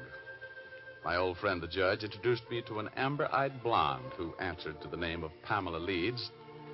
And I smartly opened the conversation by saying, hello. Oh, Judge March, do you mean to tell me that this is the famous Richard Rogue, the investigator? I know it's disappointing, Pamela, dear, but nevertheless, that's the Rogue. Oh, really? You're not really disappointed, are you, Miss Leeds? You're just amazed that a man who has done so many brilliant things could be so young and handsome. Of course. Well, I can see that you don't need me, Richard. I think I'll go and circulate among my other guests. I'm sure that the two of you will never miss me. See you later, Judge. Thanks. You can believe almost anything he says, Pamela, unless it's about himself or you. Thanks for the tip, Judge. Oh, would you like to take a walk around the garden? There's a bench under a weeping willow tree over there by the wall that always makes me feel very poetic. Oh, I hate to miss that, really, but I was just leaving. I have to leave, really. Oh, you do? Oh. Well, how are you going to leave? You have a car here? No. No, the judge was going to send me home in his car. Well, that's silly. Oh, yes, especially when I'm going out that way, right past your house, as a matter of fact. I'll drive you home. Were you really going out my way? Of course. Well, then, I'll go with you. Oh, that's swell. Oh, incidentally, where do you live?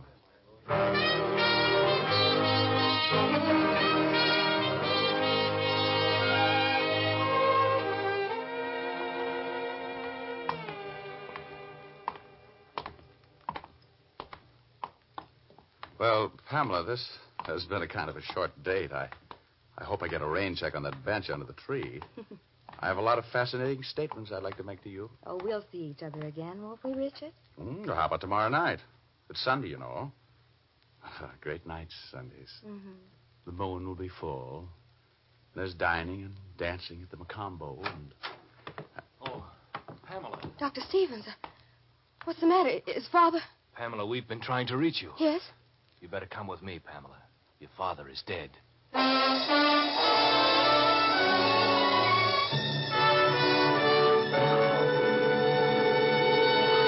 Well, that's how it all began. We'll continue in just a moment. But now, here's Jim Doyle. I'd like to make a suggestion to the ladies. I'll bet you've often felt like singing the blues after you've shampooed your hair. The shampoo blues is a well-known theme. I've just washed my hair and can't do a thing with it.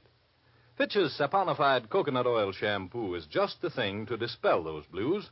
For when you use Fitch's saponified shampoo, your hair is so lustrous and easy to manage, you'll be singing praises rather than the blues. It's made from pure vegetable and mild coconut oils, so it never leaves your hair dry and difficult to manage. It makes oceans of lather, too, that cleanses completely. Fitch's saponified shampoo also contains a special patented rinsing agent. Even when you rinse with hard water, this rinsing agent ensures that no soapy film is left on your hair. It leaves your hair shimmering with natural highlights. You can use Fitch's saponified coconut oil shampoo as often as you like, with absolutely no fear of the shampoo blues. Ask for it at your drug or toilet goods counter. Look for the bottle with the bright yellow label. And now we return to Dick Powell as Private Investigator Richard Rogue in Rogue's Gallery.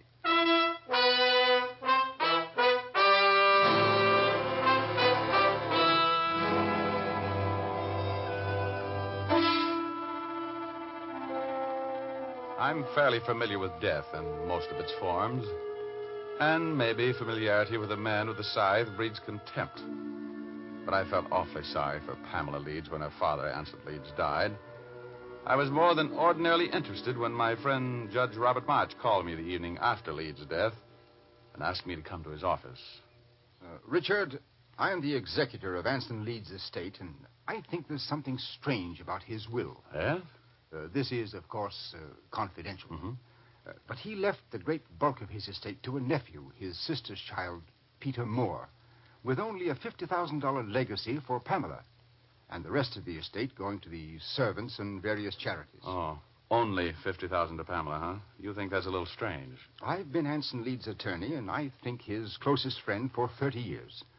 Rogue, I know how fond he was of Pamela, but Pamela was not his daughter, you know.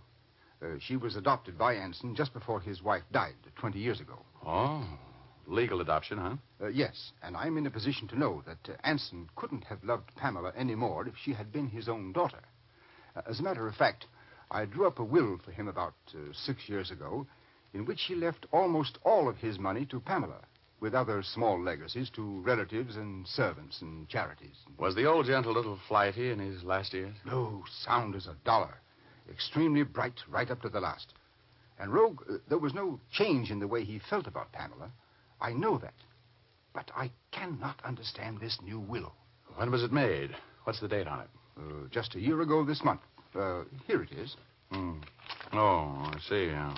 Typed. Is this signature genuine? Oh, of course. There can be no doubt of that. I know that fancy Spencerian signature as well as I know my own. I realize, Rogue, that I'm giving you a problem here that is based on nothing more than a personal hunch. But I would never be at ease about administering the estate if I didn't have the will thoroughly checked. Uh-huh. Well, let's see. This will mentions only Peter Moore. That's the nephew. Mm-hmm. Pamela Leeds. Kate Schumann, 5,000. Oh, Anson's nurse. Been with him for, 6 or 7 years. A fine woman. And Fred Kraft? Anson's gardener. Been with him, 15 years, I guess. They, the nurse and the gardener, witnessed the will, as you'll notice. I want to retain you to investigate that will for me, Rogue. Oh. Well, Judge, ordinarily I hold my clients up for a fee. But for you, Judge, I guess I could toss you a couple of parking tickets. Richard, this is very important to me.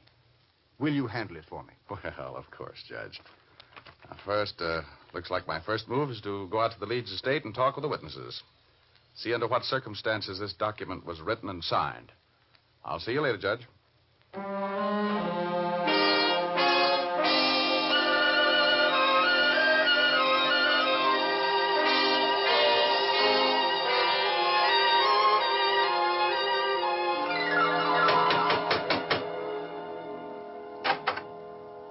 How do you do? I wonder if I could see Kate Schumann. I'm Kate Schumann. Oh, I'm Richard Rogue. The investigator? Yes. What do you want to see me about? Well, Miss Schumann, could we go someplace where we could talk privately? Of course. My quarters are upstairs. Richard Rogue. Oh, hello, Pamela. What in the world are you doing here? Well, I just came by to talk with Miss Schumann. Well, I didn't know you knew her. He doesn't. No, we just met. I'll see you later, Pam. All right. Stop by the library on your way out, will you? Oh, sure.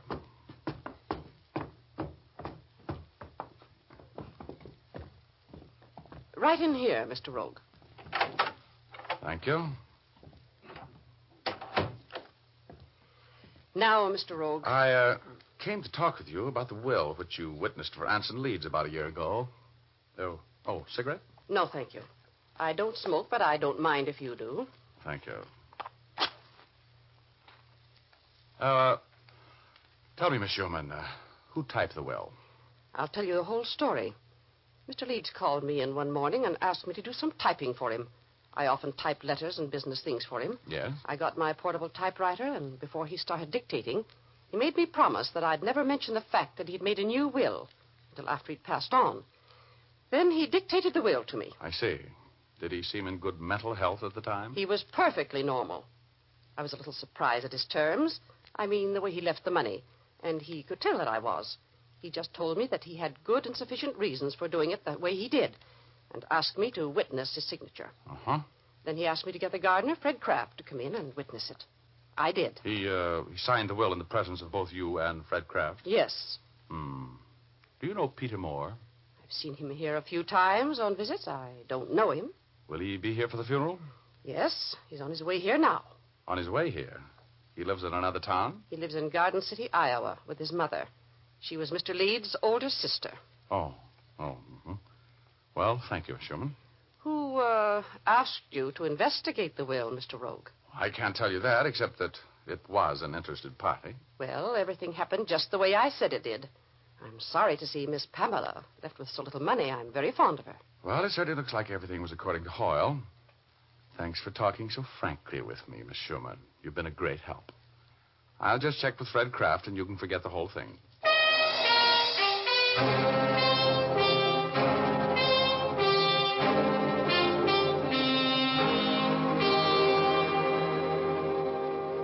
I didn't expect to see you out here today, Mr. Rogue. Well, I didn't expect to be here, Pamela. Judge March asked me to drop by and do him a little favor, that's all. Oh, excuse me. It must be Peter. Certainly. Hello, Peter. Hello, Pamela. I guess there isn't much I can say, is there, Pamela? I know, Peter. Where's your mother? Didn't she come with you? No, you know Mother. She was very upset. She just couldn't make it. Oh, I'm sorry. Oh, this is my cousin, Peter Moore. Mr. Rogue. Hello. How do you do? I think I'd better run along, Pamela. I want to talk to your gardener. Name's Kraft, isn't it? Fred Kraft. He'll be in his cottage. It's out and back. It's a little white cottage. He's probably asleep by now.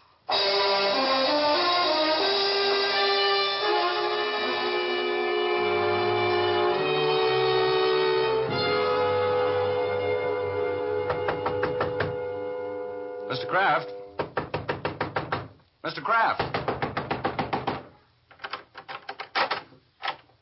Mr. Kraft? Oh, good Lord.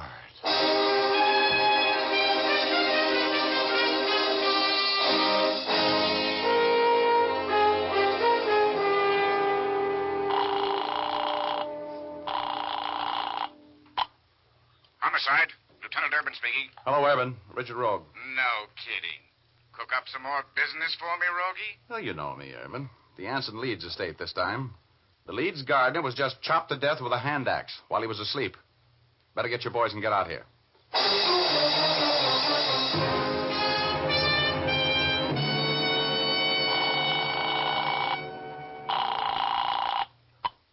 Hello? Judge March, Richard Rogue. Yes? Judge, get that will to a handwriting expert. I think it's a phony. Oh, well, have you any evidence that... Now, Judge, this isn't the court. This time I've got a hunch, that's all. One of the witnesses, the gardener, has just been chopped to death. Now get an expert on that will and tell him we'll call him for a report on the signature tonight. And you'd better come out here.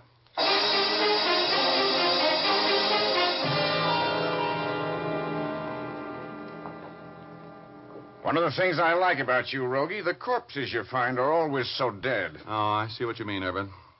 Say, from the looks of this room, the late Fred Kraft put up quite a row, didn't he, huh? Uh-huh. But not enough of a row to get out of that couch he was lying on when he got that first blow with the axe. Let's shake the joint down, shall we? Uh-huh. Why was he killed? Well, all I have is a theory. I don't want anybody in the house to know that. He was one of the witnesses on a will made by Anson Leeds. The will is in question. I get it. You think he might have been put out of the way to keep him from testifying as to the validity of the will, eh? That's my theory. Oh. And there's something that might back it up a little. What? Look. There on the floor. Yeah? Stub of a plane ticket. From Garden City, Iowa. You sound like Garden City means something to you. Come on, no tricks, Rogie. What's with Garden City? That's the town where Leeds was born and raised. That's the town Peter Moore just arrived from. Oh, I got here as soon as I could, Rogue. Oh, good heavens. Hello, Judge. Kind of a mess, isn't it?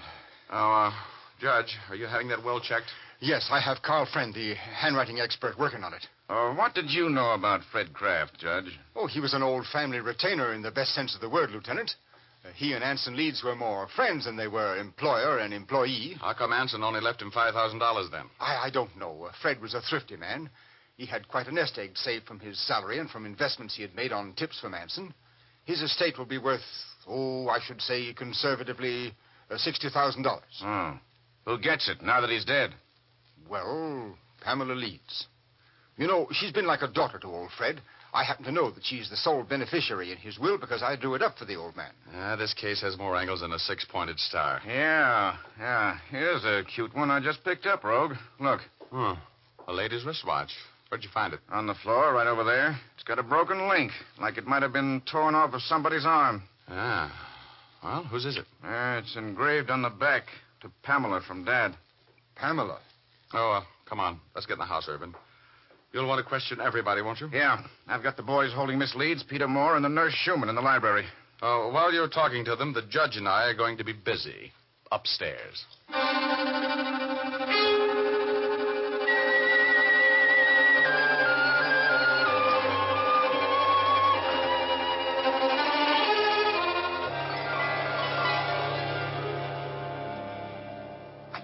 I don't understand, Rogue. Just what is it we're looking for in Kate Schumann's room? I don't know. But she's mixed up in this thing someplace. Take a look in the bathroom, will you, Judge?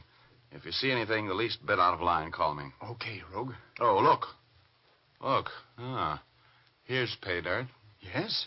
Kate Schumann's diploma from nursing school. See where it was issued? School of Nursing, City Hospital, Garden City, Iowa. Yeah, the town keeps popping up, doesn't it, huh? Yes. Oh, look, I want you to witness this, Judge. Here are 2 cigarette stubs. Lipstick on the tips. Fresh. No, don't touch them. Just leave them right where they are. All right, but Rogue, you said yourself that the nurse couldn't have killed Kraft. She was in the house at the time that he was murdered. Yeah, I know. But I've got an idea that's beginning to make sense. You got a pencil? Yes. Now, let me use it here. I want to copy this phone number from Kate Schumann's scratch pad. BL6791. Room 323. You know, Rogue, we have no right... Now, look, Judge, this is beginning to weigh on your conscience. You better get downstairs with Urban. He's a warrior, too. I've got a lot of work to do and a long-distance phone call to make. You go downstairs and tell Urban I'll be down as soon as I have convicting evidence on a murderer.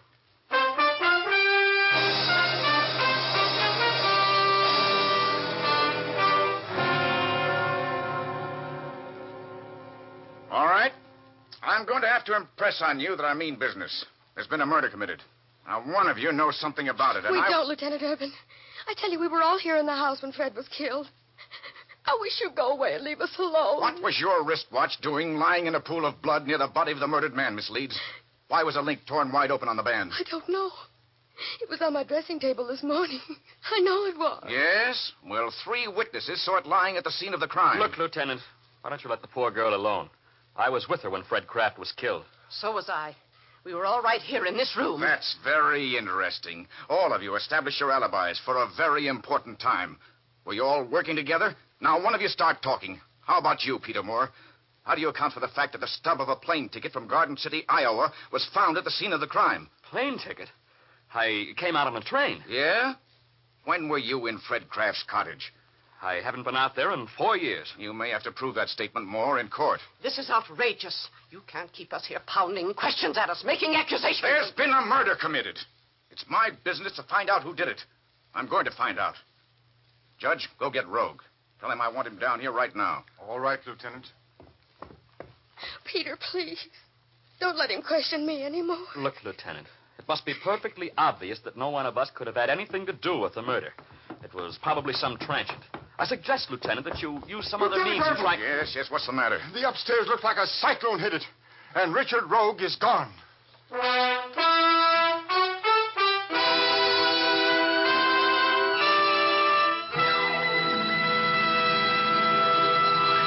Yes, I was gone. And I'll tell you more about it in just a moment. First, here's Jim Doyle, who wants to tell you some facts about shaving. Yes, men, it's a fact. Fitch's No Brush shaving cream does give as smooth and comfortable a shave as you could hope for. Plenty of research and testing have gone into the making of this fine cream, and now it combines the qualities you want. Smoothness of texture, a clean, tangy odor, and a skin conditioning ingredient for sensitive skins. Fitch's No Brush softens up the toughest beards, so your razor will glide easily, giving you a close, clean shave without scraping or irritation. It leaves your face feeling smooth and cool, leaves your disposition calm and cool, too, for Fitch's No Brush shaving cream is designed for sensitive skins. For men who prefer a lather cream, it's Fitch's Brush Cream. Gives lots of creamy lather that stays moist all during the shave, giving a smooth, comfortable shave. Rinses off easily, too. Both Fitch's Brush and Fitch's No Brush shaving creams come in economical 25 and 50-cent sizes. Ask for either type, but for solid comfort shaves, be sure it's Fitch, spelled F-I-T-C-H.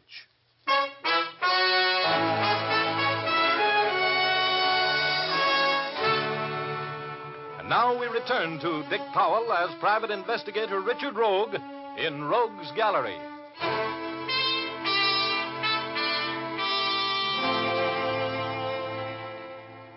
The more I looked around the upstairs room in the mansion of Anson Leeds, the more I suspected that what started out to be the investigation of validity of a will had turned into the investigation of not one murder, but 2. I made a long-distance call. Then I called a doctor friend of mine who admitted that a clever murderess could disguise the effect of morphine poisoning. Then I checked the telephone number I found on Kate Schumann's scratch pad, found that it was the number of the Hotel Splendide. I went there. In the lobby, I was stopped by my friend Todd Reeves, the bellboy. Hello, Mr. Rogue. What are you doing? Oh, take a ride with me in the elevator, will you, Todd? I'm calling on a guest of yours in room 323. Yeah? What's the matter? They in trouble? Now, just don't ask any questions. You want to make $20? Oh, sure. Who do you want killed? Just take a ride with me and do me a favor.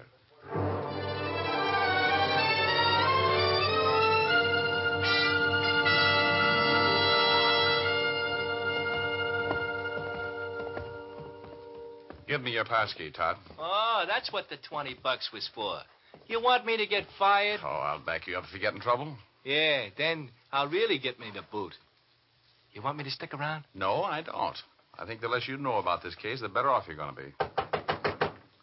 Who is it? Shove off, Todd. I'm going in. Who is it? Hello. Stay right where you are, please. What do you want? I want to talk with you about a murder.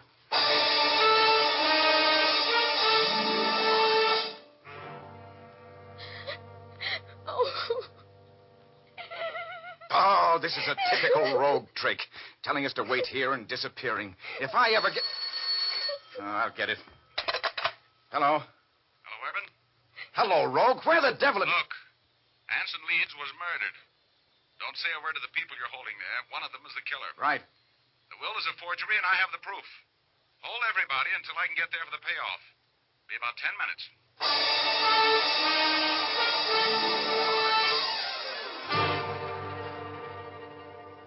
All right, Urban. I'll take the party from here. Okay, rogue. And this had better be good. It will be. And this concerns all of you. In the first place, I've talked to Carl Friend, the handwriting expert. That will, leaving everything to Peter, is a forgery. There are 5 copies of the will, and the signature on each of the copies is identical. It's impossible for anybody, even a man in the best of health, to write his name exactly the same way 5 times. That's not true. I tell you. Shut up. The signatures were made by placing a sheet of carbon paper under one authentic signature of Anson Leeds and tracing it through to the fake wills with a sharp pencil, then inking the signature in over the tracing. Don't bother denying it, Kate. Carl Friend photographed the signature under a powerful light with an enlarging camera. The particles of graphite under the ink sparkle like diamonds. That will was a fake. And Fred Kraft was killed to keep him from telling the fact that he was not present when Anson Leeds signed it. I didn't kill Fred Kraft. No, but you killed Anson Leeds with morphine poisoning. She murdered my dad? He was murdered? Yes, Pamela. I just came from the mortuary. There are obvious syringe punctures in his arm. But Dr. Stevens... Yes, I know, Judge. He signed a death certificate for heart failure. But I found this vial of morphine tablets in your room, Kate, and this bottle of belladonna hidden in your desk. You killed Leeds with morphine, and then dropped belladonna in his eyes to dilate the pupils. Oh, that was very clever. Because the only outward sign of morphine poisoning is the fact that the pupils of the eyes contract to pinpoint size. I killed him. But I'll never go to jail for it. Grab her, Judge. Grab her. Get the syringe away from her. Kate. I was too late, Rogue. Yeah, she was too fast for us with that shot of poison. Kate. Kate. Too late. She's dead, Rogie. I don't understand. Why did she do it, Mr. Rogue? For gain. You were an innocent part of the... Stop being so mysterious, Rogue. If you know who killed Fred Kraft, say so. Was it Kate? No, it wasn't. The murderer of Fred Kraft is in jail. I put her there a few minutes ago. She was a good friend of Kate's, who was resentful of you, Pamela, and ambitious for her son to be a wealthy man. Peter, she needs you, kid. Better get down to the jail and see your mother. She loved you so much that 2 people died, so you could inherit $1 million.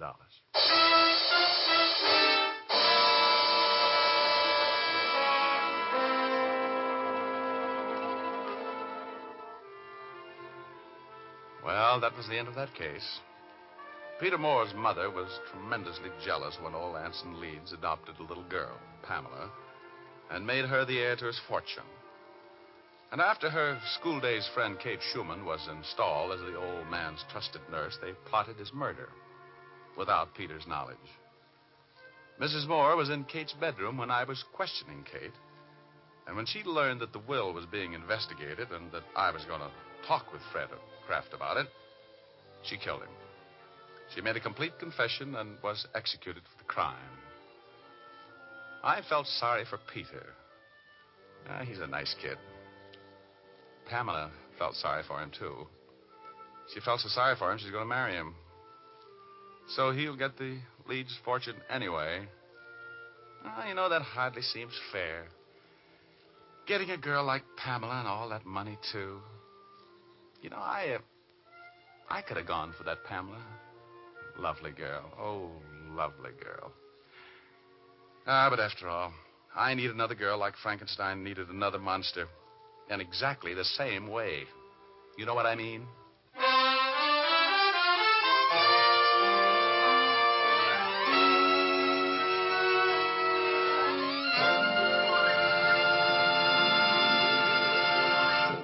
This is Dick Powell again, ladies and gentlemen. Hope you enjoyed our story tonight. Ray Buffum wrote it. Leith Stevens composed and conducted the music, and Dee Engelbach produced and directed. But don't forget, you've all got a date with us next Thursday night. We have a story for you about an alibi that is blown up by gunfire. There are some lovely people in it. We call it the murder habit. So make a date with us, will you? Thanks for listening, and now here's Jim Doyle. Be with us again at the same time next week. Oh, and by the way, be sure to see Dick Powell in his latest RKO picture, Cornered, at your local theater soon. Remember, tune in next Thursday, same time, same station, when you will again hear Dick Powell as Private Investigator Richard Rogue in Rogue's Gallery.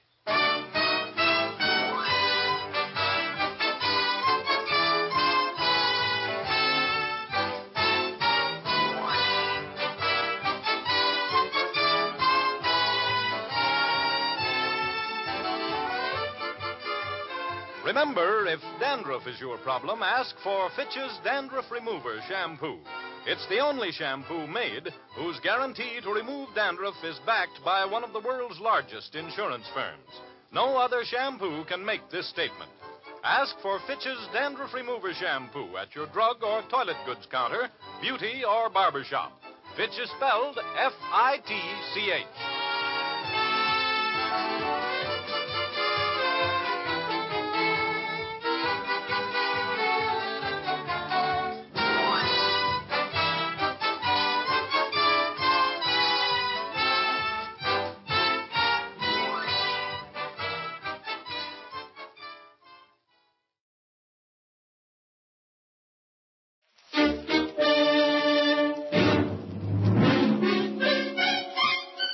Box 13, with the star of Paramount Pictures, Alan Ladd, as Dan Holliday.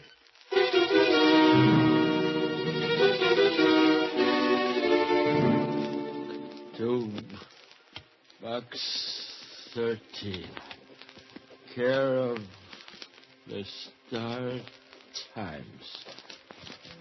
Carl! Carl, what are you doing? Nothing. I ain't doing nothing. It's just a book, Holiday. Somebody sent a book to Box 13. Why?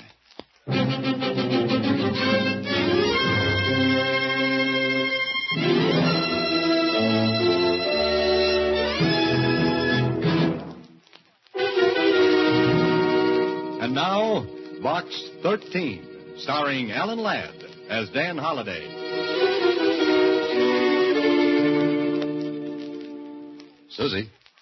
Susie, come here now, will you? You call me Mr. Holliday? How did you guess? I heard you. All right.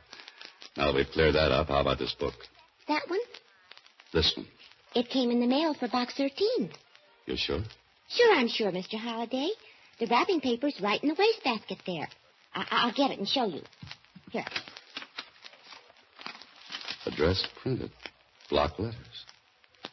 Shaky hand. Susie, did any letter tell me this? Just a book. Ex Libris. Robert and Chase. All right, Susie, we've got a problem.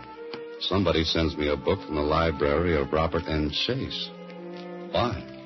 Maybe it's a bestseller. Yeah, and its day it was. Still is. The poems of Sir Walter Scott. Do you like poetry, Mr. Holliday? Love it, Susie. Just love it. Listen. If thou wouldst view fair Melrose aright, go visit it by the pale moonlight. The gay beams of lightsome day gild but to flout the ruins gray. Pretty, huh? What's it mean, Mr. Holliday? Susie, you're asking the jackpot question. The book's broken to fall open at this poem. Why? We're in a rut. But there's one way to get out of it. If anyone calls for me, I'll be in the morgue. Start time.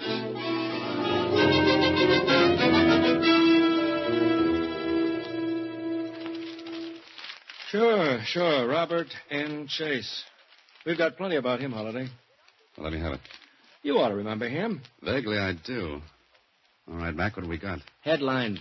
Lots of them. Headlines, huh? What's he been doing? Same thing he's been doing for the past 10 years. He's in a rut, too. 6 foot deep. Dead? Here. You read all about it, Dan.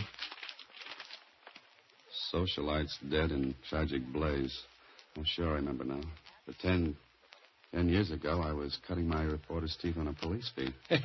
Yeah, that's right. A cop wouldn't get a juicy story like this to cover. Son near death. Daughter at school escapes tragedy. Last night, fire swept the Robert N. Chase mansion. Blaze, unnoticed until too late, spread rapidly. Injured son not expected to live. He did, though. I see. Mildred Chase, 18, was attending a college function when the flames took the lives of her parents and swept rapidly through the palatial country estate, Fair Melrose.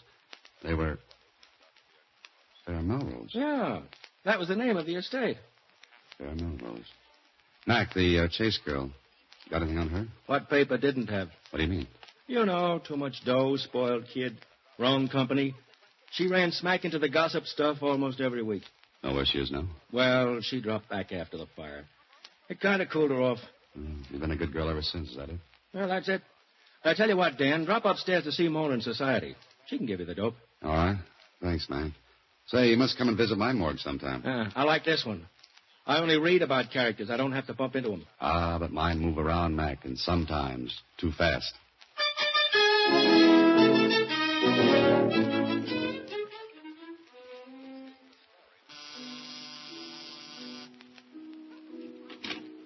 Oui, monsieur. Free French are engaged. You wish to see someone, monsieur? Yes, Miss Chase. Miss Mildred Chase. You have an appointment? Is that an offer or a business question? Monsieur, if you will tell me... What is it? There is someone here, mademoiselle. I don't wish to be disturbed. I'm sorry, monsieur. But Mademoiselle Chase, she is not home. Oh, I see. Then you've got a talking piano. Oh, please, monsieur.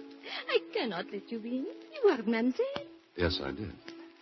But if you will go in and tell Mademoiselle that Sir Walter Scott is waiting to see her, I'm sure she'll listen. What do you say? Where? Vive la France. All right. You wait here. But I cannot promise. Yes? What is it? What do you want? Oh, I'm sorry, Miss Chase. I have to see you. Well, I don't know you. I've never seen you before. Well, lots of people haven't. But my name's Dan Holliday.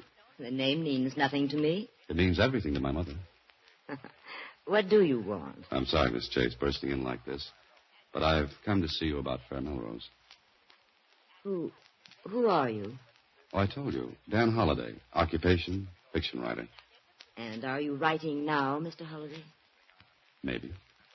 Oh, is this yours? Mine? That book? Here, take it. Where did you get this? You don't know.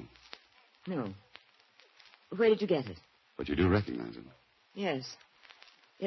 It was part of my father's collection. I asked you, how did you get it? Through the mail. It was addressed to Box 13, care of the Star-Times. Or doesn't that mean anything? No. Nothing at all. You should read the classified ads, Miss Chase. Box 13. Adventure wanted. Will go anywhere. Do anything. Thank you for bringing the book back to me, Mr. Holliday. You don't have any idea why the book was sent to me? I don't know any more about it than you do. Maybe you don't. That's right. Colette will show you. Was there anything suspicious about the fire that destroyed Fair Melrose? Mr. Holliday,